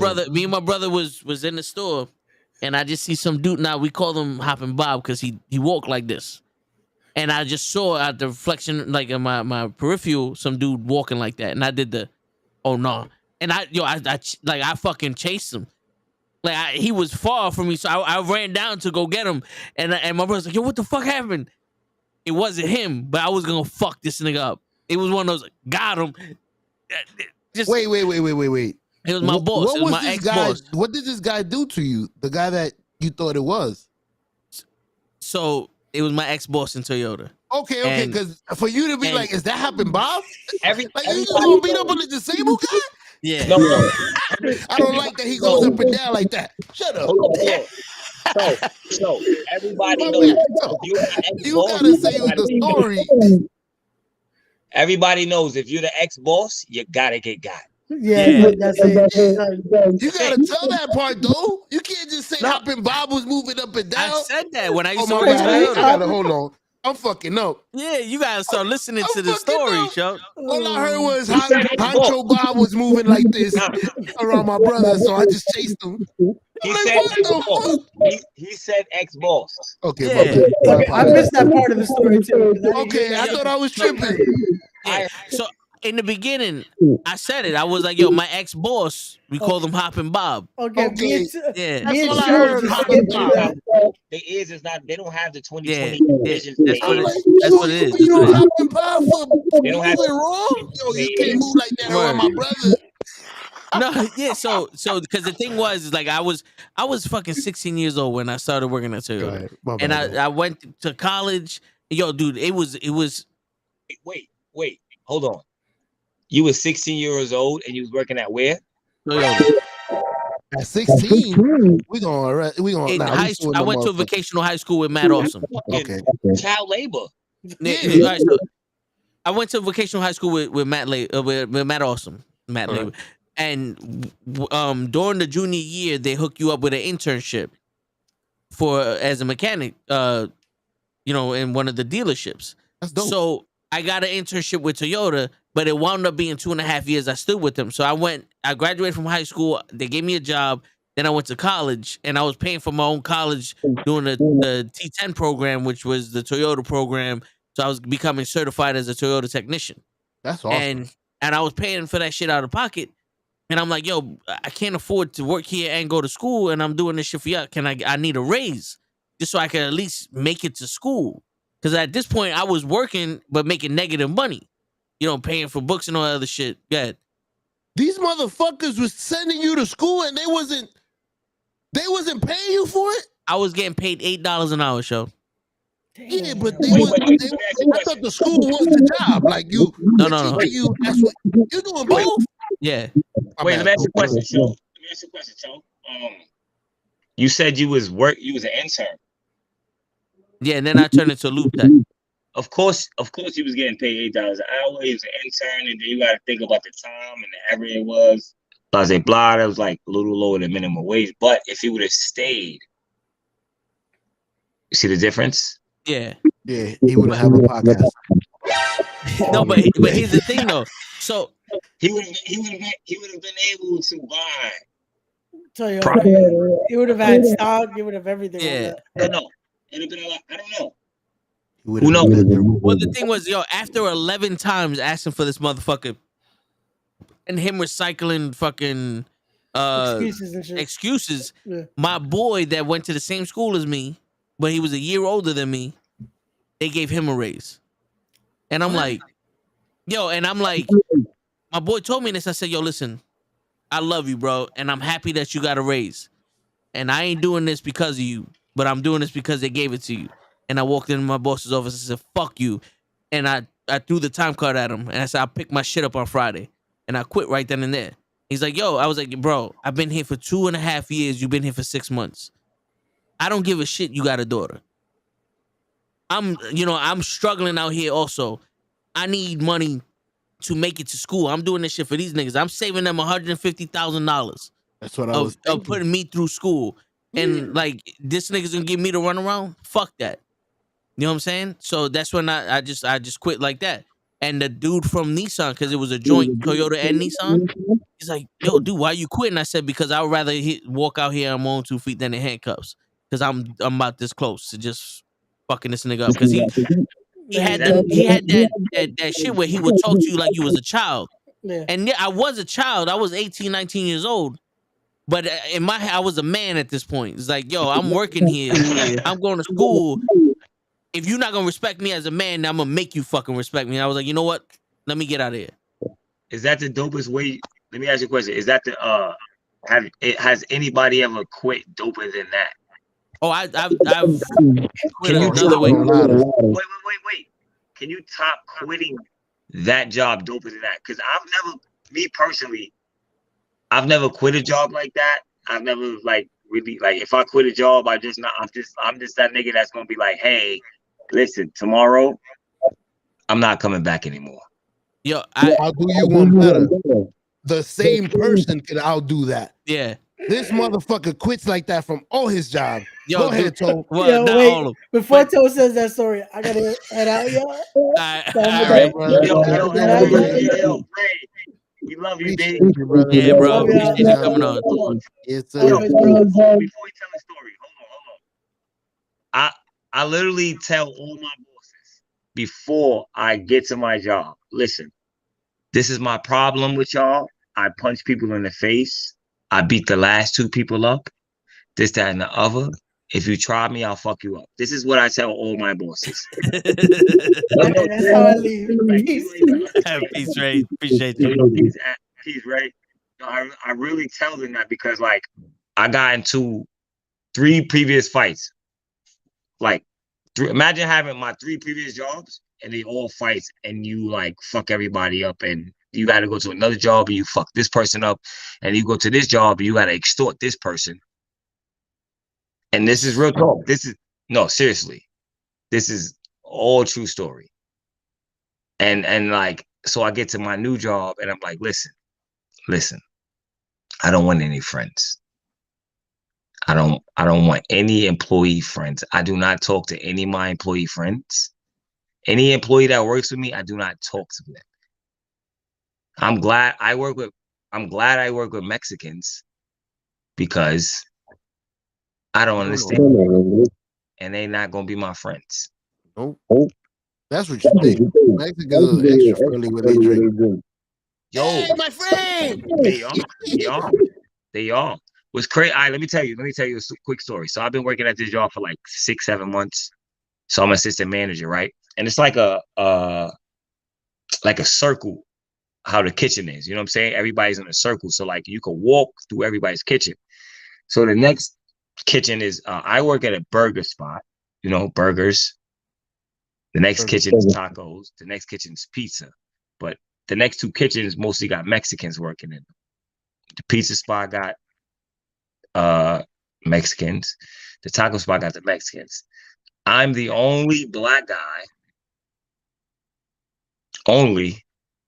in the whole spot as far as the food area goes. You know what I'm saying? Perfect. Because I have 2 Mexicans working with me. No offense to them. They're great workers. Great. I love them. You know what I'm saying? But when I walk through there, they be talking that shit. And I usually turn around and be like, yo, stop playing with me, bro. And I'm always like on the offensive. When it comes to always are, no offense. I'm Spanish. They always think he has a shit. No, good. There's black people around us that always do that. If we start talking, it's normal to us because it's our first language. But black people, when they're around us, feel like we're talking about them because we switched. I have somebody around that I've done that before. And she's like, "You talking about me?" I'm like, "Nah." I'm just all right, so you know what it is with me is like I understand it because like I hang with Dominicans. My best friends are Dominicans. Oh, so they are talking about you. Negro. You know how you all right. I don't know how to even put it, But you know how you always I've been hanging with Dominicans for a long fucking time. So I know certain words. So you know how you could put a word together and then you can understand the sentence some way, somehow. Like I don't even know how to explain it because I like just told you, Negro. You hear that Negro word, you like, what you saying?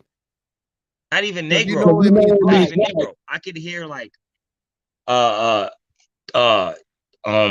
Tukere.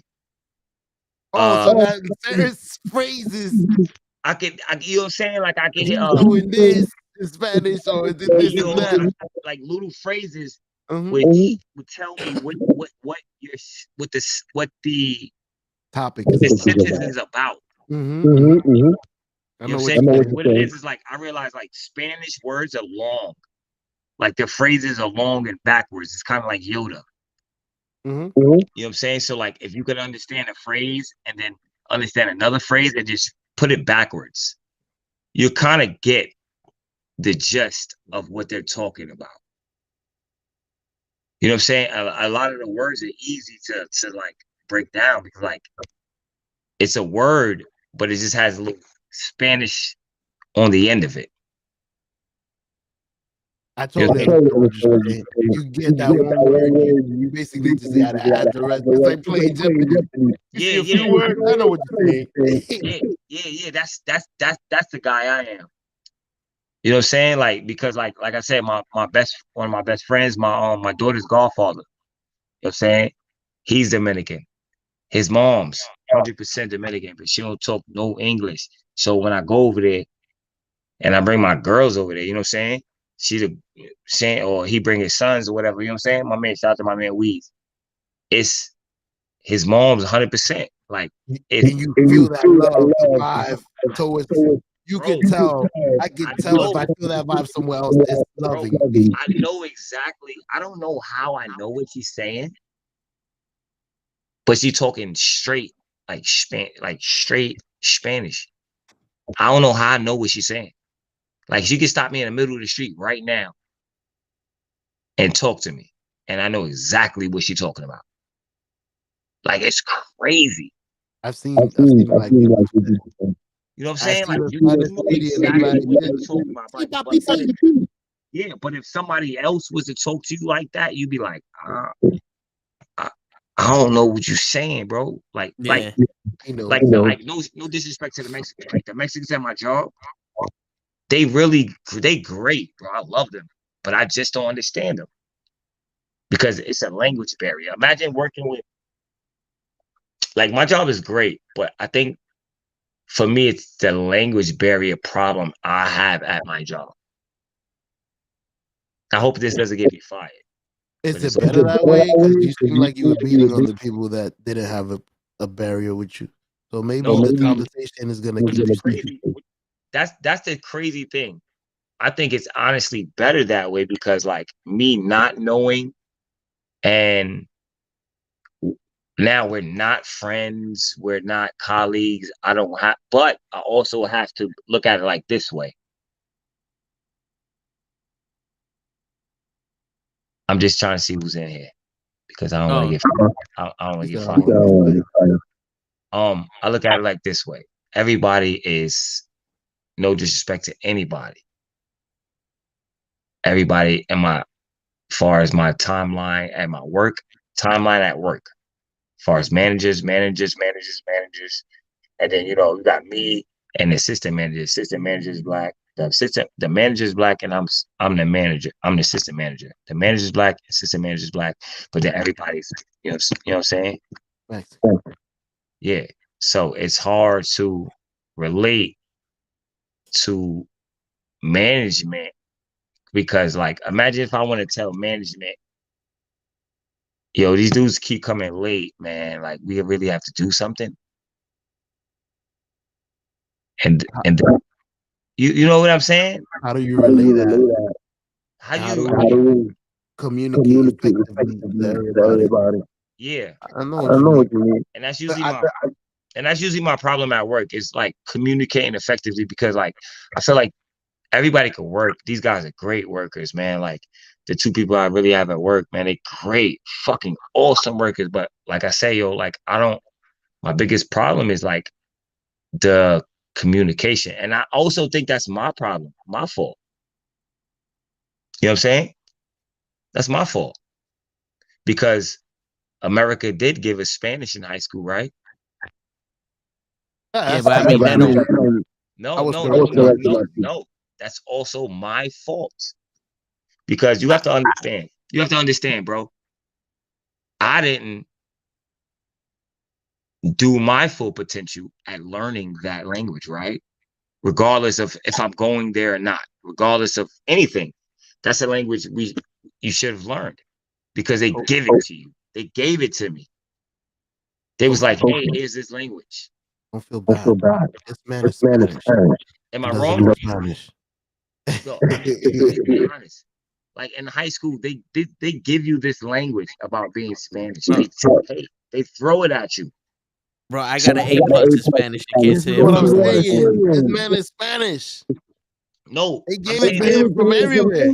I know, but I'm saying this for people like me, bro, like you, that didn't learn it, but that should have learned it, and now that's regretting it because, like, I look at it now, like, damn, bro, I went through Spanish. Imagine going through from 2nd grade to 8th grade, from 8th grade to 12th grade with Spanish, and you fucking didn't learn shit. Well, not for nothing. School ain't the place to learn shit like that. No, because even like vocational school, you could ask Matt.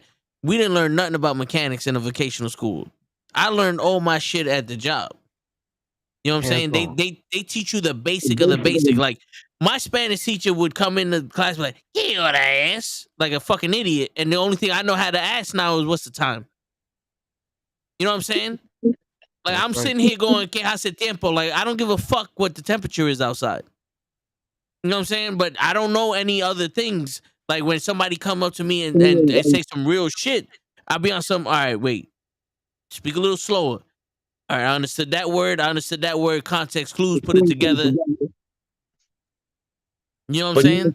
But honestly, you see how you was like, que horas tempos, right? See, I know little words. I know que means, you know what I'm saying, what, or hey, or how, or whatever. You know what I'm saying? I know it's like a, you know what I'm saying? Yeah. So I know, like, if you like tempos, I don't know how I'll get it, but I get it. Sometimes it just people, like you say, you guys speak slow. You know what I'm saying? But like, I think it's also muscle recognition. Oh yeah. Like, I don't know the movie, but I can't think of the movie. I think it's Slumdog Millionaire, where son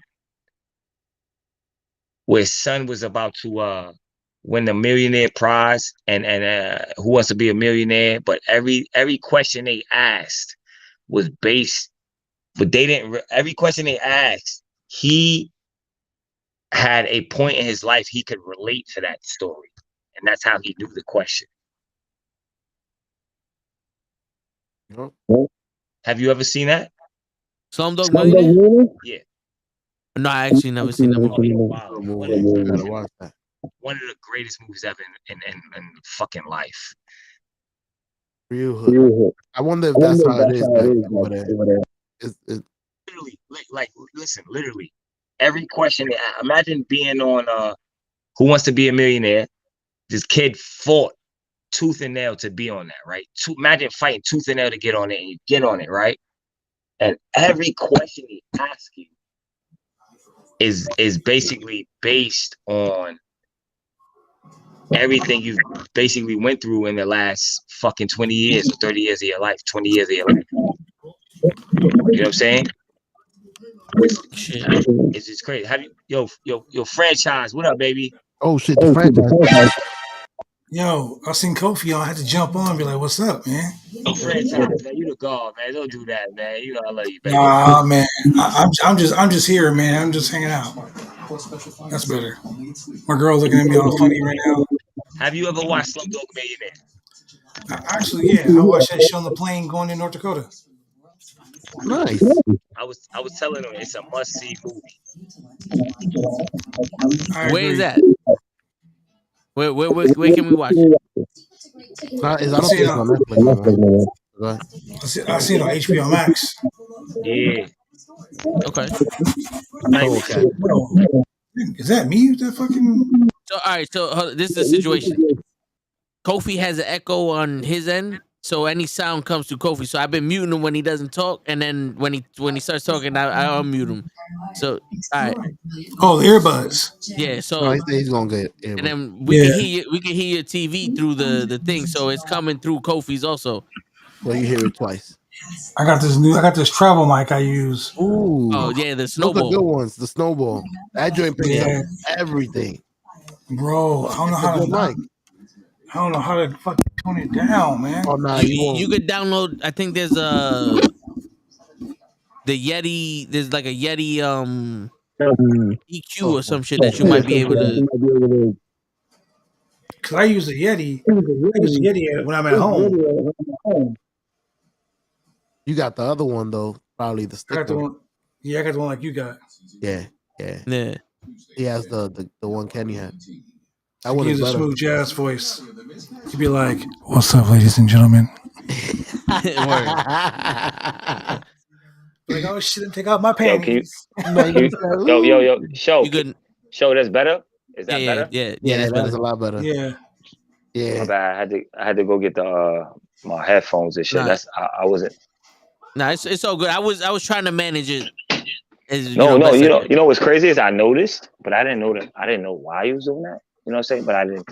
Oh, like I didn't know if you could tell I was muting you or not, but I was like, no, I could see everything, but I didn't know why. I didn't know. But does it sound better? A lot better.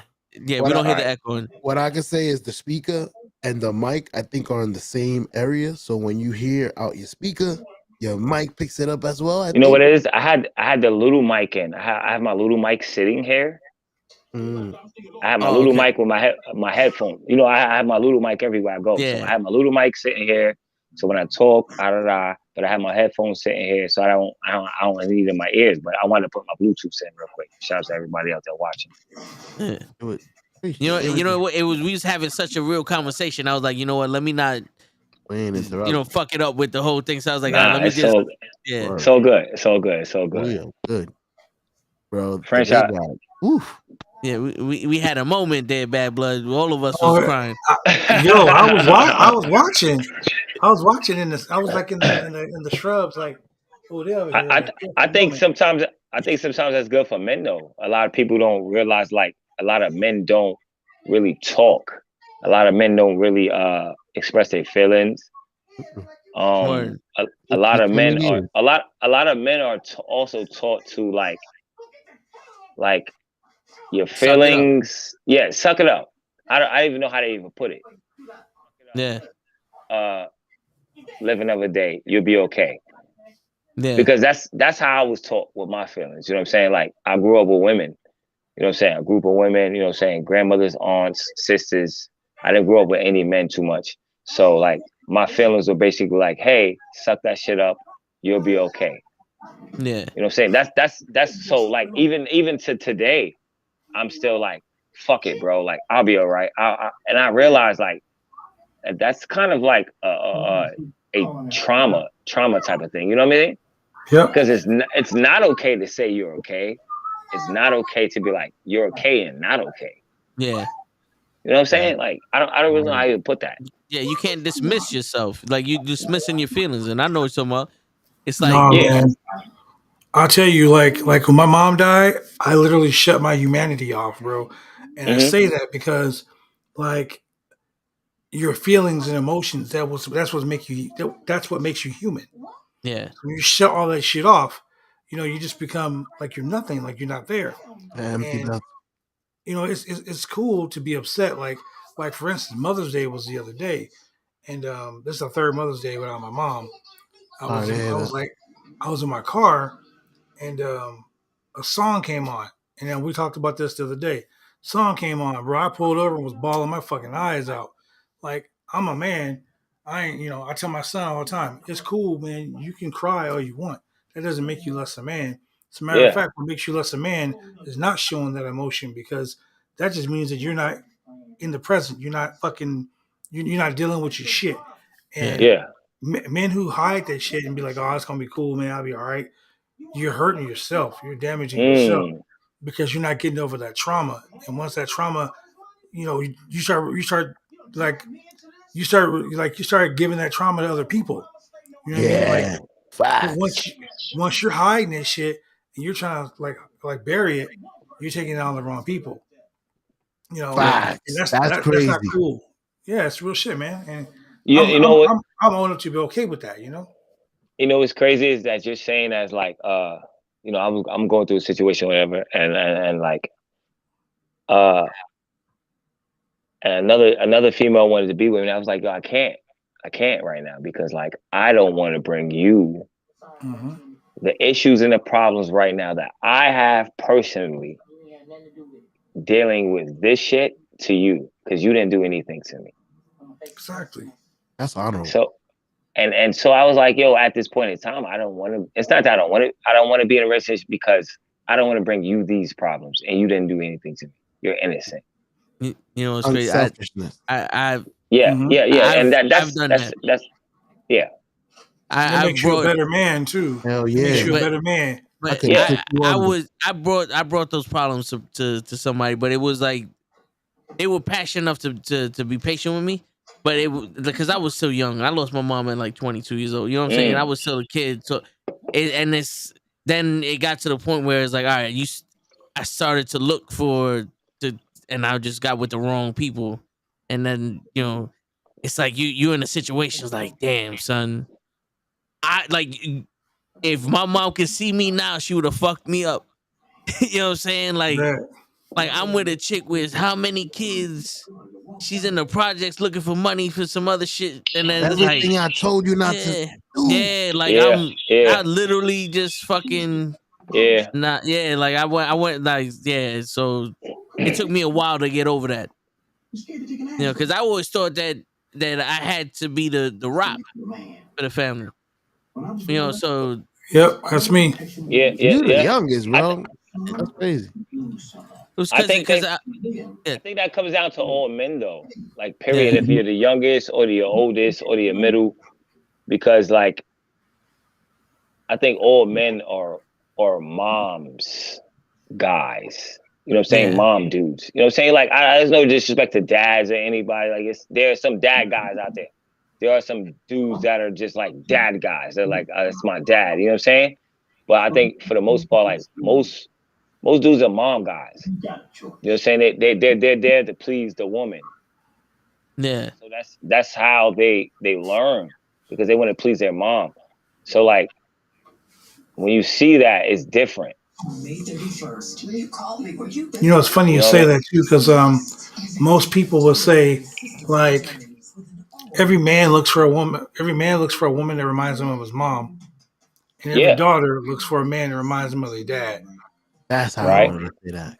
And like I got a son and a daughter, and real shit. My daughter told me she'll be 15 years old this year. And my daughter told me, Dad, she's like my best friend. You know what I mean? She said, Dad, I gotta tell you. Yeah, she'll see that comment. She said, Dad, you're my best friend, and if I ever get married, I want to marry a guy like you. And I was like, wow. Can I ask you a question? All right. Mm-hmm. I have all daughters. Right. And I was telling them earlier, we were saying like how the dynamics is different. Like you could tell your son this, but you could tell your daughter that. Were we not talking about this earlier, guys? Yeah. You could tell your son this, we could tell your daughter, like being that you have two, you know what I'm saying? Show you have two. Mm-hmm. How do you separate telling your daughter this and telling your son that? How do you separate? You get what I'm saying? How do you separate telling your son is sweet on your daughter? Like, I understand. Look. I don't wait. I don't even know how to put it on how you saying that and this. But like, how do you tell? How do you separate? Like saying, "Hey, bitches is hoes, niggas ain't shit." Yeah. You know what I'm saying? Like, I can answer your question.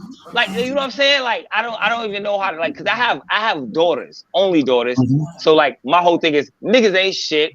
Fuck niggas.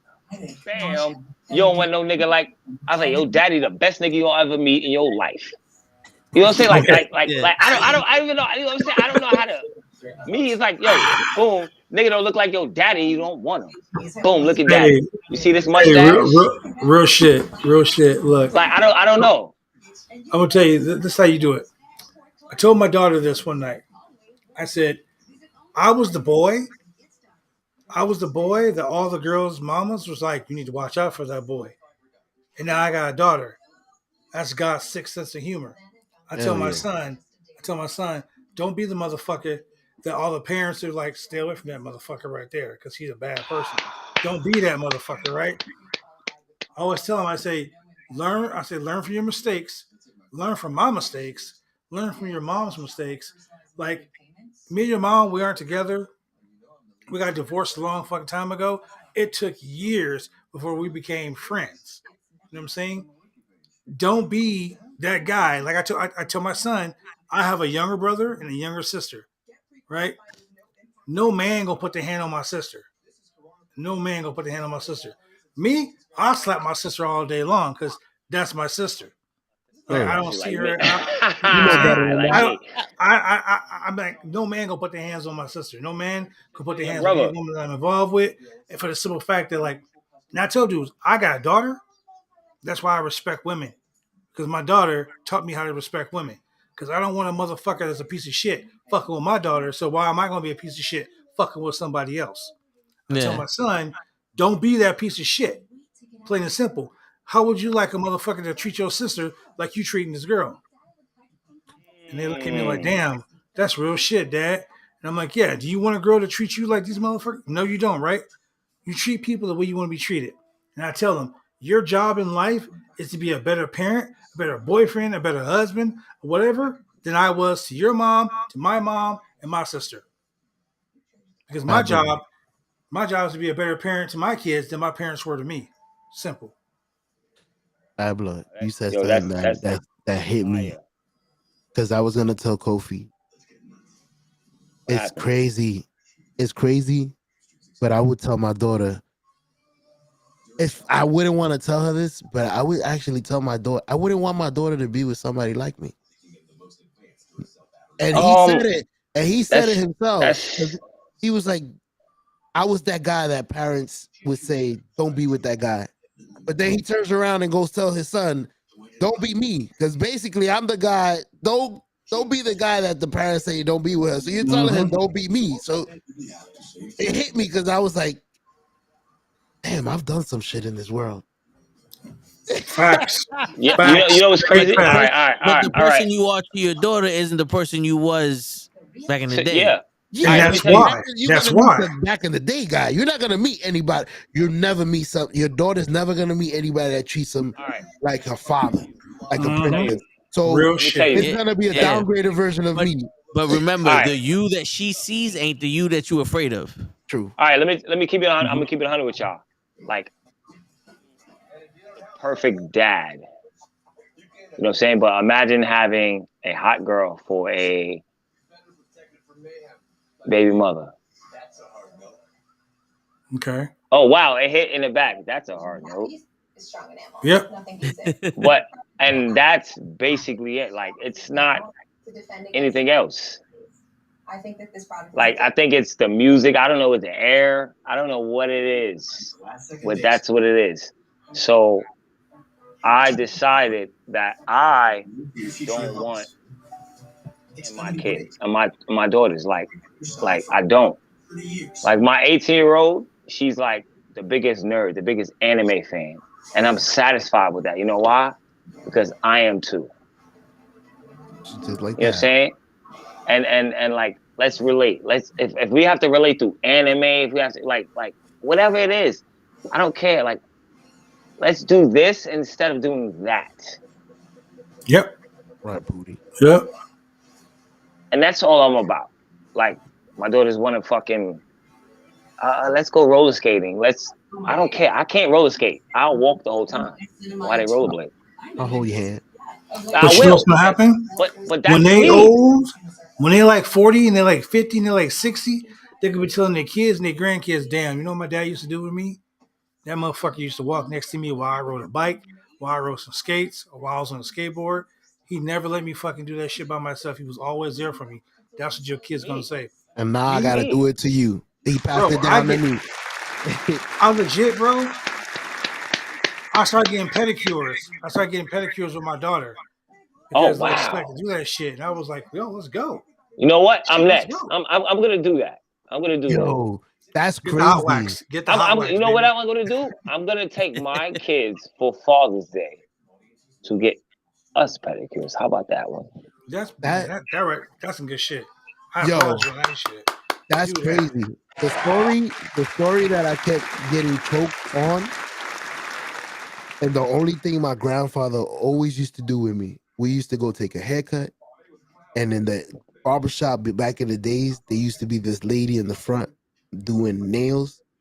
We used to sit down after our haircuts and do our manicures clear professional. We used to walk out, and that's the one thing he always taught me. And that's crazy because y'all mentioned that. Do that, bro, because you will remember that. To this day, I go and if I go get a manicure, I think about my grandfather. I think how we used to do it. I'll be honest, yo. It's awesome. The crazy thing is I got taught by women. Oh yeah, me too. All day. Only women. Out of my grandfather, he was around for me to know the Knicks. Just that width. Just that much enough to know Knicks. My grandfather passed very early in my life. You know what I'm saying? As I was telling you, I was foster kid, so like I didn't really have the structure everybody else had. Mm-hmm. I was more that kid that went from here to here to here, and then somebody was like, "Hey, we'll take them."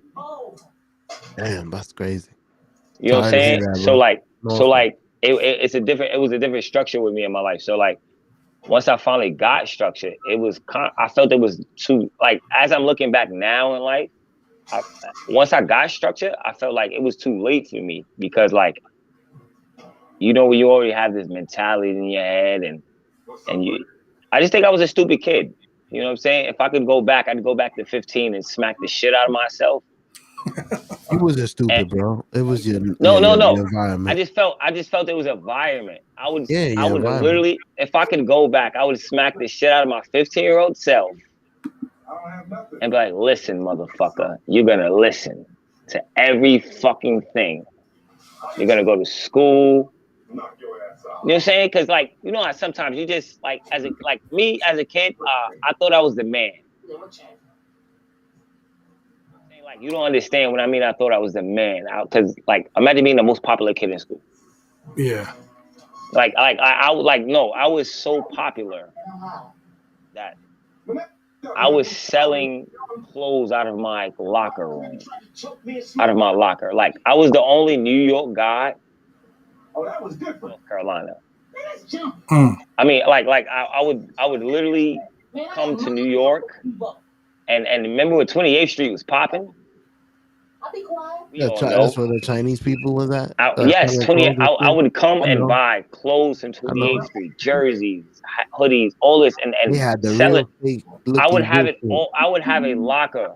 Imagine having 2 lockers full of that shit and selling it to students and the teachers. That was no, seriously. That was me. That was me. I would sell it to the students, the teachers, the motherfucking drug dealers. That was me. That was me. I didn't, mind you, I'm 6, at that time, I'm fucking 6'3". I could play the fucking center. I could play fucking small forward. I didn't care about basketball. Mind you, I was like one of the fucking nicest ones in basketball in the school. But I'm like, I mean, just imagine being nice at something that you just didn't care about. Yeah. I know exactly what you're talking about. That's how it is with basketball with me. Like I'm nice at basketball, bro. Like I was always been nice at basketball. Like LeBron James is the same age as me. I gave him a chance to play. You know what I'm saying? I just want to keep that real. You know what I mean? I didn't want to play ball no more. I was like, LeBron, you could play. You know? I hear that. That's crazy. I was gonna say that was a joke. That was a joke. I know it's a joke. I know it's a joke. But that was a joke. That was a joke. While you joking and talking, there's a lot of stuff that I'm picking up as a podcaster, and is dope because there's a lot of information that we need to get out to the people out there. Like yo, not having a because we're guys and we're fathers. Not having a structure, a family, a father. Facts. It does a lot. Like that's the person that drives you. When you have that skill, that basketball, and get your ass up, get the ball, and my daddy, and I gotta go play. I really don't like this. Little later on, by the time you get, I'm getting better. You're not liking basketball, but you liking the moments that you're building with your dad as you're liking the basketball. See, but that's not for everybody. See, I wasn't taught basketball.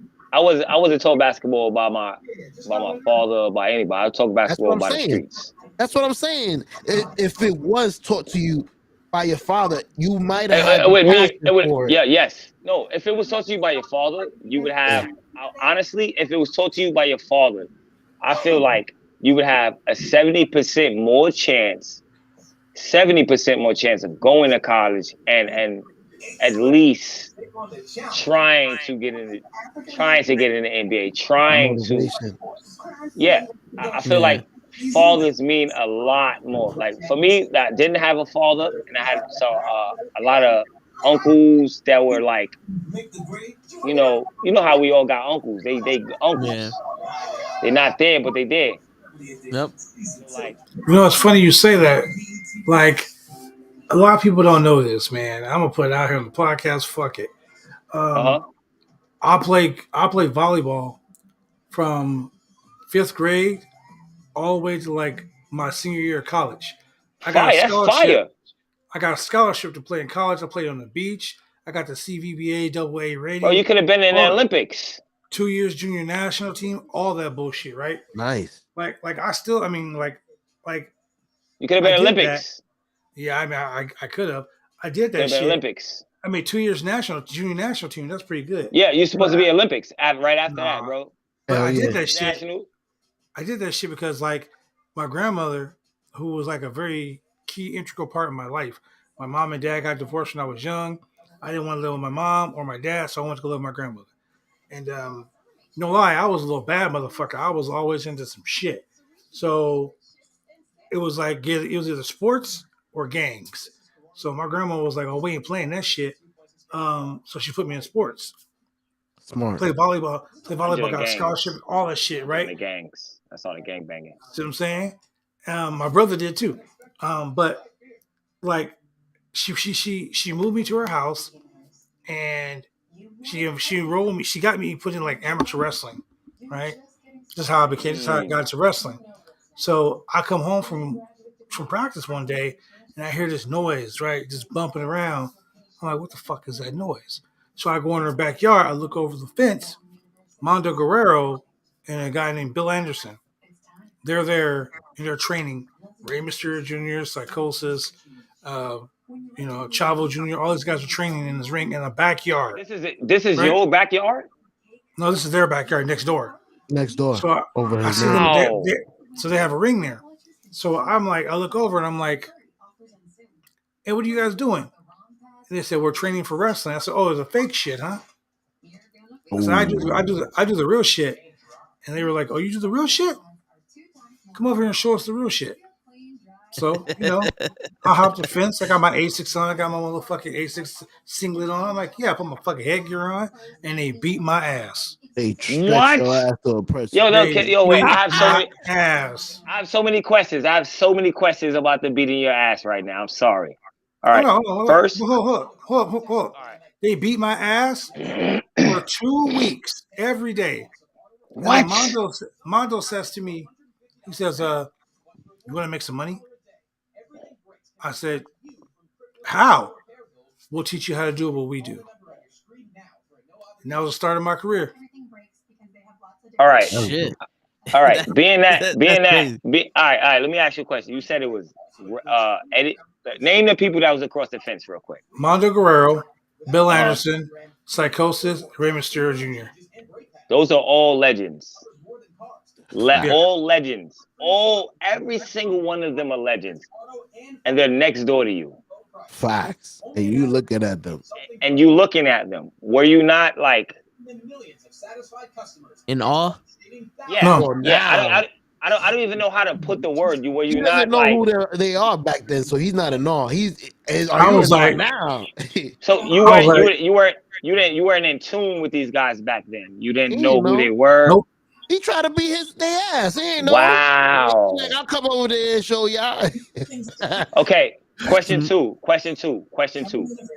Being that you like learn under that tree, anything different do you think there's anything different that you learned from them differently from any other training that you have done? Okay, so you hit the nail on the head. Like I trained in New Japan Pro Wrestling in Los Angeles at the dojo too. But those guys taught me respect for the business and respect for myself. And I'm gonna tell you why I say respect for myself. I was a 15-year-old kid. And Mondo Guerrero said to me, I will teach you how to do this, but every week you have to bring me a progress report from school. Wow. That's dope. So it was like, yo, you really had to keep your grades up to keep fucking with us. Yeah, they didn't play that. Wow. Mondo Guerrero and Bill Anderson. I say those two men, they every year on Bill Anderson's birthday, like every year. Every time I get a chance, we're talking about ECW, right? ECW, Bill Carr Anderson. No. Bill Anderson that trained Sting and the Warrior. Oh, okay. Two different. My bad. I'm thinking about the other Bill Carr Anderson. So dudes like this, I shout them out every time I fucking get opportunity. Because if it wasn't for shout out to you once again. You got trained by the guy who trained Sting and the Warrior. That's crazy. It's trained Louis Spicolli, Red Radford for you guys who don't know. I love how he just says it nonchalant. You know, I was training with Michael Jordan. No, because he said it. He said it. Yeah. He said it so nonchalant. Like, wait a minute. You know why? I had to be like, wait. Hold on a second. I did that in my brain. You know why I say that? It's because I've been around guys like that my whole career. I've been wrestling 30 fucking years. I know everybody. TJ Perkins, one of my best friends. I talk to that guy constantly. And I knew TJ when TJ was homeless living in a fucking car. And now look where that guy is. Yes. He's never lost respect for the business. TJ is the nicest motherfucker you'll ever meet. But I know guys like that. I got a whole phone book full of motherfuckers. If I showed you my phone book, you'd be like, damn, this motherfucker know everybody. And he old school. He got a phone book. You know what I'm saying? Got a Rolodex. Yeah. Still got the Rolodex. But the point is, he got the rotary phone. Watch. I'll show you. He got the black book with all the numbers. You know a roller old joint? School. You know a roller joint you got to pull out like this? It just got numbers on it. Nah, he got the new version. My father got an actual book with numbers in it. Y'all want John Cena? Let's see. This for toes right here. That's Nikita Lyons right there. Oh, I can't. Hold on, we can't show the numbers. Don't show the numbers. Ah, shit. Here. I won't show the number, but here. Yeah. Oh shit. Right. Can you show him Mercedes Monet? he even died. Yo, Toe gonna go off and call her on a random Dama trip. There's another name for you. Oh, you got the number up on Don't top. Show the number. Don't show the number. That number. Show the number. Showing? All right, there you go. There's another name. Not still showing. He said, "Lift your finger up a bit."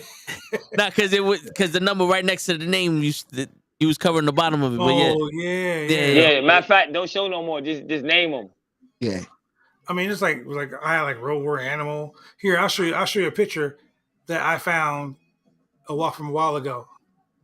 Y'all know who that is? Oh shit! Yeah, that's Bailey. That's Bailey when she had the. Y'all know who that is? Wow, the prototype. That's John Cena right there. Get the fuck out of here. Yeah, it's John Cena. How the hell you know? So I knew you was. How you knew that? Because he was the prototype before he went to WWE. When he was the UPW. Knowing that, nice knowing that, bro. because he was with Batista and Shelton Benjamin, Brock Lesnar. He was with that class, and then they went to WWE during the Ruthless Aggression era. Yeah, but he wasn't in ROH. He wasn't in ROH though.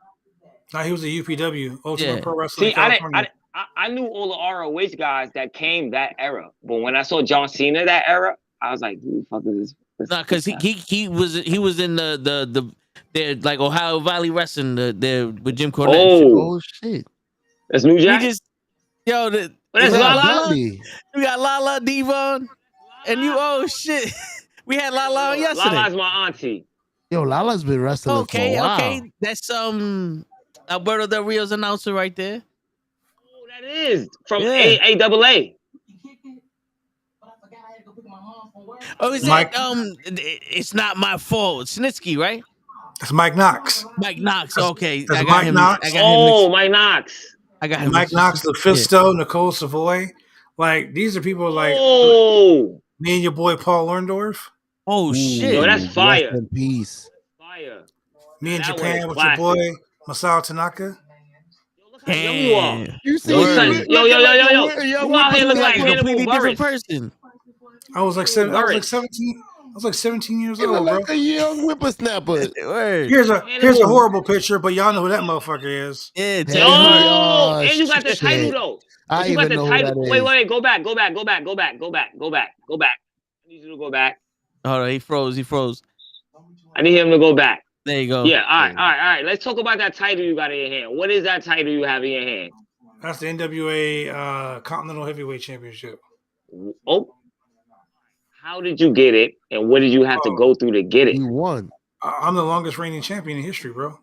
Yo, let's come on. Look at that. Who is that? Yo, that's Ray right now. That's Ray. Rey Mysterio. Oh shit. He lived next to him. Yeah. Yo, true story. I have a Rey Mysterio mask in my house that he actually wore. Oh shit. Yo, zoom in that. That's Teddy Long right there. Teddy, oh wow. Oh, did you face the Undertaker that day? The Undertaker. Yo, let me ask you a question. Yo, franchise, let me ask you a question. Sure. Who is the one wrestler you met and you were like kind of starstruck? Okay, so all right, so look, I used to book for this company in Northern California, right? I was like, so we had an office and shit. Like it was my dream job. Like I legit had an office, a secretary, all this shit, right? Oh. And I booked this show called Mega Slam. Jim Neidhart, the Pitbulls from ECW, everybody that Yokozuna, who I became real good friends with, Rikishi before he was Rikishi, Umaga, oh, wow. All that shit, right? So I'm excited. I'm around all these people, right? That night at the hotel party, Jim Neidhart allegedly slept with a stripper from Deja Vu. And Jim Neidhart's wife, Ellie, showed up at the hotel. So wow. I was calling Jim, blowing his phone up. He didn't answer the phone. I'm like, oh, shit. Well, I can't help you now. The next day, everybody got on planes and flew home and shit. Well, about a week later, I started getting these phone calls. Now, my roommate at the time, he used to do a dead-on Bret the Hitman Hart. Dead ass. Sound like him all the time, right? So I'm in the office. And my secretary, she's like, hey, Bret Hart's on line 1.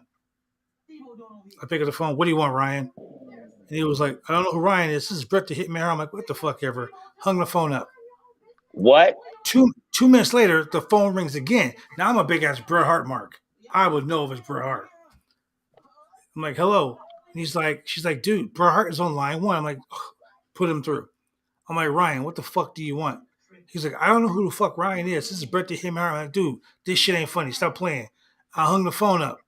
As I hung the phone up, I look out of my office and I see this motherfucker coming out the bathroom. You want to fight? As he's coming out the bathroom, the phone rings again. And I pick up the phone. She was like, what the fuck? What the fuck? So I'm like, hello? He's like, listen here, you motherfucker. If you hang up on me again, I will fucking kill you. And I was like, oh, shit. I'm like, I'm sorry, Mr. Hart. He said, shut the fuck up and listen to me. He goes off on me for like 10 minutes, bro. Where the fuck is Jim? Blah, blah. I was like, I don't know, sir. I don't know. Right? He's like, if I ever fucking see you, I'm gonna fucking kill you. And he hangs the phone up. I'm like, oh shit. Fast forward 5 years. Me and my brother, Shaq Gaspard, JTG, we're sitting at a motherfucking autograph table inside the San Francisco Cow Palace for a show called WrestleFest, right? WrestleFan Fest. And who do I see walk in the building? Bret the Hitman Hart. Got him. Now, I told Shad and JTG. I told Shad and JTG this fucking story, like when I first met them, right?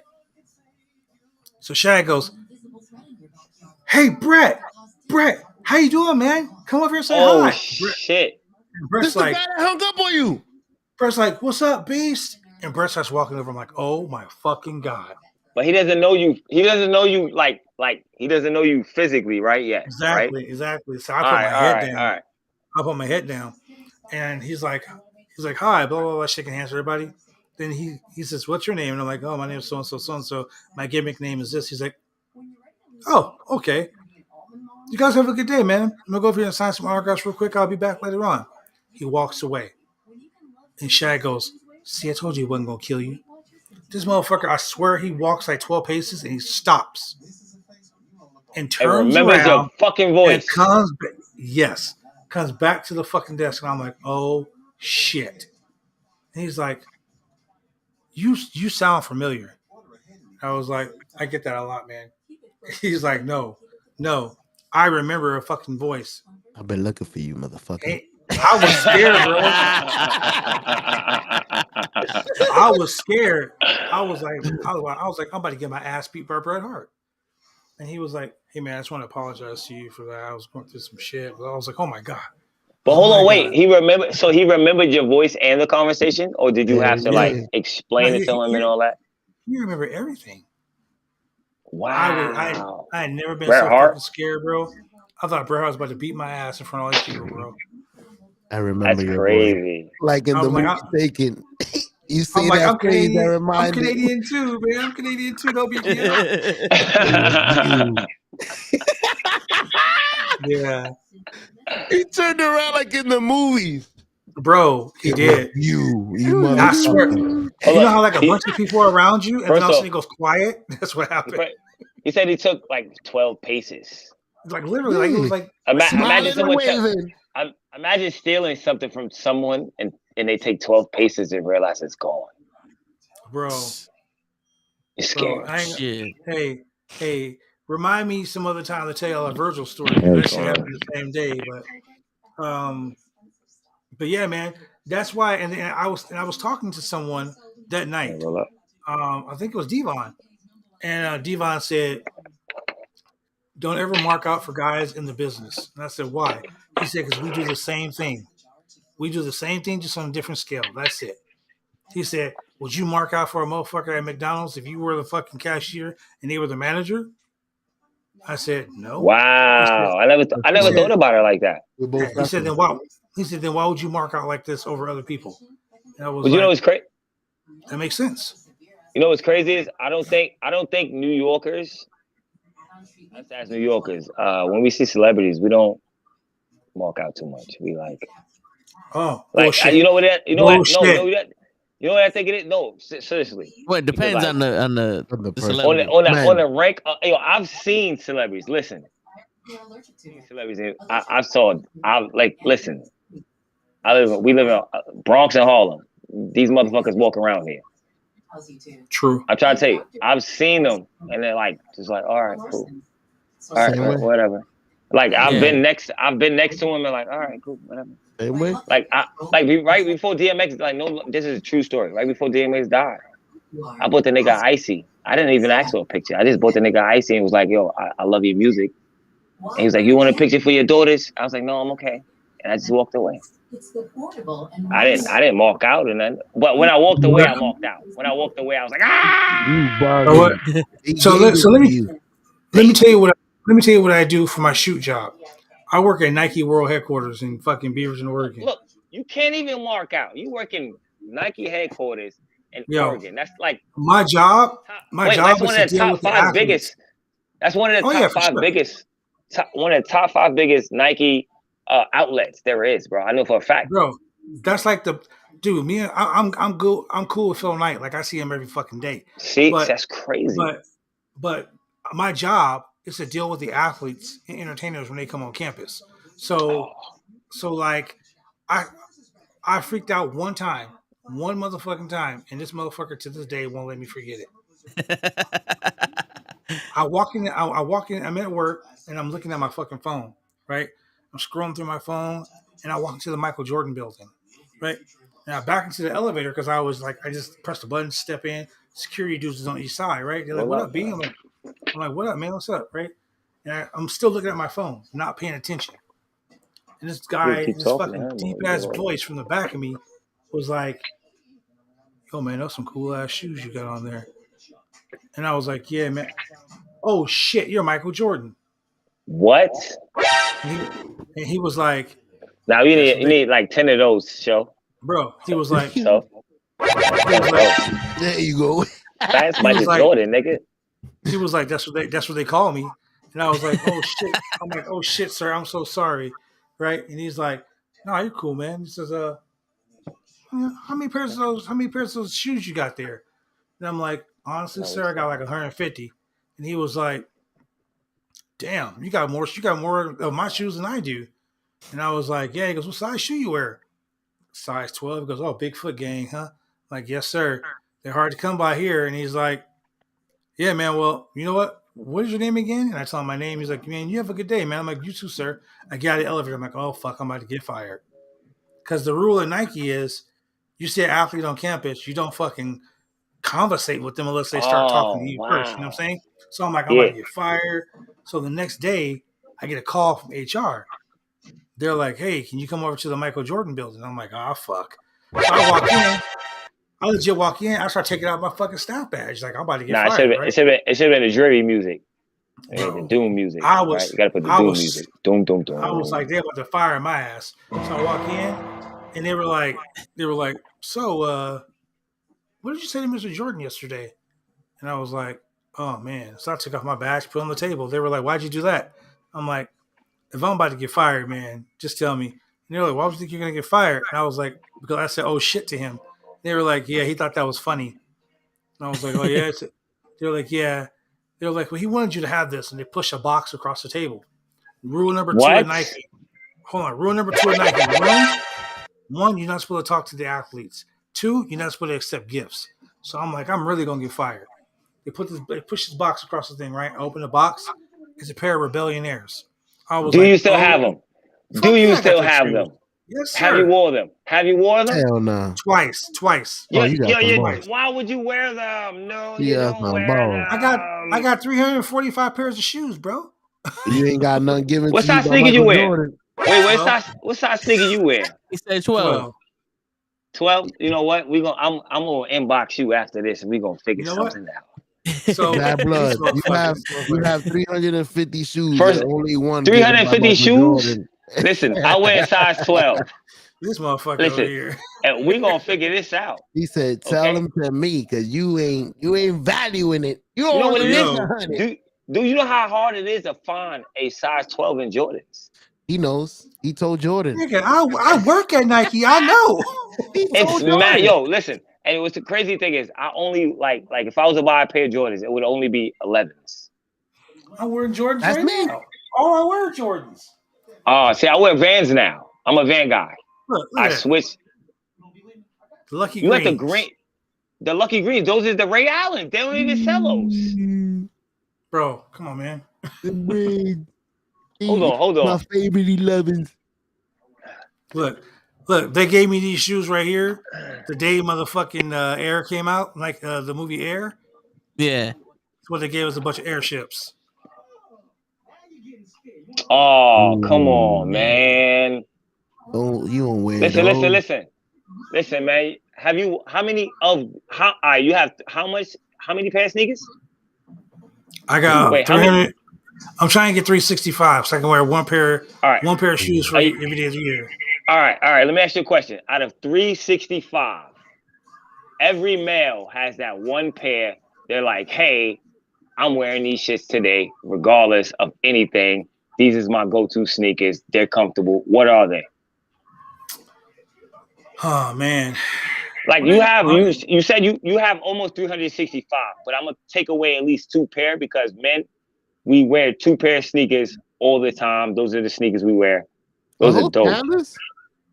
No, those are I Octobers. got Those pandas, are though. Octobers. I Those got are pandas, Octobers. though. Okay, I saw Those the look different shoelace. no, They got those look pandas like the right there. Octobers. Yeah, they got almost the pandas right same. there. They just more colorful. The other one. Yeah. See, I have those in a van version. That's what's crazy. Do you have your shoes set up like these people where it's like a million boxes? Yep. And I have the barcodes out. I got an app on my work phone, my Nike phone. Let's get a tour. Let's get a tour. That's dope. Get a tour. He said, "We'll talk." Yo, Bad Blood is a collector. He's not gonna want to get rid of any. I don't think he has doubles. Now, franchise. Can we get the tour? Can we get the tour? Quick tour. This man wore the sneakers that Jordan gave him. You could tell he ain't gonna sell them to you. Yeah. Wait, these are my favorites right here, though. There's your answer. Oh, the black and whites. Oh, no, they great. Those are Kawhi Leonard's. Yep. That's crazy how they change one little thing and it's a different name. I love the brown one. I do love the brown sugars. The brown sugar. Yo, hold on. Are those leather pants you have on? No, those are khakis. Oh, I thought it was just leather. Those are the fire if you had the leather. Michael Jordan gave me those. Can we get the walkthrough? Can we get the walkthrough? Oh yeah, I mean, here they go right here. You might as well just give us the walkthrough. Wait a minute. I like the unveilment. He's flipping it. Wait a minute. The motherfucking rebellion. Look, this is what I'm saying. They don't look. They make it similar, black and white, and then they all have something else. They added like that Versace design though. But they don't sell those to like companies. They don't sell those to us. Like those we will never see a pair of those. I've never seen those. And I'm like a big sneakerhead. So like those sneakers you will never see. I've never seen those Jordan ones. Yo, I walked into a building. I walked into the store that had them, right? These motherfuckers were charging $700 for them. Look at that. I get the Nike Fit, the hat, the shoes, the socks, all that shit. Let me ask a question. I do question to all y'all. Question to all y'all. I'm not yelling. Question to all y'all. What is your favorite Jordan? Like my favorite Jordan is Jordan 11s. I love the all red ones that came out, I think 3 years ago. Like it's a couple 11s that I love, but I love those. But I think the all red ones are better. I think the all red. I think the all red ones are better. Bottom? Chicago Breads. Yeah. No, the all red ones. With the white red bottom. Jordans. With the white bottom. Yeah, those are my favorites. Yeah, I got those. Might be able to holler at you. I think I got a 12. All the Jordans, I got like the Jumpman shit. I think so. I got a 12, holler at me. The Green Bay Packer Jordans. Oh yeah, you wildin' now. Are those PEs? On his feet. Are those Bay PEs? Packers, baby. Yes, sir. Are those are all PEs? Yep. So like, people don't know what PEs mean. Those is personal editions. Like they only made. Like if you know Jordans, they only made like certain colors only made for certain things. Oh, those is those is fire. Yeah. What are those like mid tops? Cotton candies, them lows. Wow. I got the mids to those too.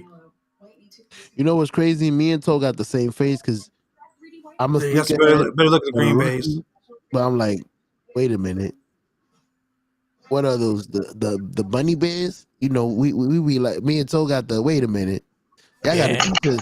There you go. Me and Toe wear some nice Asics. Some bounces. Yeah.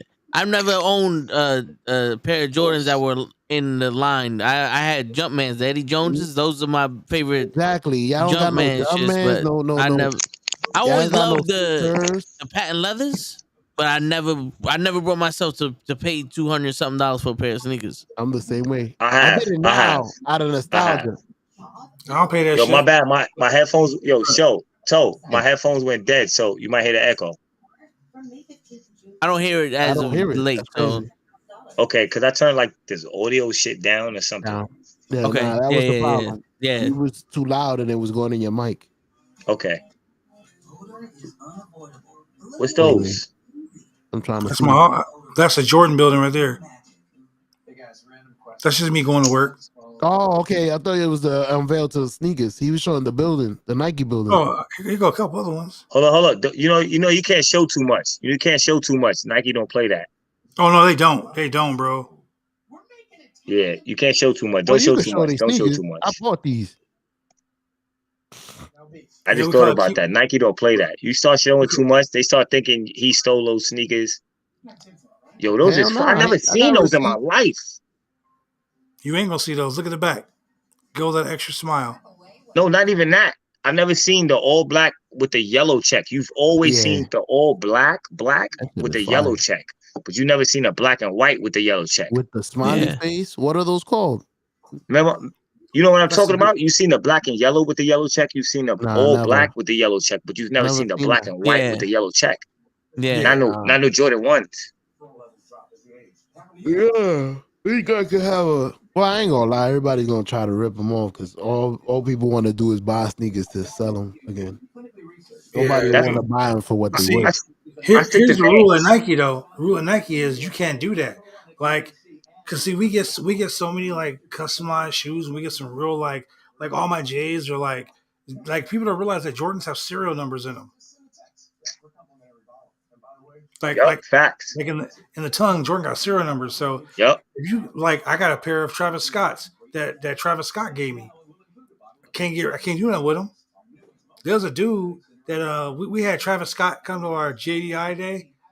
We had like a big concert party, drink, pop, like big ass concert all day on campus, right?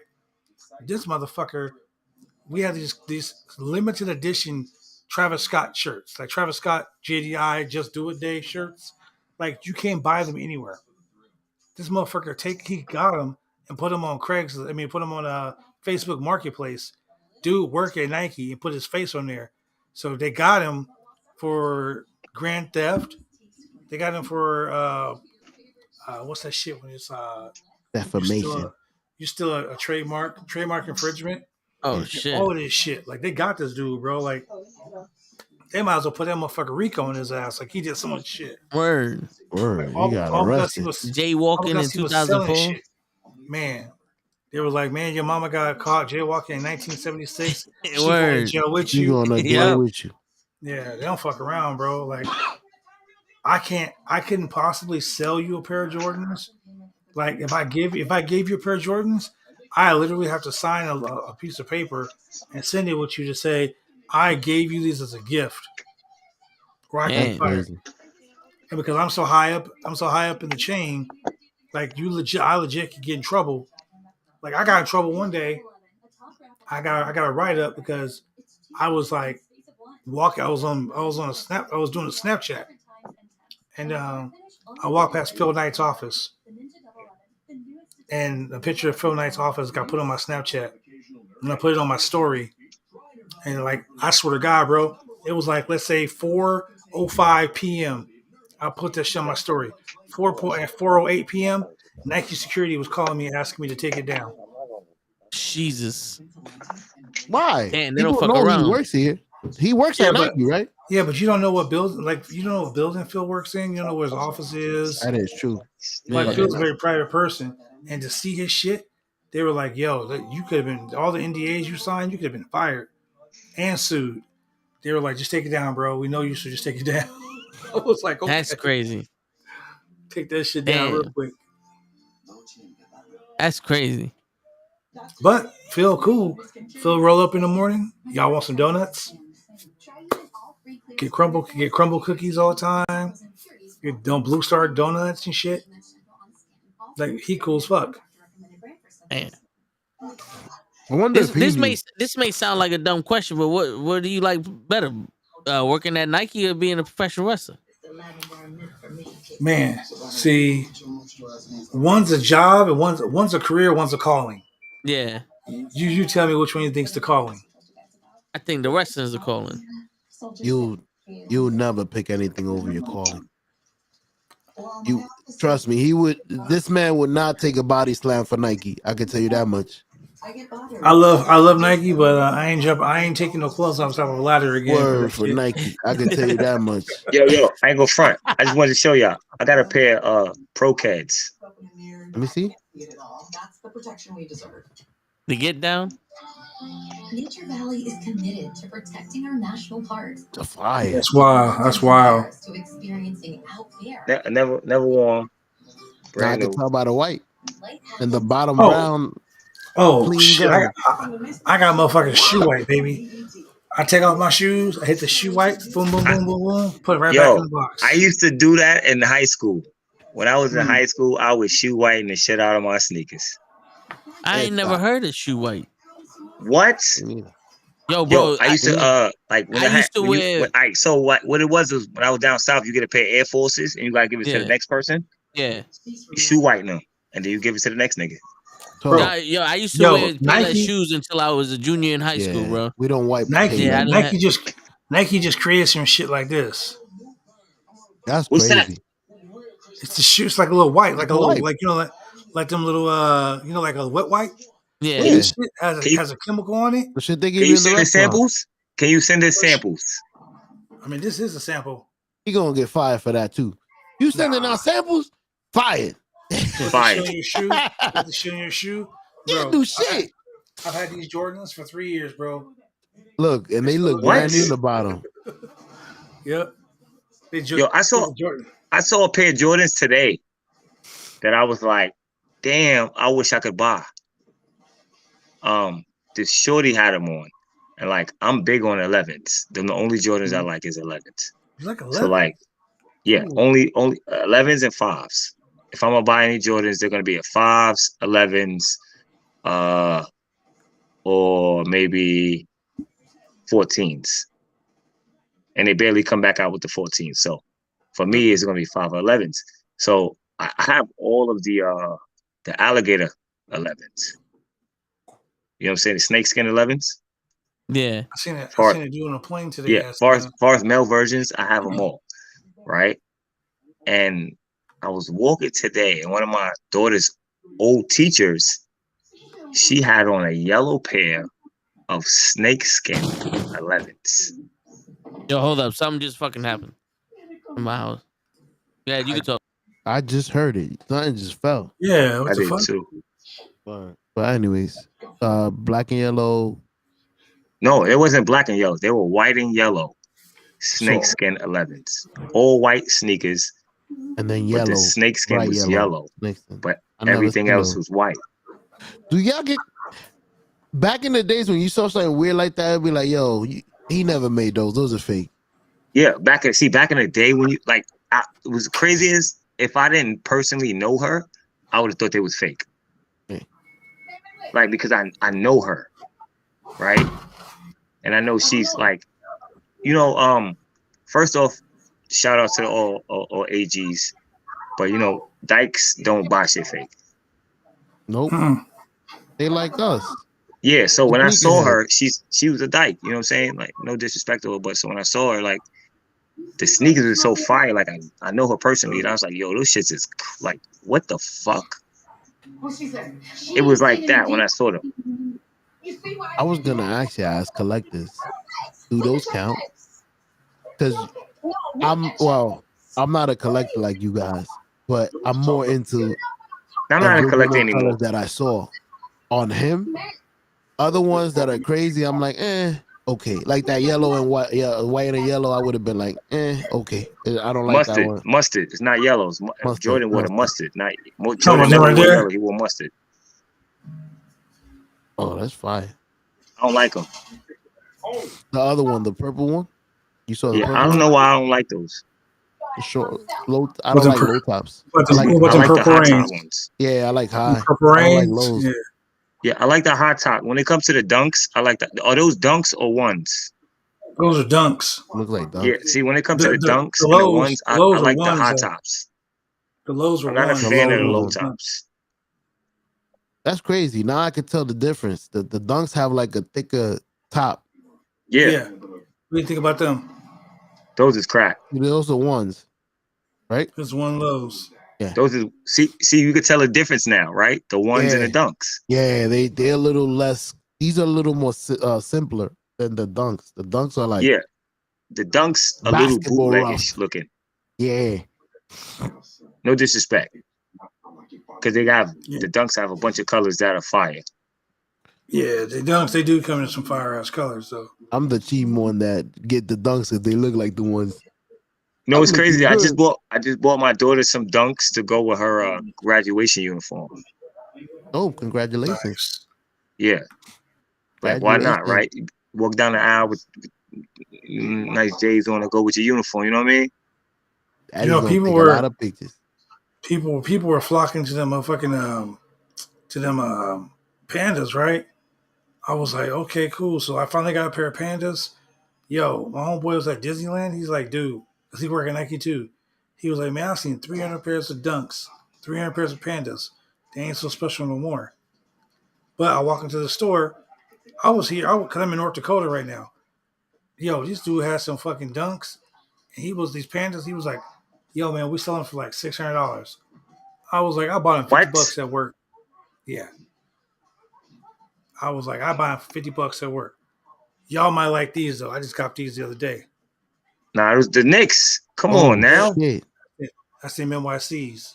Nah, those are Knicks. I call those the Jalen Brunsons. Yeah, the Jalen Bruns. They're sexy. There's no other Nick but Jalen Brunson. Yeah. I'll be honest, like you having all those sneakers, right? Does it ever interfere into your personal life? I've had to give up closet space. I'll put you that way. You get what I mean, right? Yeah. I mean, that's my like vice, having though. that. Sometimes you have to like think whether you're gonna eat or buy those sneakers or. Oh no, never. He works at Nike. That don't count. Yeah, I mean, some like, other motherfuckers. All right. Some other motherfuckers might say that. Question: You didn't work at Nike. Would you still have the same sneaker selection or no? You was a regular civilian before you had this job. Were you a Nike guy? Before, I mean, I've always been that.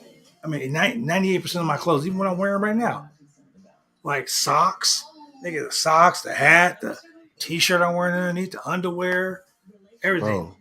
Bro, I can only imagine. I'm UPS and I got the towels, the fucking everything, you know gloves. I could imagine if it was Nike. Man, I have a Nike toothbrush. I'll be honest with you. I'm the only guy who doesn't wear uniform no matter what it is. So like I would probably still just wear what I want. I'm just that guy. Oh, I do. I don't know what it is. Same shit. Because I like to wear comic book t-shirts all the time. So like, that's me. If I can't wear a comic book t-shirt to work, I kind of get mad. Nah, I got a damn UPS leather jacket. Don't have to have a comic book on the end of it, on the back of it. The only rule at work is that like you can't wear another motherfucker's shit. Like I can't go to work wearing Pumas or Adidas. Like Converse, Nike owns Converse, so I got Chucks all too. Like I used to go online and make Chucks. Like I was just showing them how to do that work. I made when Space Jam came out with LeBron, I made the Space Jam LeBron Chucks. That's crazy. And how much is your discount on that though? Like Chuck Taylor's is like what, $70 now? Mine's 50%. So that's like $30 for you. That's not $30. Pretty much. Sneakers $30. No, it is because like if you think sneakers is 70 cents, $70. If you get 30%, 3 times 7 is what? I get 50%. Oh, you get 50%. Yeah, half of everything, baby. Mm-hmm. But that's still good though. Say the sneakers is $30. I mean $70. Then I'm gonna pay like 35. Yeah, $35 if that. That's still no good. No wonder you can't sell them. You could pump out of your own store, bro. Buy them at 35, sell them for 100. Boom, beam. That's why they got the rule. Yo, listen, show. We don't need that. We don't not on this. Not on here. We don't. He said, "I'll pump it for you." Just send it to me. Don't tell nobody. That's why we got the thing. Plus, we got like the employee store. We got like specialty stuff. Like That's why they got that rule. They're like, yo, you can't do that. And like me, What's I love my job. I ain't gonna ever jeopardize my job over some stupid shit. Yeah, Tabula, never. what's the best place to go shopping? Because I always wanted to figure it out. Me with kids, Kofi. I don't know. We not millionaires, so we try to find the best deals. Where does Nike have the best deals? Is it the factories, or is that bullshit? Real talk, the factories have like the secondary shit. I don't mind. It's Nike. No, but son. honestly, the secondary shit is just as good because lots of times I find that the factory puts out shit that should be a little more expensive than it should be, but it's like, hey, like we're like getting rid of these bullshits. Yeah, we don't want these. Take them. That's pretty much what it is. But you know what it is? I think what it is for me is like I stopped wearing Nike. I'm just a Vans guy. That's it. If I buy another pair of sneakers, it's probably gonna be New Balance. I just don't rock with Nike right now. Damn. Hey, New Balance. You know what it is with Nike with me? Nikes. No, what it is Nike. Everything looks alike. Okay, so I'll tell you, Nike does have like a brand specific type of thing, but now we got like 75, 80 different shoe lines. Like Drake got his own line. Yeah, but Tiger about to get one. You like got your boy. That's cool, but like Scott. I look at it like this. Now Nike doesn't really have sneakers like that you could wear all the time, like you have the iconic Air Force Ones. That's what the Dunks are for. I feel like the Dunks are cool. No disrespect to the Dunks. I feel like Dunks are cool, but they're trying to do as much. I feel like Nike is trying to do as much with the Dunks as they can because Jordan, the brand, is not selling like it used to be because Jordan is only dropping. No. Jordan is what? I feel like Jordan is. Don't be rude. No, what it is for me? Jordan keeps dropping the same shit over and over, and people still buying it. Everybody that's why I stopped buying it. I don't need to buy nothing new. I'm making hundreds of millions of dollars. No, but they're buying. Bro. Imagine me, you, and Show, right? Me, you, and Toe. We come up with one pair of sneakers, but every week we drop a new color that one of us came up with. But it's the same fucking sneaker. It's the same sneaker. Yeah. But here's the thing, though. Nike, Nike just put out like about 3 weeks ago that the Jordan brand made $117 billion last year. $117 billion, and they keep coming out with new shit. And they coming out with the Can I ask you a question? Who are the majority buyers? Black people. No. Black people, no, they're not. It's either Asian or white. Hold on, I could pull it up for you right now. Hold up. All right. He said, "Let me go in my document." I can't show it to you, but I can pull it up. No, I know you. If you want to be honest, Black people really aren't buying Jordans like they used to be. Damn. What are we into now? Hold on. Last year, the Jordan consumption was 60% white. No, hold on. 60% white males between the ages of 25 to 46. 40% black males 18 to 55 were buying Jordans. Black men are still buying Jordans. I told you. Bro, to this day, even I seen old black men. Yeah, old black men over here. You never been to the Bronx. These fools be coming out here like they still 18. Word. Not even talk about the crackheads you see with Jordans. Word. Asking for money, they got more expensive sneakers than me and shit. Right, let me ask you a question, franchise. Out of all the sneakers, right? Nike, right? Out of all the sneakers Nike got, what is the one sneaker you're like, fuck that, I'm not wearing it? Oh shit, there's a couple of them. I won't wear no Yeezys. I think they're ugly as fuck. No.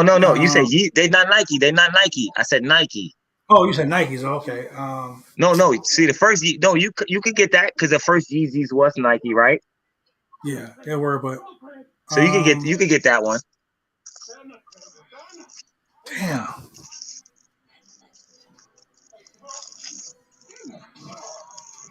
I don't like John Morant shit. Never seen him. I don't like his. They probably got shot up. Listen, I used to. I'm gonna agree with Kofi.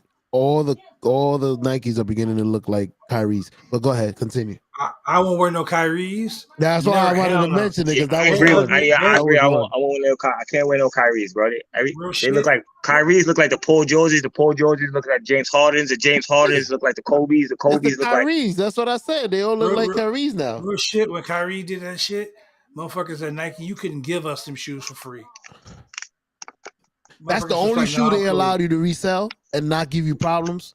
Like, listen, you cool. You know what other shoe I won't wear? I won't wear that motherfucking them self-lacing Jordan, them self-lacing shoes. They think they're ugly as fuck. I got a pair. They cost me. I'm gonna tell you what sneakers I won't wear. Bro, the Scottie Pippins. For $30 at work. I won't wear the Scottie Pippins. The ones that say pump on the side? No, the ones that say AIR. Air. They say what? Air. AIR. Oh, okay, Air. okay. The Airs? Yeah. Those are Scottie Pippins. A lot of people don't even know that. Air on the side. They come in white and red. I never got into sneakers like that because back in the day, I would have worn when I was a kid because it was like the most exclusive thing. They said AIR on the side, you know what I'm saying? But when I got older and they redropped them, and then they came out with all these colorways and different ways to make them, I don't like it. I'm a guy that likes, if you're gonna come out with a sneaker, that's the sneaker. Nothing else. Like that's why I respect Charles Barkley sneakers and Chris Webber sneakers. Bo Jackson's. Because Bo Jackson's. Yeah. Because they came out with that brand and they didn't change that type of style of sneaker. Nah. They just changed the color here and there and that's it. Yeah. Bo Jackson. Yeah, and then when they changed the color, it wasn't like they changed it right away. They changed it like months and years later. They let you enjoy the original shit. Yeah, like Bo Jackson's. Like Bo Jackson's, no matter if they drop today, I would probably try to go get a pair because just because the color wave is probably going to be different from the color wave that they dropped 3 years ago, 2 years ago. They're not dropping those.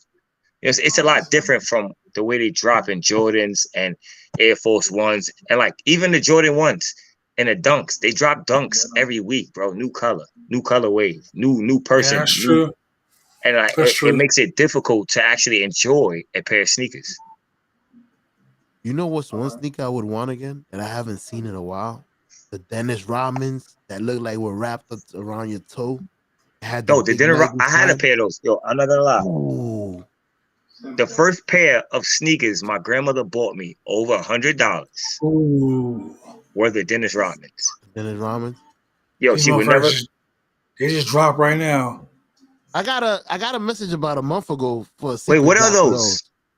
It's the next chapter. It's fucking Spider-Man ones. Spider-Man. Oh, they got the web on the top, right? Yeah. Yo, I'm so upset. All right, let me tell you. You buy those, right? You buy 2 pair, and you hold them.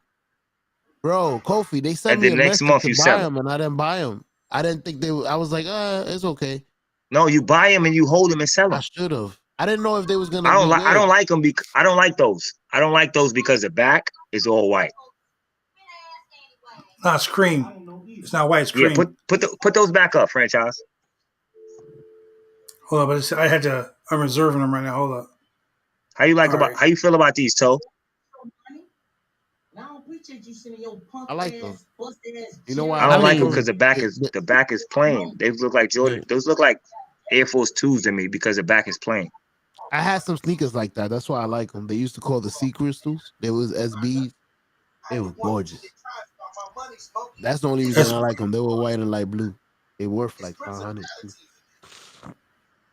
Shit. All right, let me get out of here, guys. Man, you know I love y'all. I gotta go to work in the morning. We was just chilling. I got a fucking christening in the morning. Hey, yo, Toe, Show, the franchise. You know I love y'all, man. Y'all Dirty Hills approved, man. You know I love y'all. And shout out to everybody out there watching.